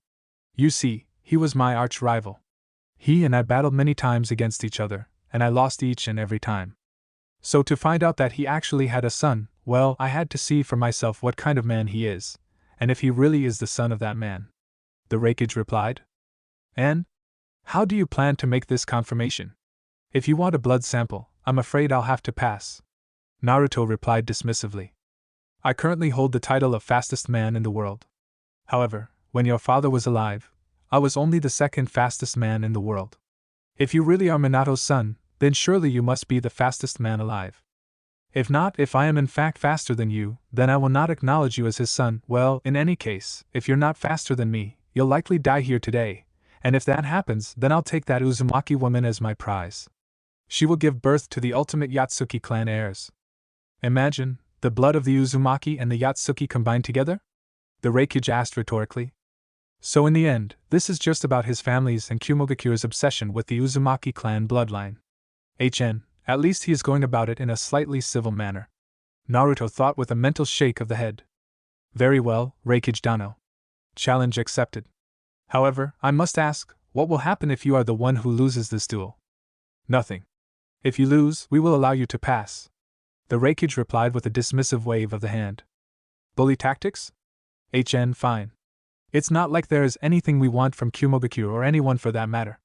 Naruto replied dismissively, causing a tick mark to appear on the Raikage's forehead at Naruto's casual dismissal of Kumogakure's value as an ally. I have informed my subordinates not to interfere in our duel. The Raikage deadpanned. So have I. Naruto trailed off, the Raikage attacking in exactly the split second that Naruto finished confirming that he too had told his subordinates not to interfere, initiating a super fast right knee at the blonde Uzumaki's chin by launching off of the ground with his powerful left leg. However, the blonde Uzumaki was not only fast enough to block the attack, pushing down on the knee with both his hands, but was also surprisingly strong enough to completely nullify the attack as he wasn't pushed back at all and instead pushed the knee back down, leaving the Raikage completely open on his torso. Without missing a beat, the blonde Uzumaki formed an instant Rasengan and quickly rammed it into the Raikage's torso, the jutsu propelling the muscle-bound freak of a man at a rapid and uncontrollable speed away from the blonde Uzumaki.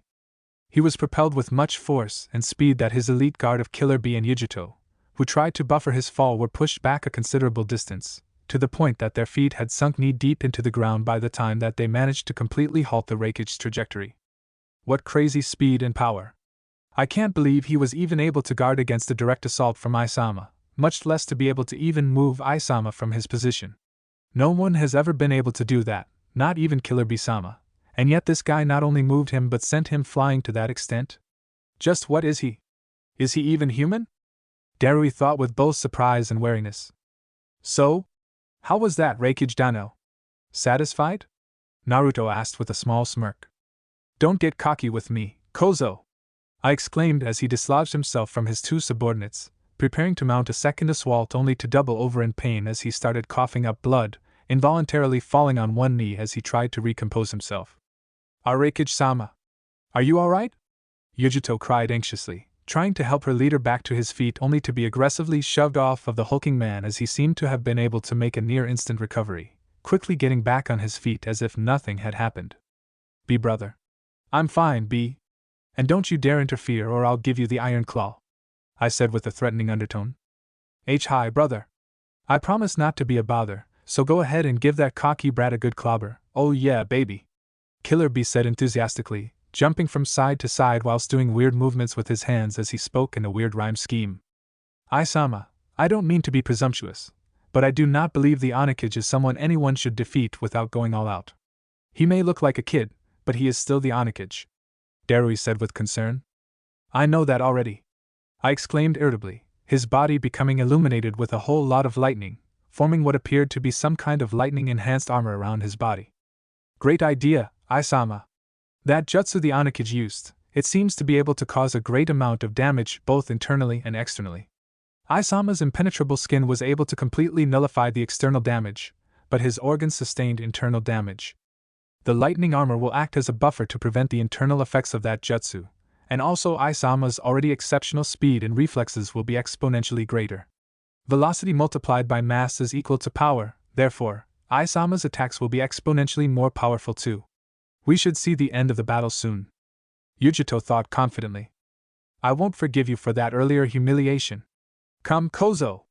I said angrily, almost faltering, when Naruto fully activated his own chakra, a chakra so strong and devastating that it destroyed the very ground that he was standing on, so strong that cracks started to open all around the battlefield and trees in the surrounding forest began to fall flat on the ground. And no way! How does a kid like that have so much chakra? How does any human not named Isama have that kind of chakra? He's a monster, just like Isama. This fight isn't going to be easy.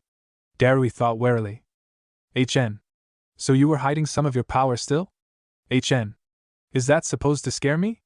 Don't underestimate the Raikage, I exclaimed as he came blitzing towards the blonde Uzumaki in a straight line, using his super fast foot speed and lightning-style shunshin to take his speed to a level beyond 99% of the human populace. Not wasting any time at all, Naruto used his own shunshin as he also came at the Raikage at a ridiculous speed, the two respective Kages moving at speeds that were beyond human comprehension. Elbow bolt, I exclaimed as he came at the blonde Uzumaki with a right-handed elbow assault. However, much to his surprise, the blonde Uzumaki was again fast enough to duck under his assault, instantly form a Rasengan, and ram it hard and fast into the Raikage's torso, in the exact same spot as before.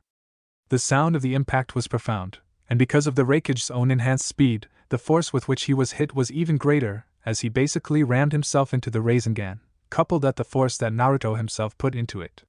However, it was different from last time, completely different. Yes, the Raikage was pushed back, but that was the issue in and of itself. He wasn't flung back like a ragdoll like last time, he was pushed back. Sure, it was an extremely powerful push as he was pushed back a considerable distance while he strained with all his might in order not to be flung away, his feet digging into the ground until they were ankle-length deep. However, this time, he neither suffered external nor internal injuries, and he didn't need to be caught by his comrades because he was able to buffer and nullify the attack all on his own. He tanked it. Unbelievable. Just what is this guy made of? Chakra-enhanced diamond? Naruto thought warily. Heh. So that's it then? That's all there is to your Rasengan? HN, it's a far cry from your father's. Are you sure you're his son? I taunted with a cocky smirk. I'm still faster than you, and the fact that I can use that jutsu in and of itself supports my claim. Raikage Dano, the standard of proof for this duel was that I'd be faster than you. I've proven that. This duel is over, Naruto said dismissively. What did I tell you about underestimating the Raikage, Kozo? I said angrily, summoning even more of his chakra, an exponential amount more as he too destroyed the land he was standing on with his chakra and felled dozens more trees too. Such was the strength and magnitude of it, his lightning armor increasing exponentially in the number of volts and amount of lightning as even his hair began to point upwards to the point that it was facing straight up, completely defying the laws of gravity. What? He actually had another level to his right and no Yoroi. And these chakra levels, they're comparable to a Bijou. I thought only elite Uzumaki were able to attain such levels of chakra. This man, what an incredible person. How powerful would he have become if he was born in the Uzumaki clan? The very thought itself is terrifying. Fuka thought in awe. Heh! Now it really is over. Isama is now firing from all cylinders. He has chakra and power that rivals the Bijou right now. Darui thought confidently. Futon, mini Raisin Shuriken. Naruto quickly said with his right arm in the air, forming a mini Rasengan on his index finger that had wind blades that were spinning so rapidly around it that it created a screeching sound. I can't use a normal-sized Raisin Shuriken. The blast radius is too massive. It will affect not just our battle but our elite guard and even the Chimera Ant squads too if I used it here. On the other hand, a normal Rasengan won't damage him. It probably won't even move him now, but I'm sure this will do some damage. Naruto thought. Unbelievable. That jutsu may be small but it is definitely releasing much more potent and much more sinister chakra. He's taken even the fourth jutsu to a new level entirely. So there is still progress like this occurring in the ninja world? Yujito thought in awe. Still, no matter how powerful a jutsu, it is useless if you cannot hit your target. Undoubtedly, the Onakage has incredible speed, but even he won't be able to keep up with Raikage-sama's speed when he goes all out. Darui thought analytically. Come, brat. I'm taking that Uzumaki woman no matter what you do. I taunted Naruto, in the blink of an eye, quickly launching the Raisin Shuriken at breakneck speeds, speeds that most people would never be able to dodge. HN. Is that it? I thought as he shifted to the side, only for his eyes to widen in shock and surprise as the Raisin Shuriken expanded before exploding suddenly, creating a large dome of energy that sucked everything around it into it. However, true to his word, the Raikage was not to be underestimated as he was somehow, miraculously, able to move fast enough to completely avoid getting sucked into the spiraling death trap. What followed next was like something out of a superhero movie as the Raikage appeared to be everywhere at once, moving so fast that he was leaving after images of himself everywhere as Naruto was ragdolled all across the battlefield like a pinball, thunderous shockwaves washing over the battlefield and destroying everything on sight, the shockwaves so powerful that Fuka had to erect a chakra chain barrier around herself and her comrades. On the other side, Yujito and Killer Bee both activated their version 1 cloaks whilst Darui hid behind his black lightning-style panther. This would go on for another 30 seconds before Naruto was smashed into the ground, a large crater forming as the earth rippled all across from the impact of the violent landing. He did it! Darui said excitedly. Time for the Onakage to be put to rest by my brother who is the absolute best, HN. For him this wasn't even a test, oh yeah. Killer Bee replied excitedly. No baka. Why is he embarrassing the name of the Onakage so much? And just after he became internationally recognized too. Well, whatever, if he is defeated then it just means that he was too weak, that's all. Estes said with a small shake of the head. Who do you think you're fooling, Estes? Your philosophy is that the weak die and perish and the strong thrive and rule over the weak, right? In which case, someone like you would never have decided to follow Naruto-sama if you thought he was weak. I think we both know what really is in your heart though, don't we? Mei retorted. Why is a wet behind the ears newbie talking down to me all of a sudden? Have I fallen so low that even the likes of you think that you can talk down to me? Estes said in dismay. Now Estes-chan. Mei-chan may indeed be a newbie, but we both know that she definitely is not wet behind the ears. Heck, she might even have more experience than you. Fuka retorted. Well, one has to always respect their elders, so I guess I can let it slide if an old hag like you talks down to me. Estes clapped back cheekily. Why you? Now, Fuka Oba-chan, this is no time for infighting. I would expect someone with over 2 centuries of experience to know this better than anyone else. Estes quickly added. That's it! Fuka exclaimed angrily, jumping on Estes and strangling her with both her hands, surprisingly doing this without losing focus on her jutsu, the chakra chain barrier remaining strong and active. If you two keep playing around you'll miss the whole thing. Look, Naruto-sama just got back up. Mei said, effectively ending the dispute between the two dangerous ladies as they both returned their focus onto the battlefield. This isn't over, you brat. Fuka muttered under her breath, Estes simply smirking at her in response. HN. You sure are pretty for an old hag, Fuka Oba-chan. Estes thought humorously. Most impressive, Raikage Dano. You truly live up to the title of Raikage. To think that you would force me into using the Chimera Toad Sage mode, most impressive indeed. Only 2 people who aren't members of the Bloodline have ever forced me to go all out, that being you and one other, the genius of the Uchiha clan and member of the S-ranked threat-level organization known as Akatsuki, Uchiha Itachi. Naruto said with sincerity. This guy truly is a speed demon. Both my eyes and my body couldn't keep up with him at all. If it wasn't for my advanced sensory abilities I wouldn't have been able to even guard against his attacks. I might have actually potentially died. Naruto thought warily. No response, huh? Oh, I see, you're shocked that I'm still standing and don't appear to have sustained any damage? Do not be disheartened, Raikage Dano, you did in fact break both my forearms and my shins when I was guarding against your attacks. However, the Uzumaki clan is not only powerful because of our super durability, but also because of our super regenerative and healing abilities. Uzushigakure was not known as the village of longevity for nothing, you know. I'm surprised you didn't know this, given your family's obsession with our clan's bloodline limit. Naruto said. So that's what it is. Indeed, I was certain that I had managed to shatter his bones when he was guarding against me, but the fact that he was even able to guard against me in the first place when I was moving at top speed is absurd. Still, he didn't dodge any of the attacks, meaning, it was all he could do just to put up his guard in time. I simply have to smash him until his guard breaks again, and then finish him off. I thought with determination. Ai-sama. Be careful. Look at his eyes have completely changed in color and design.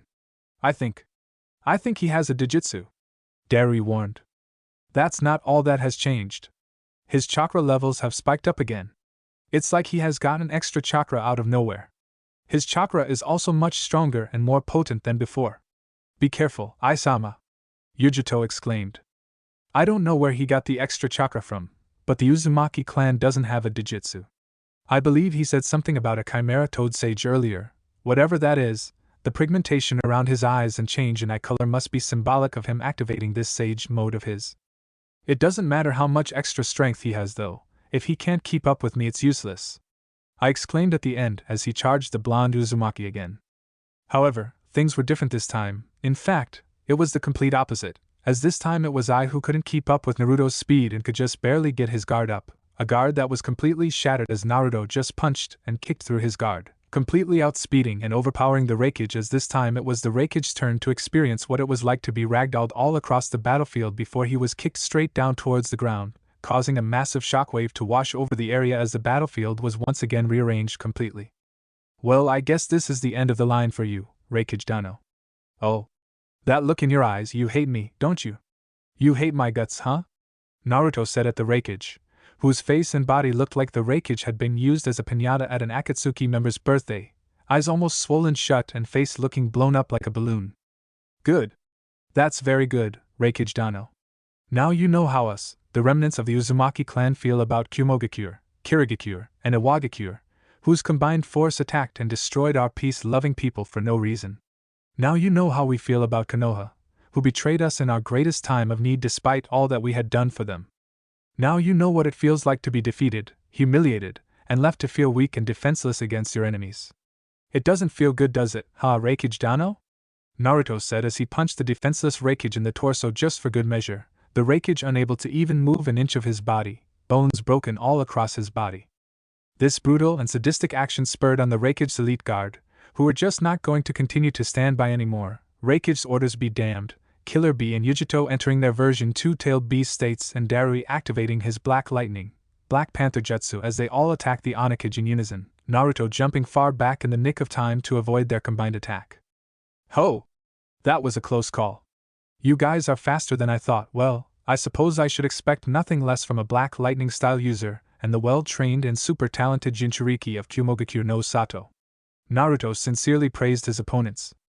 That was indeed very fast. I guess it makes sense why they are the Raikage's tag team partners. It would seem that raw speed and power is the core requirement to not only become the Raikage, but to become his elite guard too. What a bunch of brutes these Kumogakure ninja are, although quite impressive and dangerous too. They have the kind of speed that doesn't allow the enemy to form hand seals, and if you can't form hand seals, then what can you do? Mei said analytically. Instead of praising the enemy, the more relevant question is why did you stop me from aiding Naruto-sama, you piece of shit newbie? SDS asked irritably. Naruto-sama's orders are absolute, SDS, and also, Naruto-sama is not so weak that he would die so easily. Idiot, why does a newbie know this better than you? Fuka said tauntingly, causing SDS to grit her teeth in anger and irritation. I know how you feel, SDS, in many ways, you're more naive than the rest of us despite what you have been through. You have never thought about anything except battle since you were young, and now that you have developed these strong emotions for Naruto-sama, you have no idea how to deal with them because of your lack of experience. However, you have to grit and bear it, you have to trust in Naruto-sama. Besides, are you forgetting that this is just a blood clone? Well, I don't blame you, blood clone or not, it's still Naruto-sama, right? I know how you feel, but just endure it. Fuka thought compassionately. Forgive us, Ai-sama, but we are ninja, your elite ninja. A ninja never allows his emotions to cloud his judgment, therefore, we cannot let our beloved Raikage die in place like this. Kumogakure needs their Raikage, so we're interfering in your duel and taking you home whether you like it or not. We'll take whatever punishment you deem fit when we get home. Yujito said as she picked up the Raikage and put him on her back piggyback style. Heh? That's weird. How can you say you cannot allow your emotions to cloud your judgment whilst breaking your leader's orders in that same breath, calling him your beloved Raikage no less? Are you sure you're not acting out of emotion as opposed to duty? Naruto asked with a raised eyebrow. We came to the Kage summit as Ai-sama's bodyguards. What kind of bodyguards would we be if we didn't fight to protect him? As far as I'm concerned, we are merely acting according to our job description, which is to protect the Raikage at all costs. Yujito retorted. Well, I suppose you have a point. So, what now? You wanna fight me too? Naruto asked with genuine curiosity. If we must. That entirely depends on you. Will you come after us? Will you interfere in our mission to safely return Aisama to Kumogakure no Sato? Yujito asked tensely, eyes narrowing dangerously at the blonde-haired Uzumaki. Well, no, you guys can go. However, when you get home, I want you to seriously think about what you can do to make reparations to Onigakure for your actions here today, and I also want to leave you with a warning. If something like this happens again, if any Kumogakure shinobi attack any Onigakure shinobi without just cause, I will personally descend upon you and eliminate all life in Kumogakure. Even the trees and the animals will be eliminated, and even the grass will no longer grow in Kumogakure. You only get one freebie. Konoha have had theirs, and so have you, the next time something like this happens. Naruto trailed off maliciously, leaving the Kumo contingent to fill in the blanks for themselves. Be by your leave then, Onigakure Dano. Yujito said, cursing under her breath for being unable to stop the slight stutter in her voice, but nevertheless hightailing out of there as soon as the Onigakure gave her confirmation with a firm nod, not even bothering to try and convince B and Darui to follow her lead, knowing very well that they would have no choice but to follow her, irrespective of what they personally wanted to do. The men of the Akatsuki clan are stubborn and prideful, heck even the women are. However, most important to them is the Raikage's safety and well-being. B. Darui, I know how you feel. I know all you want to do is to shut the Onikage's loud mouth, but I also know that you won't leave Aisama's side, so swallow your pride and follow my lead for now. There is no other choice, we have to retreat. Yujito thought, and true to her thoughts, she could sense Darui and Killer Bee closing in on her, as they quickly caught up to her. So that's the true power of the Uzumaki clan? Super durability, super healing and regeneration, superior physical potential. High and dense chakra levels. You've gotta be kidding me, right? The Uzumaki clan have bodies designed to be the ultimate warriors. How were they even defeated? Was it their peace-loving ways that made them weak? It has to be, right? Perhaps they became weak because they didn't fight enough? Well, it seems like the current Uzumaki clan will not make that mistake. They seek peace, but are prepared for war. They are indeed the most dangerous people in the elemental nations right now. Killer Bee thought warily. More importantly, B, I didn't sense the Nine Tails' presence at all inside that boy, and yet the Hokage claims that he is a Jinchuriki. I don't believe the Hokage would lie about losing the Nine Tails. It would serve no purpose to make herself seem vulnerable unless she wanted to be attacked by the other villages and start a war. I don't think she is the type to do that though. Which begs the question, where is the Nine Tails right now? How can Uzumaki Naruto be alive if the Nine Tails was extracted from him? Is that even the real Uzumaki Naruto or an imposter? Gyuki, the eight-tailed beast, asked suspiciously. I don't know. If it was extracted from him, he should definitely be dead. Although, given his healing and regenerative powers, I wouldn't be surprised if he survived. Also, from what I hear, the Bloodline organization was known for collecting bloodline limits. In fact, I'm sure I heard him tell his Chimera ants to bring back the corpses of the Tsuchikage and his elite guard. So perhaps he was able to alter and restructure his DNA at a molecular level, to the point that he could survive an extraction. B retorted. Interesting. Indeed, that could very well be true. Still, it is a mystery that needs to be solved. It still doesn't tell us who extracted the Nine Tails, if indeed it was extracted, and where he is right now. Gyuki replied. I know he's your brother and you're worried, but I'm afraid I can't look into that right at this moment. Let's talk later, okay? Killer Bee replied. Fair enough. Later then. Gyuki replied before sinking back into the background of Killer Bee's mind. I've never heard Bee talk for so long without rhyming. He must really be shaken by today's events. That Uzumaki Naruto, he truly is a dangerous one. Gyuki thought with concern. Well, that was interesting and fun. Dangerous, yes, but also fun. Now then, how fare my beloved Chimera ants? Naruto thought out loud as he focused his attention on what was happening with the Chimera squads. Lessons for a young species, halt! Sheapuf exclaimed with his right arm extended, hand formed into a stop signal, having appeared in front of the Tsuchikage and his guard in the blink of an eye, along with Yuppie, Mosquito, and Bat. What the hell are these things, Gigi? A perplexed Kuratsuchi asked warily. Hear me, you lowly humans! I am Commander Sheapuf of the Chimera Ant Royal Flying Squad. We are the honorable summons of Naruto-sama, our esteemed god. We have been ordered to prevent you from advancing any further, and have been given permission to eradicate you should you refuse to obey. So I urge you, please refuse to stand down. Please attempt to advance and attack our esteemed god Naruto-sama, so that we may eradicate you. Sheapuf trailed off with a malicious tone, a sinister gaze permeable in his eyes as he looked at the Tsuchikage and his crew with disgust, loathing, and killing intent. Heh! I should have known that Commander Sheapuf would say something like that, Mosquito thought, not knowing whether to be amused or embarrassed by her commander's twisted execution of Naruto-sama's orders. Ha! Nice one, Sheapuf. You guys, are you really going to let him talk down to you like that? Menthethu Yuppie asked antagonistically, further fanning the fires that Sheapuf had just ignited in the hearts and minds of the Tsuchikage and his crew. Gigi. Give the order now. Surely you're not going to let a bunch of ants talk to us like that, are you? Kuratsuchi asked with barely contained anger and frustration. Ants? Did they really just call themselves ants? Anoki pondered, wondering how on earth these beasts could possibly identify themselves as ants. Okay, sure, the commander of their little team had butterfly wings and antennae on his head, but still, they were butterfly wings, not ant wings, because ants don't have wings, not to mention the fact that apart from the wings and the antennae, the guy looked completely human. The other girl also looked human as well apart from her bat-like features, and last time Anoki checked, bats and ants were not the same species. Heck, bats aren't even insects or arachnids, they're just bats. He didn't even want to go into the red-skinned guy, that guy was quite obviously no ant species. The other girl, okay, while he could tell from her facial features and her womanly curves that something human was going on there, everything else screamed insect. As far as Anoki could tell, she kind of looked like a mosquito, still not an ant though. To say the least, Anoki was confused, very confused. Nevertheless, he didn't have the time to ponder on such issues, not while the enemy was right in front of them, so he did the best thing he could do in that scenario, play mind games. If this man-insect thought he was going to dictate the pace of this encounter, then he had another thing coming. He clearly didn't know with whom he was playing with, because Anoki didn't live this long by letting his pride and emotions get the better of him, even if said emotions did do just that once or twice in his lifetime before. HN. What are you talking about, granddaughter? Of course I'm going to let them get away with it. Why on earth would I even entertain the ramblings of an ant? Surely this subhuman species cannot possibly be worthy of our attention.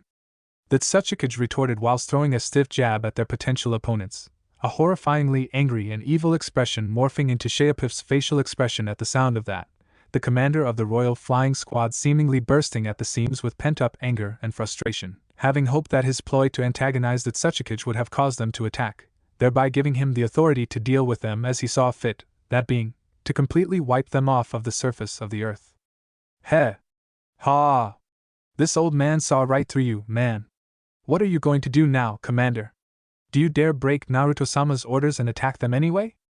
Yuppie asked tauntingly, Sheapuf giving Yuppie a death stare straight out of the pits of hell, but saying nothing in response and making no move to attack him, although his face portrayed everything he was thinking about the brutish Chimera and right at that moment. You idiot! Don't antagonize the commander like that. Just whose side are you on anyway? Bat exclaimed indignantly. I'm on your side, stupid! However, unlike our dear old commander here, I don't try to think beyond the orders that I am given. I trust Naruto-sama to make the right call at all times, unlike this fool who thinks that he is actually smarter than Kami-sama himself. Yuppie retorted, eliciting a deathly silence between the ant crew with his blunt honesty. Damn that Yuppie. What a way to kill the morale of the team. Sure, his words are 100% true. Poof is a victim of his own intellect and ego. He always thinks that he knows best, and without realizing it, he is constantly undermining Naruto-sama's orders by trying to find loopholes to exploit in his orders.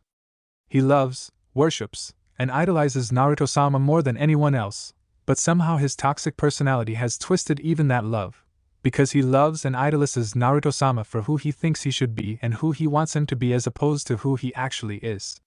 Mosquito thought analytically. Are you guys sure you came here for us? Did you really come all the way here just to fight amongst yourselves? What are you, children? How old are you anyway? Rashi asked sarcastically, causing Anoki, Han, and Kuratsuchi to snicker at the expense of the Chimera ants, Sheapuf looking like he was legitimately about to literally explode right then and there. This is not going according to plan at all. Kami-sama! What sin have I committed against you to deserve such punishment? Why did you give us such a timid order? You were supposed to order us to obliterate our enemies. Why? Why put me through such shame? Why? Sheapuf was cut off from his thoughts as he heard a loud impact coming from the surface. Turning around, along with his flying squad, only to see their worst nightmare, their beloved god, fallen on his back, a large crater around his body, broken and seemingly defeated, with the Raikage standing over him in victory. And Naruto-sama/Kami-sama! All four of the ants exclaimed in shock, fear, and horror, unable to believe what they were seeing with their own eyes. Naruto-sama! We have to go help him. We cannot allow our god to perish at the hands of a lowly human. Sheapuf exclaimed. But what about our orders? Mosquito stuttered. Orders be damned. We'll take whatever punishment we have to take for disobeying orders later, even if it means we'll be executed for insubordination. Sheapuf exclaimed as he tried to fly towards his god, only to be halted in his tracks when Yuppie shape-shifted and extended his arm so that he can catch Poof by his ankle and stop him from committing a grave mistake. What are you doing, Yuppie? Poof exclaimed angrily. Wait, you foolish commander. Look, he's getting up. And he is not injured. He's about to get serious. He was just feeling out the opponent, that's all. Yuppie said, much to the relief of, well, everyone, by everyone meaning every Chimera ant on the battlefield. I see. Stop embarrassing us and yourself and start acting like a true commander. Our job is to prevent these pathetic humans from interfering, that's all there is to it. Yuppie chastised his commander. I can't believe I'm being reprimanded by a simpleton such as you. But you're right. Sheapuf said, shocked not only by Yuppie's intelligence and decision-making skills, but even more so by his own incompetence and lack of rationality. That, however, didn't mean he was going to stop paying attention to Naruto's battle, even if he had to divide his time between paying attention to the Tsuchikage and his beloved god's battle, for one cannot simply change their nature in a split second. The fact of the matter was that he couldn't stand the very thought of possibly losing Naruto-sama to that brutish Kumo ninja, or anyone for that matter, especially if it happened while he did nothing to stop it. That would just destroy him entirely, mentally, emotionally, spiritually, heck, even physically. Fortunately for him, their god prevailed, and spectacularly too, beating the brutish Raikage at his own game, by completely overwhelming him with lightning speed and raw power. To say Poof was pleased by not only the outcome but by the manner in which his god carried himself would amount to a massive understatement. Yes, he was displeased by the fact that Naruto-sama allowed them to escape. However, the fact that the Raikage and his goons were running from his god with their tails between their legs, and the Raikage helpless and unable to even move an inch of his body, brought a sense of warmth and pleasure to Poof that he could scarcely recall ever feeling before. Yes, he was pleased, he was very pleased. Heh! Would you look at that? The Raikage is running away with his tail between his legs. Heh! Serves him right. Yuppie exclaimed joyously. Indeed, Yuppie? Serves him right indeed. Poof trailed off maliciously. Now, Tsuchikage-dano, what will you do, I wonder? One of your allies has been defeated and has deserted the battlefield, whereas we on the other hand remain strong and unharmed. At least the Raikage was brave enough to give it his best shot. Do you have the courage and self-confidence to match Lord Raikage, O great fence-sitter? Sheapuf asked condescendingly. You insects don't have much in the way of ninja experience, do you? If you did, you would know that in the ninja world courage is not a prerequisite in order to destroy your enemies, Hanoki said with a cold smirk, all four of the members of the Royal Flying Squad involuntarily widening their eyes in shock as their bodies, in an instant, became completely trapped and surrounded in a cube made of raw white and transparent energy. Particle release, atomic dismantling jutsu! Hanoki exclaimed, the cube shrinking down and doing as its name suggested, that being to completely dismantle enemies at a molecular level, leaving no trace whatsoever of their existence. Well, at least it worked on Sheapuf, but the rest of the flying squad, however, had other plans, as they all managed to somehow dispel Anoki's jutsu with ease, something that was thought to be impossible prior to today. Each of them did it differently, using their unique skills and God-given talents. By God-given meaning Naruto-given, of course. Yuppie had the unique ability to expand his body by filling it up with explosive chakra that would eventually explode outward, reducing him back to his normal size but completely obliterating all of his enemies from all around himself. In other words, a 360-degree attack. Using said ability, Yuppie was able to stop the cube from shrinking any further and in fact managed to dispel the jutsu completely. Bat, on the other hand, used her sound/vibration release in order to dispel the atomic dismantling cube, releasing a powerful wave of vibrations all around her at the correct frequency required to dismantle the would-be dismantling jutsu. Finally, Mosquito. For her it wasn't so much as dismantling the jutsu more than it was absorbing the jutsu, using the summing jutsu to summon thousands of small mosquitoes that specializes in chakra absorption, the mosquitoes completely draining the jutsu of its chakra, thereby causing said jutsu to collapse into nothingness. This, of course, came as a shock to Onoki and his team, who couldn't believe what they were seeing, having never seen anyone deal with the particle release in that manner before. However, none of them were able to get a chance to even properly digest that information as the 3 remaining Chimera ants went on the offensive, flying at speeds that neither Onoki or his team were able to follow, much less keep up with. It happened in an instant. Yuppie turned his arms into 2 razor-sharp tendrils and speared both Kuratsuchi and Onoki right through the chest before they could even blink. Mosquito used her super speed to close the distance between herself and Han, and used one of her twin hooks to slice Han's head clean off his shoulders, and Bat used her sound release to coat her hand with chakra that was vibrating at incredible decibels, causing her hand to become exponentially sharper than a spear and a sword as she stabbed her hand right through Rashi's chest, the 3 of them effectively and efficiently killing off the entire Tsuchikage platoon squad. However, their victory was short-lived when all 3 of them began to notice that instead of blood flowing out of the wounds, soil instead was leaking out of the wounds and the bodies began to crumble into dust and debris. Not unexpectedly, this occurrence both shocked and infuriated the flying squad, and what was most disconcerting was the fact that they didn't understand how they, of all people, the elite royal flying squad, had no idea when or how the Tsuchikage platoon squad had replaced themselves with rock clones. Impossible. How is it possible that I of all people didn't detect the execution of both the particle release and the replacement rock clones? Bat thought as she tried to use her sound release, vibration radar technique to find the location of the Tsuchikage's team. Forget about you. How did I not notice any of this? Mosquito exclaimed in shock, unable to believe that her chakra sensory skills had failed her. Forget about that. More importantly, where the hell are they now? Yuppie exclaimed angrily. I can't find them. And it isn't a barrier either. Unlike a chakra sensor, I can detect people even from within a chakra cloaking barrier with my vibration radar. They're not here, they aren't anywhere near where we are. Bat replied. What? Are you fucking with me right now, team? How did they use such high-level techniques like the particle release or the Tsuchi Bunshin without being within our range? Yuppie asked incredulously. It's rather simple actually. They all heard a voice that they never thought they would ever hear again. The voice of their commander, Sheapuf, all of them turning around rapidly to see the floating head of their commander who seemed to be regenerating himself. Of course. How could I have not realized that he would survive? Mosquito thought, realizing just how out of tune the Tsuchikage and his squad had put her and her comrades if things that were so obvious were flying right by their heads. Sheapuf's survival was rather simple to explain if you knew about his abilities. He was blessed with the ability to dismantle and reassemble his own cells at a molecular level. Or to put it simply, to split himself into multiple molecule-sized clones of himself, and then put himself together into his true form again. So naturally, a jutsu that dismantled objects and people at a molecular level was never going to actually succeed in killing him, because all he would have to do was simply dismantle himself, and then reassemble himself, and everything would be fine. You're alive?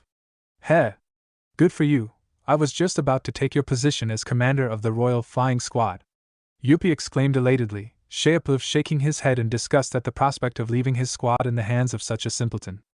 More importantly, could you elaborate on what you were saying, Commander? How is any of this simple?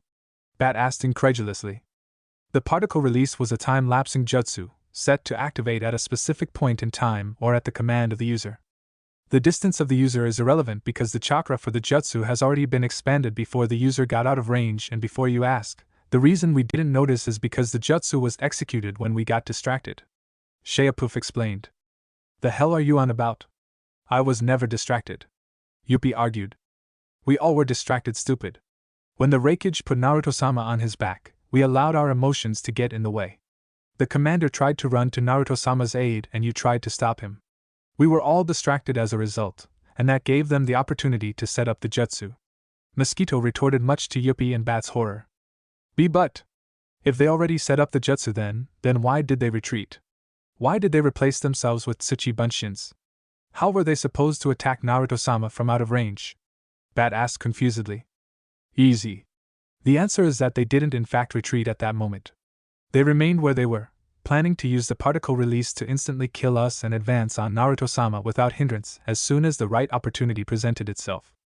However, when Naruto-sama triumphed over the Raikage and the Raikage retreated with his team, they realized that the competitive advantage they would have had of 8 versus 4 was no longer attainable, and that fighting Naruto-sama and his team 4 versus 4 would be too much of a risk. Sheapuf explained. So they retreated by replacing themselves with rock clones. Once again we were distracted by our celebration of Naruto-sama's victory, and they took advantage of that momentary lapse in concentration to act with precision and efficiency. Of course, they still wanted to land a blow on Naruto-sama, so they didn't cancel the particle release and hoped to at least kill the four of us for their troubles. Sheapuf concluded his explanation. So basically, all of this happened because of our incompetence. It is 100% our fault. You've got to be kidding me.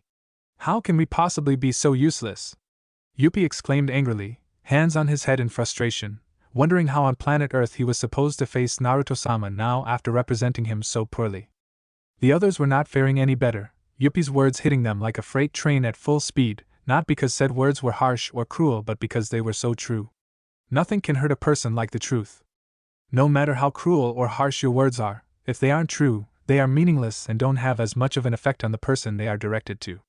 But if they are true, if the words are nothing but the honest and most sincere truth, then their impact becomes exponentially more devastating.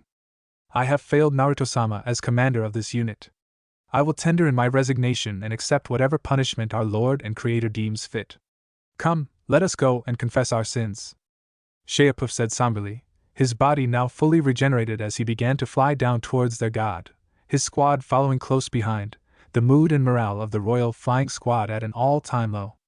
Meanwhile, Tsuchikage and squad, you've gotta be fucking kidding me. I can't believe those bastard ants survived our particle release trap. How could this possibly happen? Kuratsuchi exclaimed with both surprise and anger.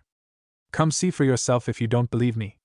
Han retorted simply, tossing his retractable telescope at the princess of Iwagakure, only to have it violently thrown back at his face. Han thankful that his reflexes were good enough that he managed to catch the telescope before it smashed his face.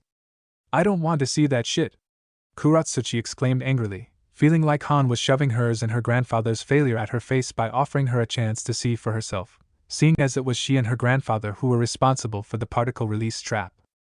Han, I expect you to provide me with a full report detailing how exactly they managed to survive our particle release trap when we get back home. Even if you don't quite understand the ability used, give me as best a description as you can. This information will be vital for the next time we encounter those creatures. It has become clear that the brat cannot be defeated without first going through his beasts. Anoki ordered. As you wish, Anoki-sama. Han replied humbly. So there will be a next time then? Is it really wise to go after the Uzumaki brat? If we couldn't defeat him when he was out in the wilderness, isolated from his fortress and the rest of his comrades, what chance do we have of defeating him in Onigashikure no Sato? We don't even know the landscape of Demon Country, much less the location and logistics of Onigashikure no Sato. Moreover, his people will no doubt throw themselves in between us and the Onigashikage.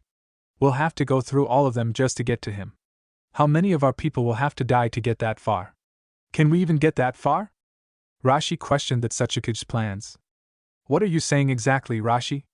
Are you saying that you want us to allow the son of the Yellow Flash to live and thrive while we do nothing about it? Do you want to explain that to our people, huh? What do you think they will say or do when they find out, and trust me they will find out, that the son of that bastard Yellow Flash is alive and has his own ninja village, and we aren't doing jack shit about it? Will you stand before them and explain that you won't get revenge for our people because you're scared? Kuratsuchi asked with both incredulity and disgust. Our people are safe, our people are thriving. They are doing just fine. Isn't that enough? Aren't they tired of losing loved ones to that man and his bloodline? Rashi asked. You must be growing senile in your old age, Rashi. What you don't understand is that every man, woman, girl, boy, and child would gladly stab and remove their own eye if it meant getting revenge on the Yellow Flash.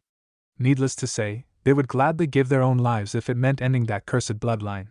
Han retorted. Then let us give them a choice. You say that they will find out about Naruto even if we try to hide this information, right? Then, let us tell them the truth without trying to influence them. Let us lay it all out on the table and let them decide. Rashi pleaded. I was planning to do that anyway, stupid. As soon as we arrive I will call for a village assembly and tell them everything that happened. I'll also make sure that every ninja and citizen understands the pros and cons of going to war with Onigashikure. I'll make sure they understand that we would be facing the risk of eradication if we lost, and in fact even if we win. And then I'll let them decide by way of vote. Everyone's vote will be kept confidential so as to make sure that no one is influenced by the loud voices of a small minority. We'll make sure everyone has a voice in this matter. Anoki explained. You must really be rattled if you're going this far. You're taking him even more seriously than you took the Yellow Flash. Han retorted. Of course I am. The last time I underestimated a Namikaze, my village was almost eradicated by one man. I won't make that mistake again, especially when the Namikaze have combined their blood with the Uzumaki. Anoki replied. But Gigi, do you think the Raikage will want to form an alliance with us after what happened? What if what happened makes him not want to anger the Namikaze brat? Kuratsuchi asked warily, instinctively realizing that an alliance would have to be made in order to defeat Onigekyo without her dad even saying so. On the contrary, my dear granddaughter, what happened to the Raikage may in fact be a blessing in disguise. Before his battle with Naruto, I was 90% certain that any offer of an alliance by me would have been rejected by the Raikage.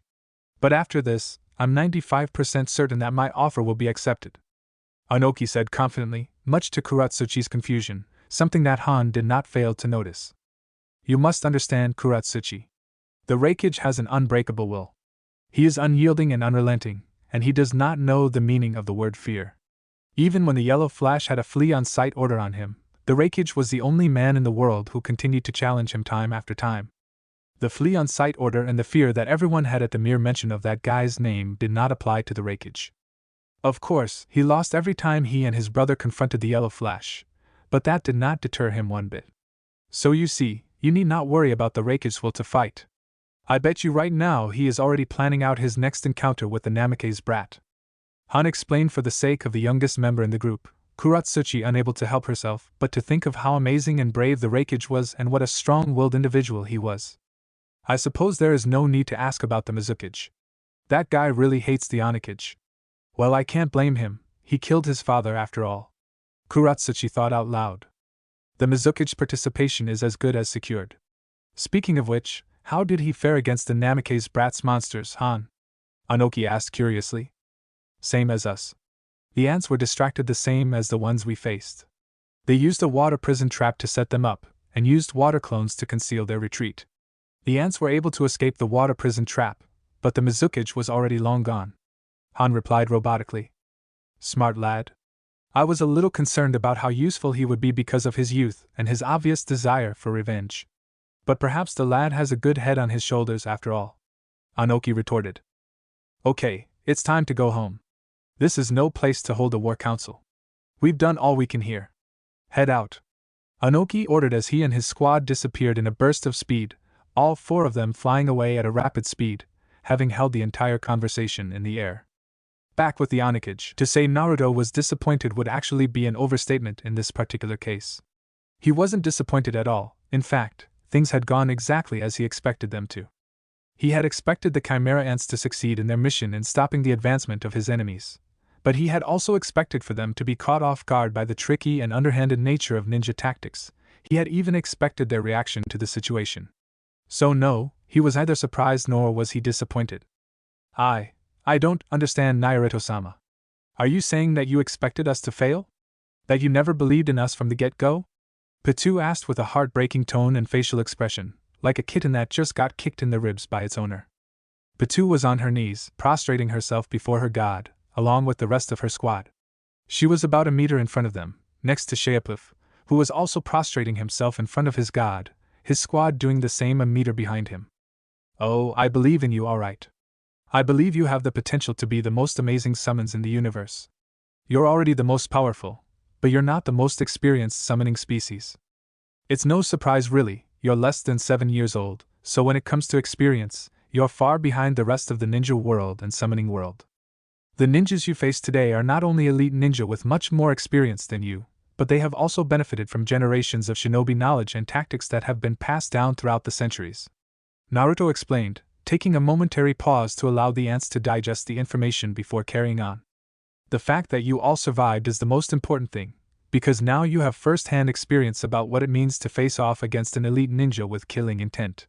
No amount of sparring can make up for the real deal. I'm hoping to avoid it, but war seems to be the inevitable outcome between me and the 5 Kage nations, and that means it is an inevitable outcome for you as well.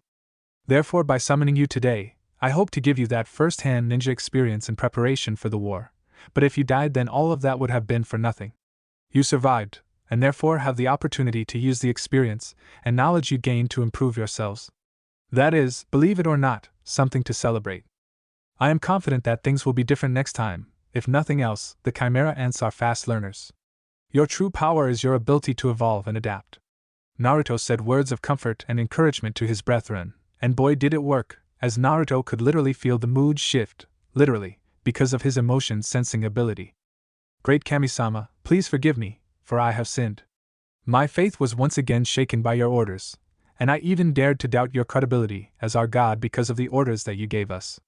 I lost faith in you, and my lack of faith is the direct cause for creating the opening that the Tsuchikage and his platoon squad exploited.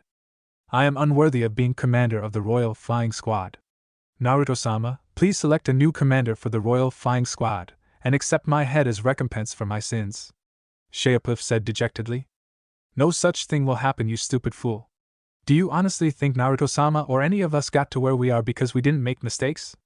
Because we didn't embarrass ourselves at any point? Because we didn't feel a sense of shame and uselessness at any point? Fuka said angrily. The road to perfection is littered with failure and disappointment. It is a road full of pain and heartache. But that is exactly what you need in order to grow and evolve. Learning from your mistakes and failures, and growing from your pain and disappointment is how one attains true shinobi prowess. Are you so weak and pathetic that you would commit suicide at the first sign of trouble? Because if so, then you really were never worthy of Naruto-sama to begin with. Fuka spoke harshly, but truly, Poof's eyes widening in surprise as realization dawned on him, realizing what a complete and utter idiot and weakling he was, and consequently vowing to never embarrass himself or his god like that again. I understand. Thank you, Fuka-sama. I will take your words to heart, and I vow to never show my back again, no matter the circumstances. I will become the leader that the Royal Flying Squad deserves, and I will become the true and faithful servant that our god deserves. Poof said with the fire of conviction burning in his eyes, a newfound respect and appreciation for the members of the Bloodline growing in his mind and heart at the same time. In all honesty, up until this very moment, Poof hated the Bloodline members more than anyone or anything in the world. He hated how they were always at their god's side, he hated how much love and trust Naruto-sama had for them, he hated how they were the first line of defense against Naruto-sama's enemies, he hated everything about them, because he believed that everything they had should have been what the Chimera ants and their king had, because he believed the Chimera ants were much better than the lowly Bloodline humans. However, he now realized that maybe not everything he believed was entirely true. These Bloodline members were not lowly humans, not at all, they were angels. If the Chimera ants were the servants and Naruto-sama was their god, then surely the Bloodline members had to be the angels at their god's side. This very moment couldn't have made it any more clearer for Poof, the sheer wisdom and knowledge that this Lady Angel had just imparted on him, her mental fortitude and experience, her grace and her beauty, and the fact that she had Naruto-sama's trust and respect. What else could she be if not an angel? For the first time in his short life, Poof realized how delusional and misinformed he was. For the first time, he realized how much he still had to learn and how much he still needed to grow. He had arrogantly and foolishly refused to entertain any notion that the Chimera ants might be flawed or inadequate in any way whatsoever, seeing it as a sign of weakness to even entertain such thoughts. But now he realized that one had to look at themselves critically and honestly to identify weaknesses in themselves in order to learn, adapt, grow, and overcome said weakness. That was the only way to reach true perfection. I'll hold you to those words, Poof, Naruto said sternly. Hi. Kami-sama. Please do, Poof said with both humility and conviction. He's finally learning. This is good. Summoning him and his squad for this encounter really was the right call, Naruto thought. Very well. Are there any questions or inquiries? Naruto asked, directing the question not just at Poof but all the Chimera ants. In that case, you may be dismissed, Naruto ordered, the entire flying squad and assault squad giving a military salute before simultaneously canceling the summoning technique, teleporting back to the Chimera ant summoning village. Hours later, Land of Rivers. I never expected the Ichibi Jinchuriki to be traveling with the Hokage and her elite guard, Sasori said with a deep and grouchy voice, a far cry from his real voice but one born out of necessity in order to maintain his cover. He was in the sky, far up in the sky, in fact so high that he couldn't even see the people that they were stalking, relying on Deidara's artificial eye enhancer in order to keep track of their targets. They were using Deidara's clay hawks in order to fly, Deidara having made one for himself and one for Sasori. Do you think that they knew that we were coming, Deidara asked curiously. It's not impossible, but extremely unlikely. The more likely reason for this is that the discussions at the Kage summit must have rattled the Konoha-Suna alliance. With Onigekyo no Sato, the Uzumaki clan, the Bloodline, and Uzumaki Naruto himself announcing themselves to the world, a series of ripples or even waves have undoubtedly been triggered. War seems a likely scenario, and if war is about to break out, then it seems reasonable to assume that the enemy would attempt to take out the Ichibi Jinchuriki in order to weaken the Konoha-Suna alliance. Sasori retorted. You know you might be onto something, Sasori no Dana, HN. Now that Uzumaki Naruto has revealed himself, Konoha can no longer use the threat of unleashing the most powerful bija on their enemies, and if the Ichibi is also taken out, then the demise of the Konoha-Suna alliance would be almost guaranteed. Still, this is a problem for us, HN. What do we do now, Dana? Do we retreat or do we wait for the Konoha team to leave Suna? Deidara asked with both curiosity and concern. Neither. We must attack them right now. The numbers are again at us, but in the next 24 hours our target will reach Sunigekyo no Sato where he will have an endless supply of sand. It will be more difficult to take him out in his own home ground. Sasori counter-argued. So we must attack them before they leave the land of rivers, HN? Deidara asked rhetorically. Precisely. But we must have a carefully planned and tactical approach. After all, two of our enemies are the legendary Sannin, one is the legendary copy ninja, and they have that strange taijutsu user who can use the celestial gates. Defeating them would be tough even if the Ichibi and his team wasn't with them, Sasori said with a grave undertone. You make a valid point, I have to admit, Dana. So what do you have in mind, HN? Deidara asked excitedly. Send a clay clone ahead to the border of the Riverlands, have it set up an elaborate and impregnable minefield. We must not allow them to reach Suna no matter what. We'll wait until they rest in the evening before we attack them. The cover of darkness works better with my fighting style, that is to say, assuming I will be even needed. Sasori replied controversially. The fuck did you just say, HN? You expect me to fight all of these powerful guys on my own? Are you an idiot or just plain lazy, HN? Deidara asked incredulously. Your attacking style is best suited for mass demolition and destruction. Killing a multitude of enemies in a single attack is your specialty. We'll have you drop your C3 bomb on them. No matter what their abilities are, I expect your C3 bomb to eliminate at least half of them and severely injure the rest. I'm counting on the Ichibi being part of the injured list, which will make it easier for us to take him. Also, the explosion should also serve to separate them from each other. If we can isolate the Ichibi, then all the better for us. Sasori explained. I see. Well, damn, you should have lead with that from the beginning, HN. Deidara retorted excitedly. Curb your excitement until after we have captured the Ichibi. Now hurry up and make your preparations. I have my own preparations to make. Sasori ordered grumpily. You got it, Dana? Deidara said with even more excitement, clearly not taking Sasori's advice to curb his excitement at all. That evening, is everyone okay? If you're struggling, please speak up. I intend for us to travel throughout the evening and only rest in the morning. If you won't be able to make it, or if you will but will be completely drained by morning, then please speak up. You'll be useless in a battle if you are too drained to fight. Tsunade spoke up as she and her comrades continued to run at a rapid pace through the land of rivers. Don't underestimate us, Hokage-sama.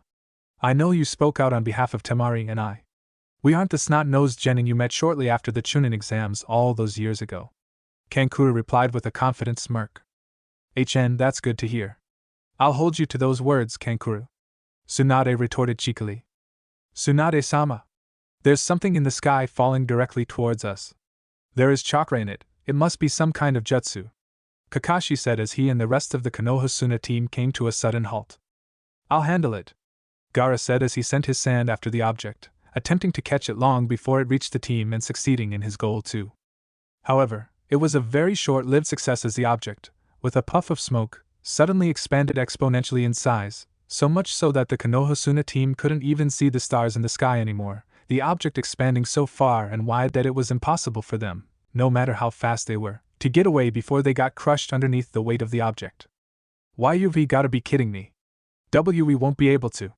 As I said before, I've got it under control.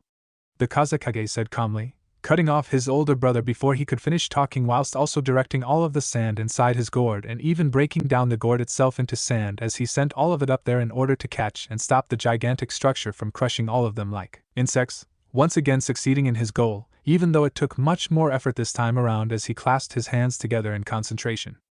He did it. Well done, Kazekage, Tsunade said with gratitude. The job is not done yet. I need to send some of my sand into the ground in order to break it down and create more sand. If anyone can alleviate some of the pressure, the process would go faster, Gaara said emotionlessly. I'll do it. Kuchios no Jutsu, Jiraiya said after going through the hand seals and biting his finger, summoning 2 boss-level toads, one being Gamatora and the other being Gamaken. Hurry up and help Kazekage out, Jiraiya ordered hastily, the toads, instantly realizing the gravity of the situation, not wasting any time at all as they helped to hold up the structure. Heh? I can't believe that they actually managed to avoid getting crushed by your C3 bomb. As expected, I suppose, of the legendary Sannin and the young prodigious Kazekage, Sasori said, both surprised and impressed by the feats of his enemies. Heh! Let's see how they handle the true form of my art. Katsu! Deidara exclaimed as he formed a one-handed ram hand seal, causing the most monumental explosion a ninja has ever produced, at least as far as Sasori was aware, and he was very aware when it came to the shinobi world, being the best spy master in the world and all.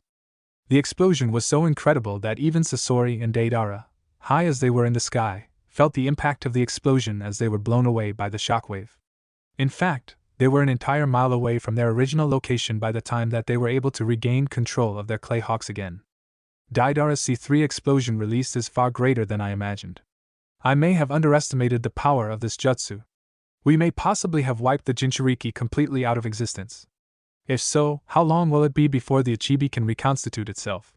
Sasori thought before he was broken from his musings by the maniacal laugh of his partner. Ha ha ha ha ha. Dana! Did you see that? Do you understand now the true meaning of art? Deidara exclaimed proudly. Sasori didn't dignify any of that with a response, but deep down he knew, he finally understood just how amazing Deidara's art was.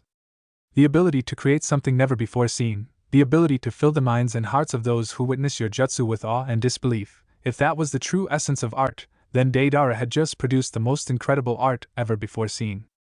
He had turned a great mountainside into a great canyon with one single jutsu. Who else could do that? Who else could boast about such a feat? In the future, when people pass by this place, they will tell stories about the ninja who built this canyon single-handedly, single jutsu in fact. Deidara's legacy will live on forever, transcending time itself, much like how Sasori intended for his art to do. Sasori, of course, would never admit any of this to Deidara's face, not even under the threat of torture and death, but he also would never be able to bring himself to speak ill of Deidara's art again. He just wasn't the kind of person who could lie to himself. Oh, he could lie to others, and he could lie very well, but never to himself, never. Come, Deidara. Let us look for the remnants of our enemies. Hopefully the Ichibi Jinchuriki was able to pull a rabbit out of a hat and survived, Sasori said as he flew his bird closer to the ground, Deidara following behind silently as he pondered about his partner's sudden change in demeanor. Back on the surface, Keikuchios no Jutsu. Tsunade just barely managed to breathe out as she summoned the last vestiges of her chakra, yet still able to summon a boss-level version of Katsuyu despite her frail physical state. This was actually the second time in a short space of time that she had summoned a boss-level sized Katsuyu, the first one having been completely obliterated by the explosion when Tsunade had tried to use her Katsuyu to protect herself and her comrades from the explosion. Jiraiya had also summoned the stomach of the fire-breathing toad, but that too had been obliterated by the explosion, a feat that Tsunade didn't even think was possible.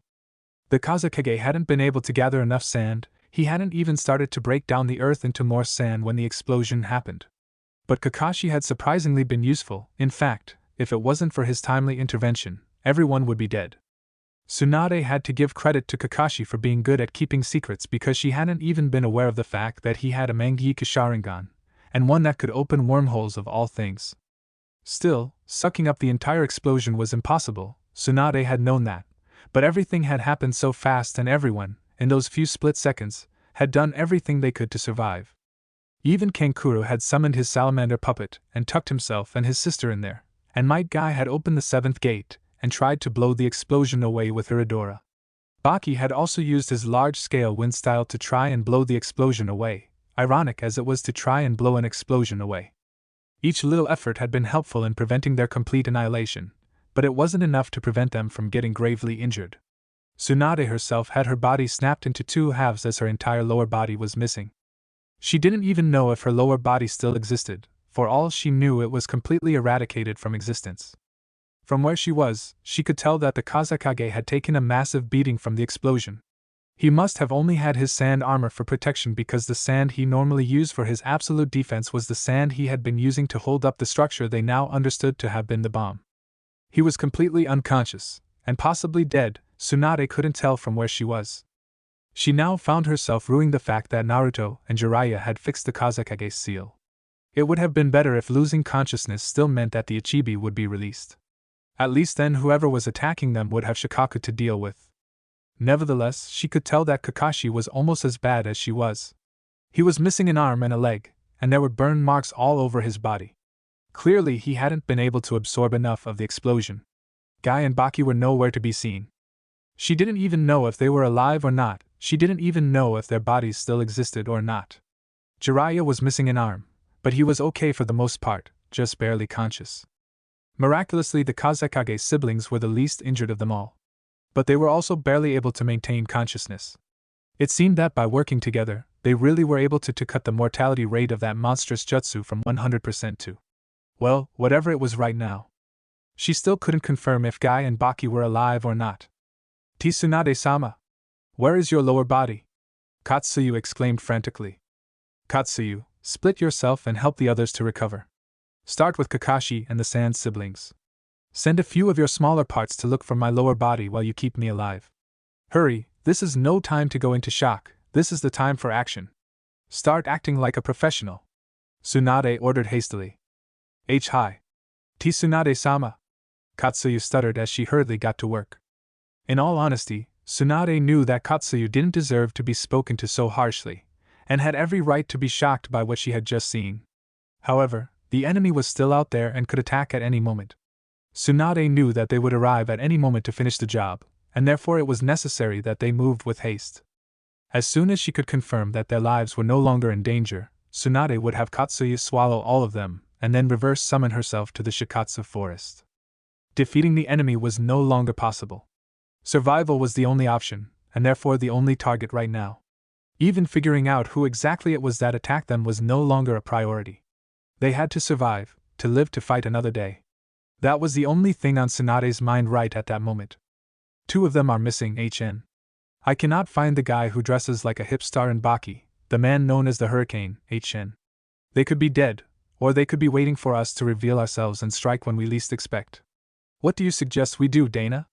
Deidara asked for guidance from his more experienced partner. Their whereabouts are irrelevant. Can you find the Ichibi Jinchuiki? What is his status? Sasori asked curiously. Barely alive by the looks of it, he is unconscious, and there's some kind of slug creature headed towards High. Deidara trailed off as Sasori surprised him by suddenly jumping onto his hawk. What the? Hurry! Send the clay hawk to intercept the slug. You must get the Ichibi before that slug gets to him. Sasori ordered, Deidara finally realizing the reason that Sasori had jumped into his clay bird. You got it, Sasori no Dana. Deidara saluted as he gave the mental command to the clay hawk that Sasori had just vacated. It took only a moment for the clay hawk, being one of, if not the fastest bird that Deidara was able to summon, to get to its target, Katsuyu gasping in surprise when she realized that she was nowhere near fast enough to get there in time as the clay hawk was moving at a ridiculous speed, the bird extending its talons so that it can quickly grab the Kazekage. Dynamic entry. Katsuyu heard just before a man with blazing green energy surrounding him came crashing into the bird with a flying kick, the man kicking the bird so hard that it went flying in the complete opposite direction that it was flying, which Katsuyu thought was an amazing feat considering how fast the bird had been flying. The amount of force it must have taken to cause it to fly so rapidly in the opposite direction must have been monumental. She had been about to celebrate the fact that the Kazekage would be saved after all when the hawk that was kicked by the strange man that Katsuyu now understood to be Might Gain exploded, causing both Katsuyu and Guy to be momentarily distracted by the explosion and blindsided by the dust and debris of the explosion, which is why they failed to see the second hawk that had been flying under the shadow of the first one in time, as it had already grabbed the Kazekage and flown away by the time that they realized what had happened. These Konoha ninjas are something else, aren't they, Dana HN? It's a good thing I took the liberty to create another clay hawk to fly under the shadow of the first one, HN. You can never be too prepared, HN. Deidara said elatedly. Indeed. I'm surprised that even with all his injuries he was still able to move like that. But nevertheless, this is it for the Ichibi Jinchuriki. Come, Deidara, let us hurry up and get out of here. Our objective is not complete until we have delivered the Ichibi to leader. Sasori said, eager to get out of there while everything was still going their way. Seems like we at least managed to kill one of them, not counting the Ichibi of course, who will soon be dead, HN. Deidara said as he mentally commanded his remaining hawks, the one he and Sasori were riding on, and the one that had the Kazekage, to go full speed ahead. What do you mean? Sasori asked curiously. That funny-looking taijutsu guy was carrying Baki the Hurricane's head, HN. I know they have an alliance, but I never expected the Konoha and Suna shinobi to have such sentimental feelings for one another, HN. Deidara retorted. Was all Sasori said in response, because that was all the life of a Suna shinobi meant to him, having stopped caring a long time ago about the people of Wind Country. Shimada. I have to save the Kaz. Have to. Guy sputtered as he went into a terrible coughing fit before suddenly collapsing onto the ground and consequently dropped Baki's head unceremoniously onto the ground. Katsuyu, seeing the bad condition that her comrade was in, quickly attached herself to him and began to heal and restore him, saving his life in the process. Naturally, the sight of Baki's dead falling from Guy's hands raised a lot of questions that she couldn't answer in that moment. She would later learn that Baki had sacrificed himself in order to save Mike Guy's life, which is why Guy had held on to his head so dearly, hoping to at least have something of the great man to bury for his funeral. The Village of Enlightenment. Lord Boros! Melioran exclaimed as he suddenly jumped up to his feet. Yo! Why are you naked, you stupid fool? And where the hell is your left arm? Boros asked incredulously. Boros is a very tall cyclopes-like chimera ant with light pink, spiky hair and bangs that fall over his face. He has sharp teeth and pointed ears lined with a row of silver earrings. He has one large blue eye and light blue skin with dark blue crack-shaped markings that start from his eye and cover most of his body. He is also wearing a set of armor with spikes on the shoulder and forearms and has a pair of matching curved boots. He is also wearing a pair of white harem pants, held by a magenta-colored sash with silver-lined purple blades hanging from it. Boros was also a member of the Royal Guard, specifically, the commander of the Royal Guard subdivision known as the Royal Annihilation Squad, a squad of chimera ants capable of creating mass destruction in battle. They were not suited for stealth missions or missions that required finesse and delicacy to say the least. The other members of the Royal Annihilation Squad were Carnage Kabuto, Liano the Beast King, and Priscilla the Terrible, also known as the Winged Demon of the Forest of Enlightenment. To say Melioran was terrified would be an incredible understatement. It was not a stretch of the imagination to say that the members of the Royal Demolition Squad were the closest to the king in terms of strength. But that was not why Melioran was terrified, it was their personalities that terrified him more than anything. This group of ants was by far the most sadistic and most volatile of all the chimera ants. But terrible as he was, Boros was the most calm and most reasonable of the four of them, so Melioran's luck wasn't completely in the dumpster. If it had been any of the other three who found him looking like he had just gotten his ass whooped, he would have feared that they would kill him before even trying to find out what had happened. Don't make me ask you a second time, Melioran, Boros said gravely, the threat of Melioran's extinction palpable in every single syllable that Boros spoke. I have to make a report to Naruto-sama. I have to go to Onigekyo no Sato urgently. Melioran exclaimed suddenly, his memories returning suddenly as he remembered what had happened. What? Tell me what happened. Now. Where is Kami-sama? Boros exclaimed angrily.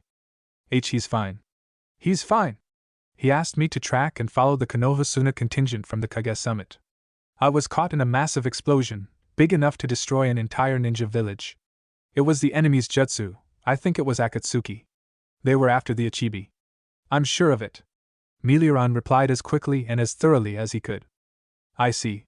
Well, I actually don't give a crap about that. Boros deadpanned, much to Melioran's surprise and incredulity. So, can I go? Melioran asked carefully. Yeah, totally. Go along now. Do your job. And don't let me see you looking like that again. Make sure you at least grow your arm back before you stand before me. There is nothing I hate more than imperfection and weakness, Boros said authoritatively. Hi. Melioran saluted before quickly scurrying out of there. Kyuso. First the explosion and now Boros?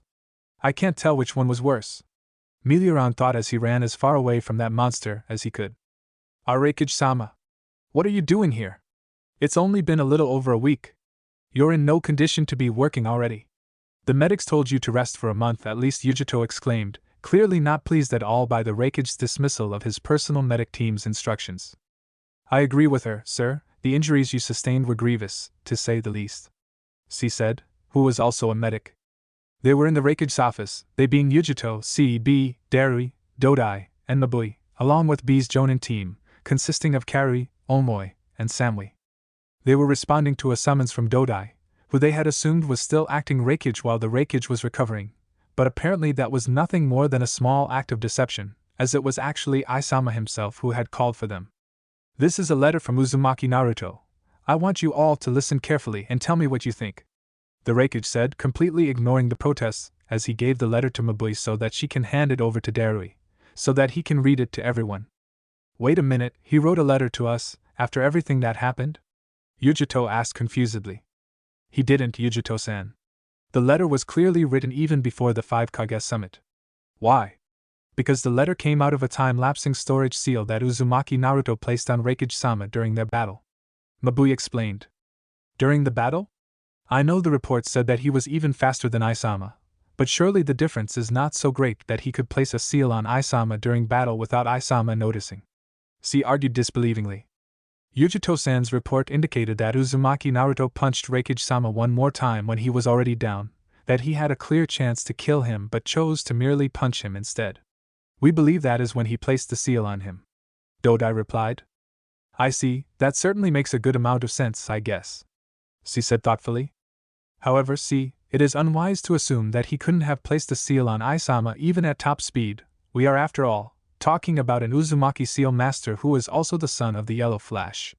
As you should know, the Yellow Flash was more than capable of placing seals on both B and Isama while they were moving at top speed. Dodai cautioned, C's eyes widening briefly before nodding his head in understanding. So, I guess I will begin reading the letter then. Darui said as he opened the letter and began reading. Dear Yandame Raikage Idano, my name, as you probably know by now, is Uzumaki Namikaze Naruto, son of the red-blooded habanero Uzumaki Kushina and the yellow flash Namikaze Minato. I am also, whether the summit went according to plan or not, the Shodame Onikage. I have uncovered, and known about, for many years now, an organization known as Akatsuki. It is an organization, similar to my Bloodline organization, comprised solely of S-ranked ninjas, S-ranked criminals in this particular case. I have encountered some of their members before, namely, the tailless-tailed beast Hoshigaki Kisame, Kinslayer Uchiha Itachi, puppeteer Master Sasori of the Red Sands, and former apprentice of Tsuchikage on Okidano, Bakutan no Deidara. I have also run into one other member who specializes in espionage, namely Zetsu. He seems to have some sort of Mokutan-related bloodline limit. Finally, I am to believe that one of their members hiding in the shadows is the man responsible for the Kyubi incident that occurred over 15 years ago in Konoha, a mysterious Sharingan user who is a master Jakugan ninjutsu user, who may or may not be Uchiha Madara himself. At the very least, he has some connection to Uchiha Madara. I'm fairly certain that Uchiha Itachi is aware of this man's existence and involvement in the organization, but I'm not so sure the rest of the members, apart from their leader, are aware. Speaking of the leader, I have it on good authority to believe that he is the wielder of the Rinnegan, the same legendary eyes that the progenitor of ninjutsu, the sage of the six paths himself used to wield. I am certain that at this point, if not already, you have begun to doubt some of my words, and that is understandable, and even acceptable. However, whether you believe Uchiha Madara is alive or not, and whether you believe there is an actual Rinnegan wielder or not, the threat of Akatsuki is however real. How, you might ask, are they a threat to you? Simple, the main purpose for the existence of this organization, apart from their mercenary activities, is to collect all 9 of the bijou. For what purpose, even I am not quite certain. The organization consists of approximately 9 to 10 members. If it is 9, then maybe they simply want to become the bijou containers and use that power to control the world. However, I suspect it is something far more sinister. I, as leader of the Bloodline, had a non-aggression pact with the Akatsuki, a pact that is still in place, therefore, I cannot move against them. I'm not asking you to move against them either, merely that you take extra precautions to protect your Jinchuriki.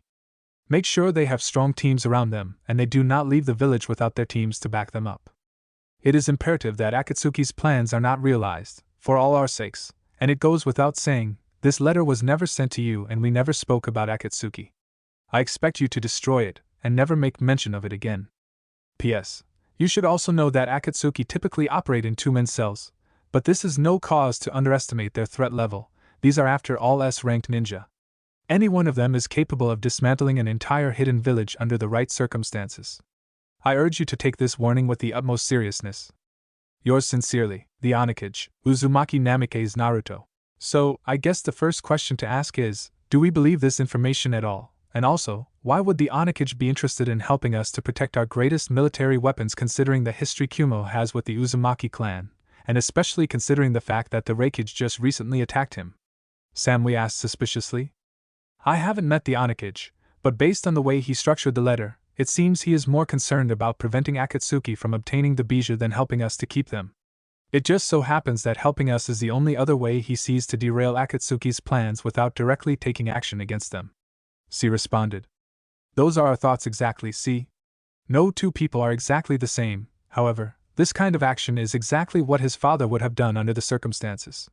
Uzumaki Naruto is not Namikaze Minato, but he is definitely his father's son. I replied, pleased with C's deduction. You said our thoughts, you and who exactly? Yujito asked curiously. Mabui, Dodai and I have already discussed the letter at length. The hardest part was deciding whether to let you in on it or not given the sensitivity of the information.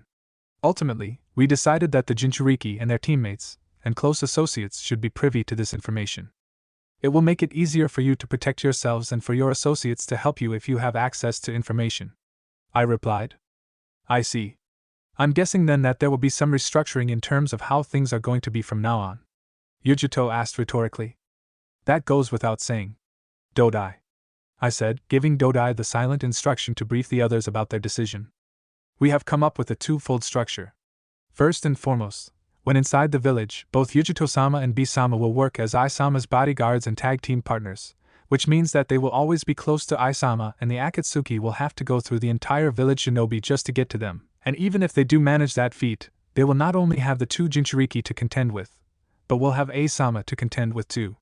Dodai explained the first part of the plan, taking a momentary pause to let everyone digest the info before carrying on with his explanation. Now, we understand that due to their shinobi excellence and reputations, B-sama and Yujito-sama fetch a high demand from clients all across the elemental nations. We know that we cannot keep them locked up, otherwise Kumogakure will lose a large chunk of its clientele. However, at the same time, we absolutely cannot allow our prized assets to go on solo missions anymore. Therefore, as a compromise, B-sama and Yujito-sama will still go on missions outside of the village, but they will only go as part of a four-man team. Dodai said clearly and concisely. Obviously then, B-sama will operate with his jonin team of Kari, Samui, and Omoi, but what about Yujito-sama? She doesn't exactly have a team, she only goes on solo missions. Darui asked warily. Yujito's new team, with immediate effect, will be comprised of her, Yu, C, and Dodai. I ordered with authority. I see. You really thought this whole thing through, haven't you, I-sama? Darui retorted. Of course I have. My recent, embarrassing defeat to Uzumaki Naruto has given me much perspective. He reminds me a lot of his father, and if he is anything like his father, then we have to take a warning from him very seriously. I also have to assume that we are the only ones that he has managed to warn about the Akatsuki, as we are the only ones that he actively interacted with after the summit. Assuming that is true, then it is even more imperative that we protect our bijou so that we can have the advantage over the other villages when they inevitably lose theirs. I explained. That is a brilliant idea, I-sama. In fact, everything you have said and done has been well thought out. However, aren't we overlooking something? If the Onakage only gave you the letter by placing a storage seal on you when you fought him, then how was he planning to give the letter to you if you didn't confront him? Did he somehow already know that you would attack him? Wasn't he on his way home when you confronted him? So then what was his original plan? Also, if he placed a storage seal on you without anyone realizing until some days later, what other seal could he have placed on you? And finally, does the Onakage really have a non-aggression pact with Akatsuki, or is he just trying to get us to do his dirty work for him and take out his competitors? Samui asked in quick succession. Those are indeed significant questions, questions that the answers to have already been discussed at length by Dodai, Mabui and I. In the end, we decided that it really wasn't all that important if Uzumaki had an ulterior motive or not, and it is even unlikely. Uzumaki Naruto did not ask us to hunt down Akatsuki, only that we take measures to protect ourselves against them should they attack. He is not trying to incite a war between Akatsuki and us, but rather is trying to get us prepared in case of one. As far as any other potential seals placed on me are concerned, we have our best people working on ascertaining that," I replied. "Still, with regard to this new arrangement, our efficiency will be hindered by this. For example, in Dodai-sama, Darui-dano, Sidano, and Yujito-sama, you have 4 elite jonin capable of handling S-class missions single-handedly, working together to handle just one S-class mission. We will be losing a lot of money and clientele because of this arrangement. Could Uzumaki Naruto-dano not have an angle of some sort regarding that particular issue? Perhaps he means to distract us whilst he moves in and takes a huge chunk of our clientele from us," Samui asked skeptically. "Again, a valid concern, Samui-chan. However, think about what we would lose if we didn't take these precautions and we lost both our Jinchuriki. A half a dozen or so clients seem insignificant in the face of that, don't you think?" Mabui responded on the Raikage's behalf. "I suppose that's true," Samui said contemplatively. "Why are we even worried about Akatsuki, though? Do we honestly believe that a mere 2-man cell can take out either of Yujito-sama or B-sama? They are both S-ranked ninja even without harnessing the power of their bijou. Once they do harness that power, they are nigh unbeatable," Karui argued. "That is a dangerous way of thinking, Karui-chan. Tell me, in the time frame between the passing of the Yellow Flash and the recent Kage summit, did you think anyone in the world was capable of defeating Isama? Did you think there was anyone in the world who was faster than him?" Mabui asked rhetorically. No, ma'am," Karui said, eyes widening as realization dawned on her. "We must not underestimate Akatsuki. Not only are they an organization of ninja each with the power and skill of a Kage, but they have also, presumably, been preparing to hunt the bijou for years and years. No doubt they have skill sets and jutsu specialized for hunting and capturing bijou. We also do not believe Yujito-dano or Bisama could lose, but we have to take the necessary precautions nevertheless. Do you understand, Karui-chan?" Mabui asked rhetorically. "Yes, Mabui-sama," Karui replied submissively. "Good, now are there any objections to the setup?" I asked. "In that case, everyone except Mabui and Dodai, get the hell out of my office," I exclaimed, his mood souring all of a sudden, or maybe he had just been holding himself back in order to get through the meeting. "I'm afraid we cannot leave yet, Raikage-sama. As usual, I will take whatever punishment you deem fit for this act of insubordination. I don't think it wise to chase us out of your office without addressing the gigantic elephant in the room. Uchiha Madara, the Rinnegan? Those were significant topics in the Onikage's letter. Do we believe that the Uchiha Madara is somehow alive, that he is hiding in the shadows of Akatsuki, and that he was responsible for the Kyuubi incident over 15 years ago? Do we believe there is a living wielder of the legendary eyes of the Sage of the Six Paths?" Yujito asked warily, catching everyone's attention as they were all interested in hearing what the Raikage had to say about this quite frankly impossible to believe without seeing information. "I do not know what to say to you. It is admittedly an outrageous claim, and I cannot blame any of you for doubting the Onikage's words. However, I never believed that Namikaze Minato and Uzumaki Kushina could have failed to contain and defeat the Kyuubi once it broke out. In fact, I never believed it could break out in the first place given Kushina's powers and Minato's sealing prowess. The only way that was possible was if there was a human factor. But what human was capable of causing the Yellow Flash himself to lose his life in battle? No one. So it still didn't make sense to me, and never did I manage to make sense of it. Until now," I replied, much to everyone's surprise. "Well, everyone not named Mabui, Dodai, or I, that is to say." "So you believe it? The Yellow Flash, like Shodame Hokage, fought both the Kyuubi and Uchiha Madara?" she asked incredulously. "I believe so. It is the only way his death makes sense. You guys were either not born yet, or too young to know what a terror the Yellow Flash was in the shinobi world. Having fought him on numerous occasions, I came to the conclusion that he was invincible. So I repeat, and hear me well, the only way what happened 16 years ago makes sense, is if the Onikage's theory about Uchiha Madara is true," I replied, much to the shock of everyone else.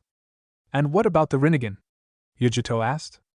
"We already know that the Sage of the Six Paths was real. In fact, some of his descendants hailed from Kumo, like the Gold and Silver brothers. We also have weapons that he made and used in battle. He is not a myth, he is part of our history as shinobi. Could there be a second coming? I do not know. However, what is clear is that we must all be prepared for what is to come. With the emergence of Onigakure and the Bloodline organization, and the sinister and mysterious threat that is Akatsuki, I get the feeling that reality itself is about to become redefined. We must all train and prepare ourselves for what is to come. The fourth great ninja war is on the horizon," I said gravely. And with that said, where does the Onakage stand? Is he a friend or a foe, given that we attacked him after a summit, and given Kumogakure's history with the Uzumaki clan? Darui asked curiously, and warily. I have no idea how he truly feels about us. At the very least, for now, I think we can consider him to be a neutral party. However, when or if the threat of Akatsuki is ever neutralized, we will no longer have a common enemy. What he will do then I cannot say. I believe we must treat him like we do everyone else, as a potential enemy. I replied. I see. Darui trailed off thoughtfully. If there are no more questions, then you may all be dismissed. Isama is arguably the healthiest and fittest man in the world, but even he needs his rest after the ordeal he went through. Mabui said, causing a tick mark to appear on Ai's forehead as he fought hard to resist the urge to tongue-lash Mabui for babying him, especially in front of his subordinates. By your leave then, Raikage-sama, Darui said with a small bow of the head before moving towards the door, followed by everyone else with the exception of Mabui and Dodai. Get some rest, because you and I are going to see each other before I go on my next quest. I'm going to come to your house tonight like a guest because I've got a lot that I want to get off my chest, oh yeah. B spoke for the first time since he arrived, much to everyone's shock and relief at the same time, all of them having wondered what could have troubled B so much for him of all people to be so silent during a meeting. HN. I snorted arrogantly, even though deep down he really was concerned about his little brother. Meanwhile, Sound Village Base on the East Gate, Hozuki Sujutsu, a child prodigy of the village hidden in the mist, once hailed as the second coming of the demon Momochi Zabuza. As someone who has seen firsthand the skills and shinobi prowess of Momochi Zabuza before, I do not take the praise given to you lightly. One Uchiha Sasuke said as he kicked his last victim's corpse away from him, the body as a result becoming dislodged from the sword that was penetrating its chest and crashing into the far wall unceremoniously. Sasuke didn't even spare the corpse another thought or glance as he began directing his full attention to his target. Not so long ago he had been hesitant to take a life in battle. Maiming had been easy, it had been the only way to ensure that there were no further attacks or pursuits on his life, but killing had been a bit of a sore spot, mainly due to the fact that he was concerned about the people his victims would be leaving behind, an understandable sentiment from someone who himself was the sole surviving member of an entire clan that was murdered. However, when he fought the Dobe not too long ago, he had been so consumed by his rage and hate for the Dobe that he had actually killed a lot of the sound ninjas he had previously taken down without killing as collateral damage. He had then had to kill Kuratsuki Raiga and his little twisted makeshift clan who took joy in burying people alive in order to get the twin lightning fangs from him. He hated to admit it, but killing was becoming a lot easier for him. In fact, it kind of came naturally to him. Your sword skills are not too shabby either, stranger. A young but masculine voice came from the water tank that Sasuke was seemingly having a conversation with. The style I use has been passed down for generations in the Uchiha clan. Even Uchiha Madara himself used this style as the foundation for his sword style. Sasuke replied as he walked closer to the water tank. The Uchiha clan, huh? Given your apparent age, then you couldn't possibly be Uchiha Itachi. Was there another survivor after all? Suigetsu thought out loud. I am the only survivor. Itachi the traitor is already dead, he just doesn't know it yet. Sasuke replied with conviction. Oh. You mean to kill him then, for revenge for what he did to your clan? The fact that you are here, together with the noise and commotion I heard outside must mean that you have killed all 255 of the ninja guarding this base, and you did it without a scratch too. Quite impressive. They were a far cry from the ninja of the great Uchiha clan of course, but still an impressive feat nonetheless. You might actually be able to kill Uchiha Itachi one day. Suigetsu retorted.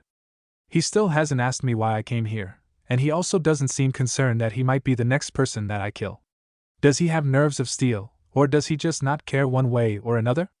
Sasuke thought warily. Speaking of Itachi, are you aware that he is part of an organization of S-ranked ninja? They work in two-man cells, and there might possibly be a way for them to call for extra backup if the need arose. To increase the chances of my success, I have decided to form a team of my own. Might you be interested in joining this team? Sasuke asked. A team? And who would be the leader of this team? Why would I follow you? Why would I even be interested in becoming a part of this team? What's in it for me? Suigetsu asked rhetorically. We both come from great ninja family who are now extinct. We are now the last hope of both our clans. I thought that might make you empathize with my situation. Sasuke replied, trying to emulate the Dobe as this is the kind of thing that the Dobe might have said, and seeing as the Dobe had an organization of S-ranked ninja and in fact an entire hidden village willing to follow him and die for him, then Sasuke figured that perhaps his methods were worth giving a shot. I do empathize, you and I are indeed in similar situations. However, a ninja never makes decisions based on emotions. Every ninja worth his kunai knows that. Suigetsu retorted. Playing hard to get, I see. Okay, I want revenge on Itachi, but isn't there someone you want your revenge on too? Orochimaru stole you from your home, humiliated you, experimented on you, and kept you in a water tank for years. What if I told you that before killing Itachi, I intend to kill Orochimaru? What would you say to that? Sasuke asked with a small, cocky smirk. Orochimaru, huh? Are you sure you have the power to pull that off? Even I wouldn't dare to hunt Orochimaru, not yet at least. Suigetsu retorted. I am confident. You might also want to know that Hashigaki Kisame is Itachi's partner in the Akatsuki. I hear he has the strongest of the 7 ninja swords. Sasuke laid down the bait heavily. You're being so kind to me, Uchiha-san. Are you an angel or something? Nevertheless, I told you I wasn't ready to face Orochimaru. What makes you think I am ready to face Kisame-senpai? If anything, I would rather face Orochimaru than to throw down with the tailless Bijou. Suigetsu retorted. So, basically you're a coward? Not the demonic traits I was expecting when I came here. Sasuke replied bluntly. I'm not a coward, far from it. But understand that I have been trapped in a water tank since I was 11 years old. I haven't had any training or battle experience ever since. It would be foolish of me to go straight into battle with S-ranked ninja, don't you think? Suigetsu asked rhetorically. 3 months then. We'll train and go on missions together for 3 months, and then we'll go after Orochimaru. I don't expect you to fight Orochimaru yourself, I'm just going to need you to stop anyone trying to aid him. Sasuke said, pulling out a storage scroll with the kanji for sword out as he decided that this was the perfect moment to use his trump card. As a joining gift, I procured these for you. Be grateful for my generosity. Taking out Kuratsuki Raiga of the 7 ninja swordsmen was no easy feat, Sasuke said as he unsealed the swords falling down on the ground in front of the water tank so that Suigetsu can see and inspect them. The twin lightning fangs? You say you fought and defeated Kuratsuki Raiga to get these? That's really impressive, Uchiha-san. Really impressive. Suigetsu said in awe. He's not all talk after all. Maybe he really can defeat Orochimaru and Itachi. Maybe there is something to gain from becoming his ally, at least for now. Suigetsu thought. Okay, I give up. You win, Uchiha-san, I lose. I will join your team. You've given me no choice. To think you had a trump card like this all along. How devious of you. Suigetsu said with both awe and dismay. Come then, let us be on our way. Sasuke said as he used the Chidori to slice through the chakra-enhanced water tank like a knife through butter, causing all the water to come pouring out of the tank, Suigetsu immediately reconstituting himself and grabbing onto the lightning fangs before using quite an incredibly fast shunshin to get behind Sasuke, holding one of the swords against the Uchiha heir's throat and the other aimed for right side of the torso, right under the armpits. Fast, for someone who has been in a tank for almost 5 years, that is. Sasuke said calmly. Calm, for someone who is about to die, that is.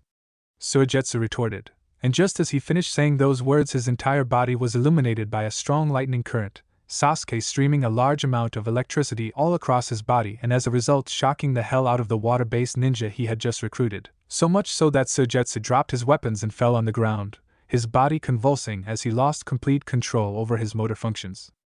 I see, so even at 50% capacity the Chidori Nagashi affects you to this extent. Because of your bloodline limit, it is obvious that lightning is your weakness. That's why it was such a good idea to get the lighting kiba for you, so that you can use them as a counter to other lightning-based attacks. Being a former trainee of the 7 ninja swordsmen, I would have expected you to know how to use the swords already, but clearly you have no idea how to use them, otherwise you would have used the sword to absorb the electricity from my attack in order to protect yourself. Consider this your first training lesson. Sasuke said to the convulsing water ninja. When you have managed to gather yourself, meet me outside. We have another recruit to go after. Maybe you can show me your fighting skills when we get to the base in the north. Hopefully by then you will have some sort of understanding of the power of those swords that I worked so hard to get for you. Sasuke trailed off as he walked out of the lab, leaving Suigetsu all alone with his thoughts as he debated the pros and cons of allying himself with this crazy and dangerous Uchiha. Kyuso. He's actually the real deal. As much as I hate to admit it, but I not only owe him a lot but I need him too. I might not be able to survive for long without being captured again after spending 5 years in that stupid tank. I need to get stronger, and it looks like the path to that strength lies with this uchiha guy. What's his name anyway? Suigetsu thought as he lay there, not like there was anything else he could do but to think anyway as he couldn't move his body for the time being. Konoha, Hokage's office. How may I help you, Hokage? Danzo trailed off disrespectfully, almost making Tsunade regret her decision to call the old prick into her office. I spoke to the elders, Koharu and Hamuradano, and apparently you are the man who knows the most about the experiments that Konoha did in the past with my grandfather's DNA. I would appreciate it if you handed over all the notes that you have on the DNA experiments. In fact, that's an order. Tsunade said sternly, Danzo raising an eyebrow at that as out of a number of possible reasons for being summoned that he could think of, this was definitely not one of them. If I may be so bold as to ask, what do you plan to do with such information, princess? Danzo asked curiously. I'm the best medical ninja in the village, in fact in the world, and I just asked you for notes on DNA cloning. Isn't it obvious what I want to do? Tsunade asked incredulously. The fact that it is obvious is not the reason it is hard to believe, but rather the fact that it is too good to be true. Danzo retorted, causing Tsunade to release a heavy sigh. She should have known the old war hawk would not allow her to have the data she wanted without putting her through a question and answer session. We are backed into a corner. We have lost our Jinchuriki, and it doesn't look like we can get the Kyuubi back anytime soon, if ever. Not only that, but Jiraiya and Hatake Kakashi, two of our finest ninja, are now effectively disabled and unable to participate in combat. Just the two of them are worth 1,000 ninja.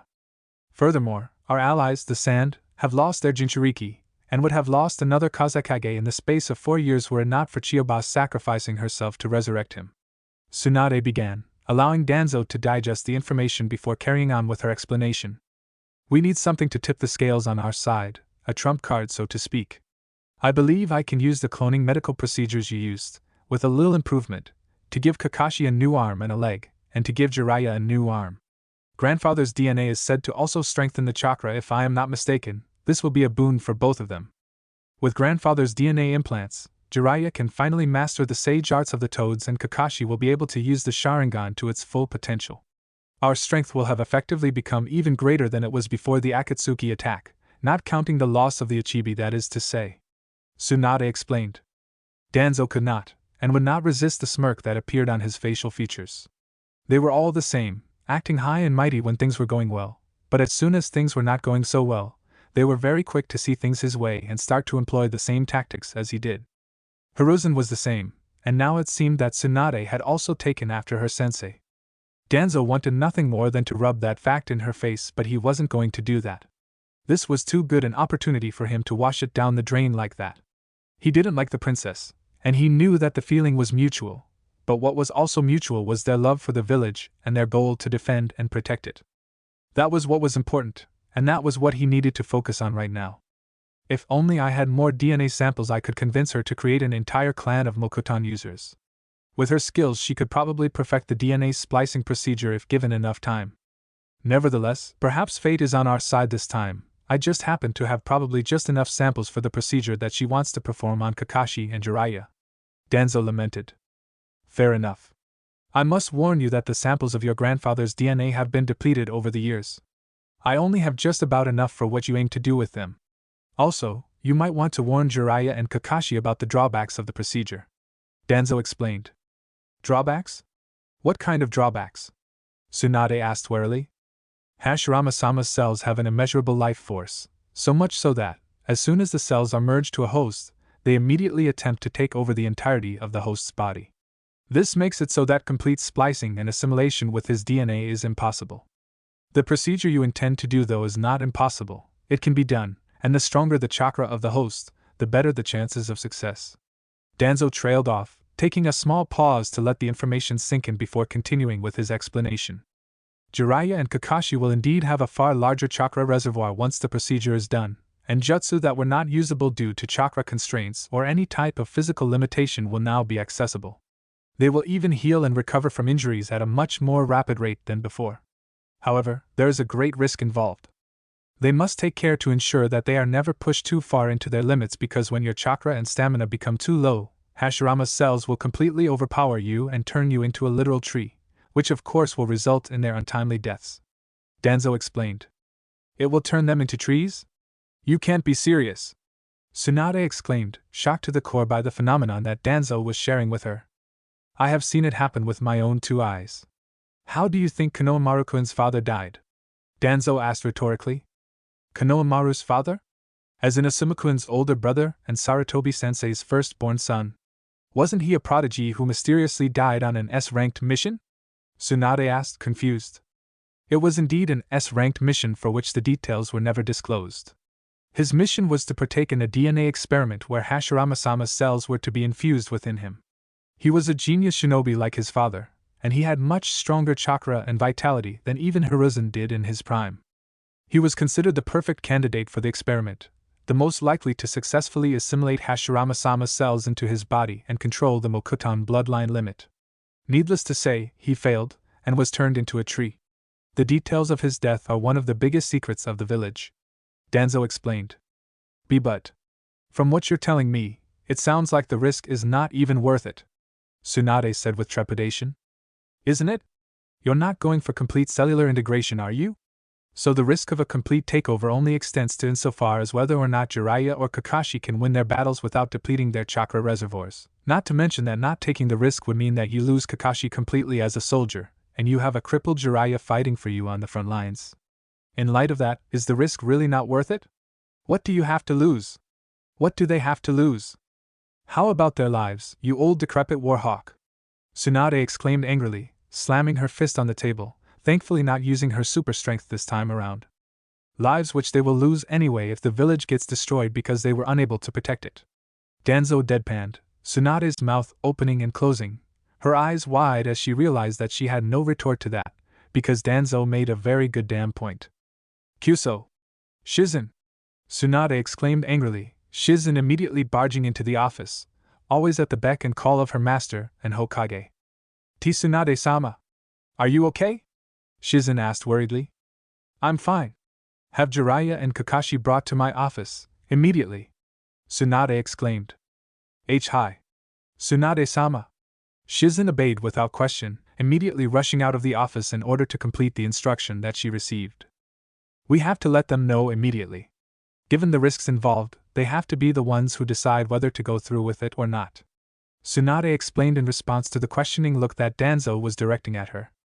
In that case, while you do that, I will take my leave so that I can organize the notes and DNA samples that you will need for the procedure. Why would you do that now?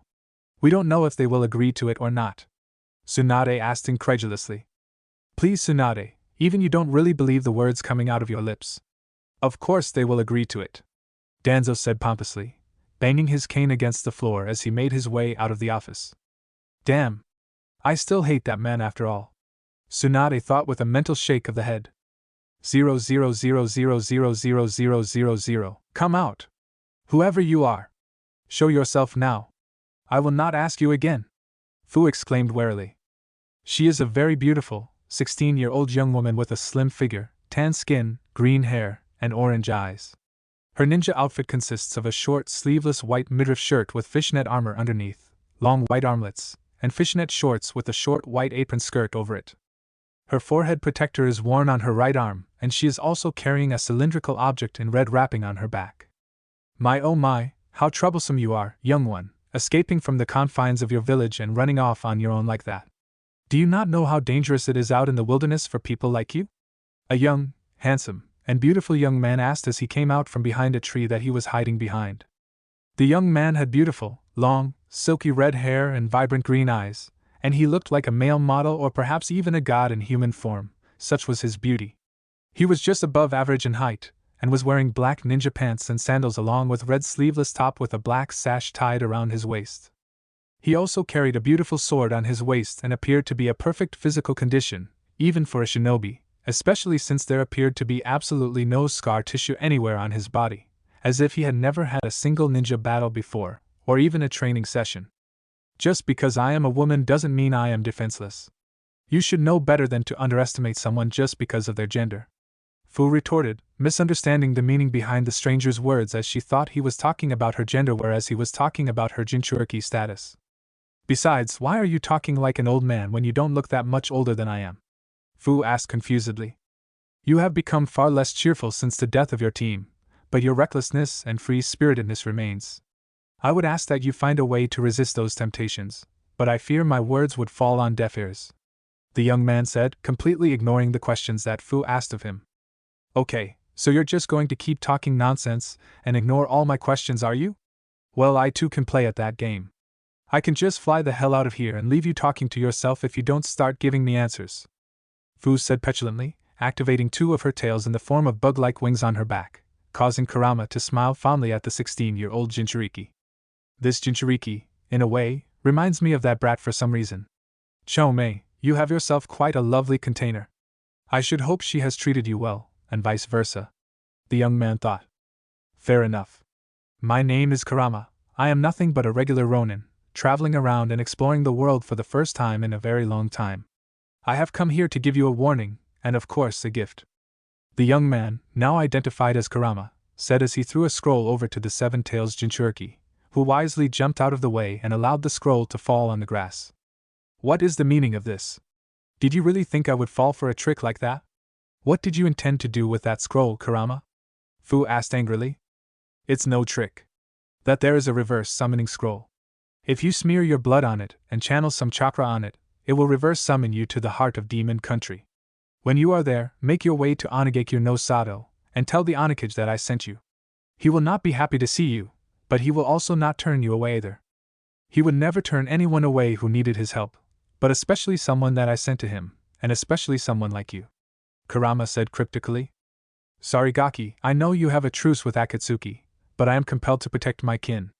I know you won't reject this woman if she comes to you for aid. For the first time, you'll have to break a promise." Kurama thought to himself, convinced that a promise made to Akatsuki would be outweighed by the life of this woman, even to someone who never breaks a promise. Demon Country? Okay, first of all, why would I want to go to Demon Country of all the places in the world? A demon-infested place like that is not exactly my idea of a holiday resort. Secondly, how would I even find Onigekyo no Sato? I have no idea what the terrain even looks like there. I would totally get lost if I don't get killed by the numerous demons infesting that Hell's Cape," Fu said incredulously. "You can find Onigekyo using this map that I drafted," Kurama said as he threw another scroll next to the reverse summoning scroll. "As for why you would even need these two scrolls, it is in case you find yourself in dire trouble, life and death kind of trouble. I hope you will never have to use these gifts, but I fear you might soon have to. At that point you will have probably also realized why going to Onigekyo instead of back to Takigekyo is the right option, for both yours and your village's sake," Kurama explained. "My village's sake? What do you mean?" Fu asked worriedly. "You will soon understand. All I can say is this: sometimes you have to leave the people you love in order to keep them safe," Kurama replied cryptically. "Assuming this isn't some kind of trick, why are you doing this? Why help me? You don't even know me, and I don't know you," Fu asked with a confused facial expression. "I understand your need to ask these questions, but unfortunately I cannot give you the answers. Too much is at stake. Also, if we do meet again, be sure to pretend that you have never seen me before, that you do not know who I am. You see, I am undercover. It is a big risk for me to appear like this before you. Do not tell a single soul of our encounter, for if you do, you will have condemned the both of us to an untimely death," Kurama said as his body morphed and fell apart, turning into a literal stack of wood. A wood clone? Fu thought out loud, surprise and disbelief permeable in her tone of voice. Elsewhere, Bird Country. Wow! That was absolutely amazing. I can't believe we just saved a princess. Naruto-sensei, is that what you always get up to in your solo missions? Amaru asked excitedly. Uzumaki Amaru is an orphan 12-year-old tomboy with long red hair and thick eyebrows. She is also of Uzumaki descent, and is actually very beautiful despite her tomboyish ways. She was wearing a standard kunoichi outfit, consisting of a red chunin flak jacket and a black ninja skirt along with white bandages around her ankles and equally black ninja sandals. Her forehead protector was tied around her left arm, and she had a sword strapped onto her back and a ninja weapons pouch on her left leg. I'm sure Naruto-sensei has saved 1,000 princesses. Uzumaki Anoka replied with absolute conviction despite how far-fetched her statement sounded to, well, everyone who was listening. Anoka is another beautiful redhead with ocean blue eyes, also of Uzumaki descent, and she also was wearing a similar outfit to Anoka, except that her sword was on her left hip instead of the back, and she was wearing a short-sleeved top under her flak jacket instead of a combat bra, sports bra sort of outfit, like Amaru. Also, her weapons pouch was on her right leg instead of the left. Amaru-chan, I'm not really sure that is accurate. In fact, it sounds completely impossible, Yukimaru retorted. Yukimaru is also a 12-year-old, except he, unlike the other two, is a boy, and also unlike the other two, he actually has blonde hair instead of red, and has magenta-colored eyes. He also, unlike the other two, doesn't have a sword of standard size, but carries a gigantic zanbatsu on his back that is the size of his entire length of body. He is wearing a red flak jacket just like the other two, but has a long sleeve back top underneath and is wearing long black pants instead of black tights covered by a short black skirt. He is also wearing black sandals and his forehead protector, like Anoka, is tied around his forehead. He also has black fingerless gloves on his hands and has white tape around his ankles. The three of them were the Onakage Genin team, well, Chunin team now as they had been promoted just a month ago. They were some of the most talented genin in the village, by far more talented than any other genin team in the world according to the Onakage. Amaru and Anoka were the Onakage's cousins, or nieces, or maybe even his aunts for all he knew. Honestly, either of them were exactly sure how they were related, they just knew that they were related because they were all of Uzumaki lineage.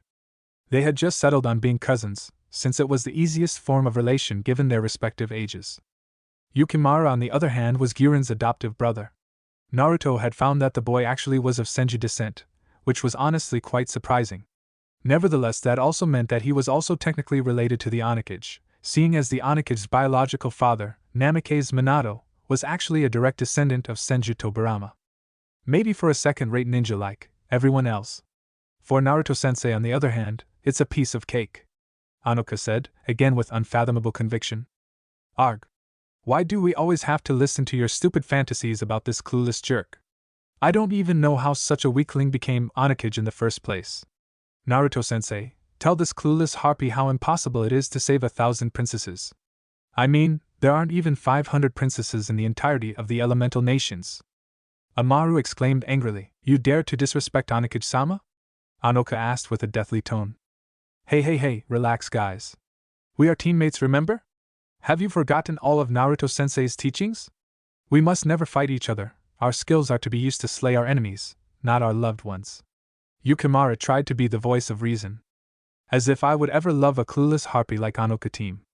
Amaru pouted, causing Yukimaru to sigh in dismay at his teammate's refusal to acknowledge her own emotions. Naruto-sensei, I fear there is only one resolution to this conflict. It has to come directly from your own lips. Is it true that you have saved 1,000 princesses? Yukimaru asked, already knowing the answer, or so he thought. But of course, Yukimaru. I am the great Naruto-sama after all, the strongest ninja in the world, he.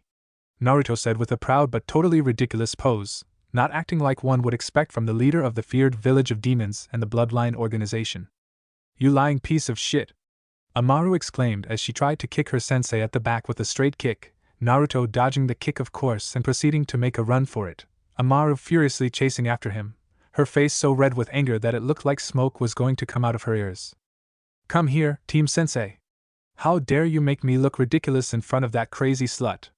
Amaru exclaimed angrily as she used as fast a shunshin as she could to try and catch up to Naruto, but to no avail at all, not even slightly closing the distance between her and her sensei, the only thing she could see being the red cloak with the DNA sequence that her sensei was wearing drifting further and further away from her. That was of course until she started rapidly closing the distance between herself and her sensei. She was about to smile widely at the fact that her speed training had paid off when she suddenly realized that her sensei had stopped dead in his tracks, and immediately after that she was able to sense two extremely potent chakras, and quickly realized that the chakra of these people was not only strong in potency, but was also extremely large in reserves.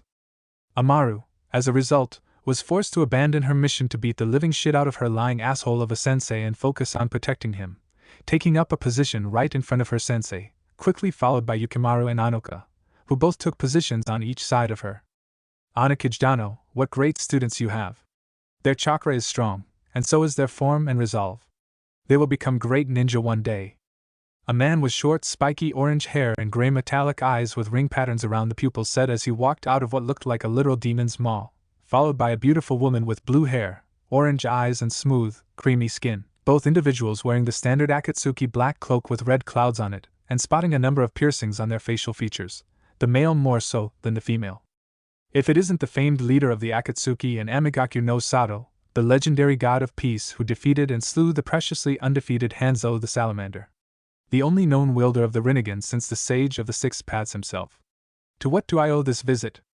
Naruto asked casually, if he was fazed at all by having the leader himself of Akatsuki pay him a surprise visit like this, certainly not showing it.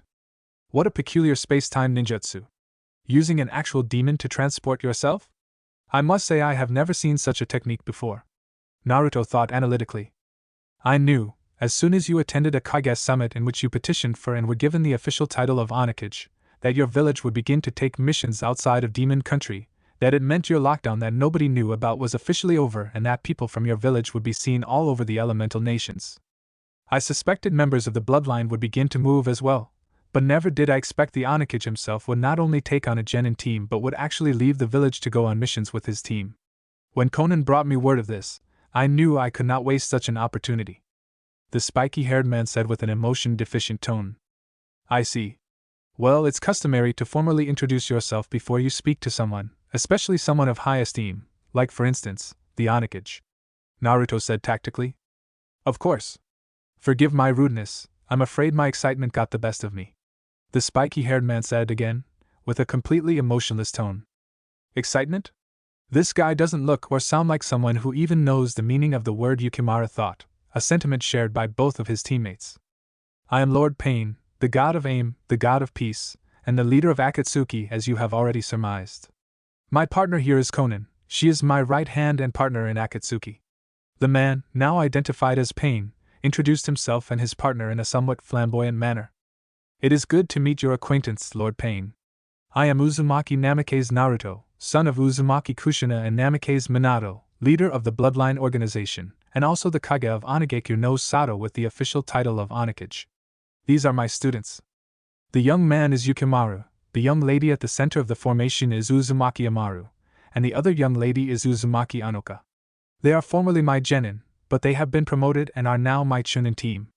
Their skills are high jonin level already, but they lack in experience, which is the only reason they are still chunin. Underestimate them at your own peril. Naruto said with a grave undertone. Uzumaki, huh? So these are the other two Uzumaki you spoke of at the Kage summit, apart from you and the other Uzumaki woman you attended the summit with? Pain asked with interest. No, they are not. The other two are members of the Bloodline. Naruto replied simply. So you lied at the summit? You said there were only 4 of you when there were actually 6 of you. Pain asked rhetorically. Who said that there are only 6? Naruto asked cheekily, although not getting the surprised reaction that he expected from Pain. Perhaps the guy really didn't have any emotions whatsoever. I see. You truly are an enigma, Onakage Dano. Pain replied. So I've been told. But right now you are in fact the riddle to be solved. Again I ask, to what do I owe this honor? Naruto asked curiously. I simply wish to share my philosophy with you. To find out if you and I are as like-minded as I believe us to be. You are someone I deem worthy of such a privilege. After I have shared my thoughts, dreams, and desires with you, I then will wish to pose a question of you. Will you answer my questions with the same sincerity with which I share my dreams and desires with you? Pain asked. You have my word. Naruto replied sincerely, although at this point he probably would have said anything just to keep this guy talking. The leader of the Akatsuki showing up out of nowhere and offering to share his goals and motives with him? It sounded almost too good to be true, and yet was also too good an opportunity to gain intel on Akatsuki for him to allow to slip by. Very well then. Let me tell you my story. Thank you for watching this video, I hope you enjoyed it. If you want to see the next part, don't forget to turn on notifications by hitting that bell icon. Please like, subscribe, and comment below to let me know your thoughts.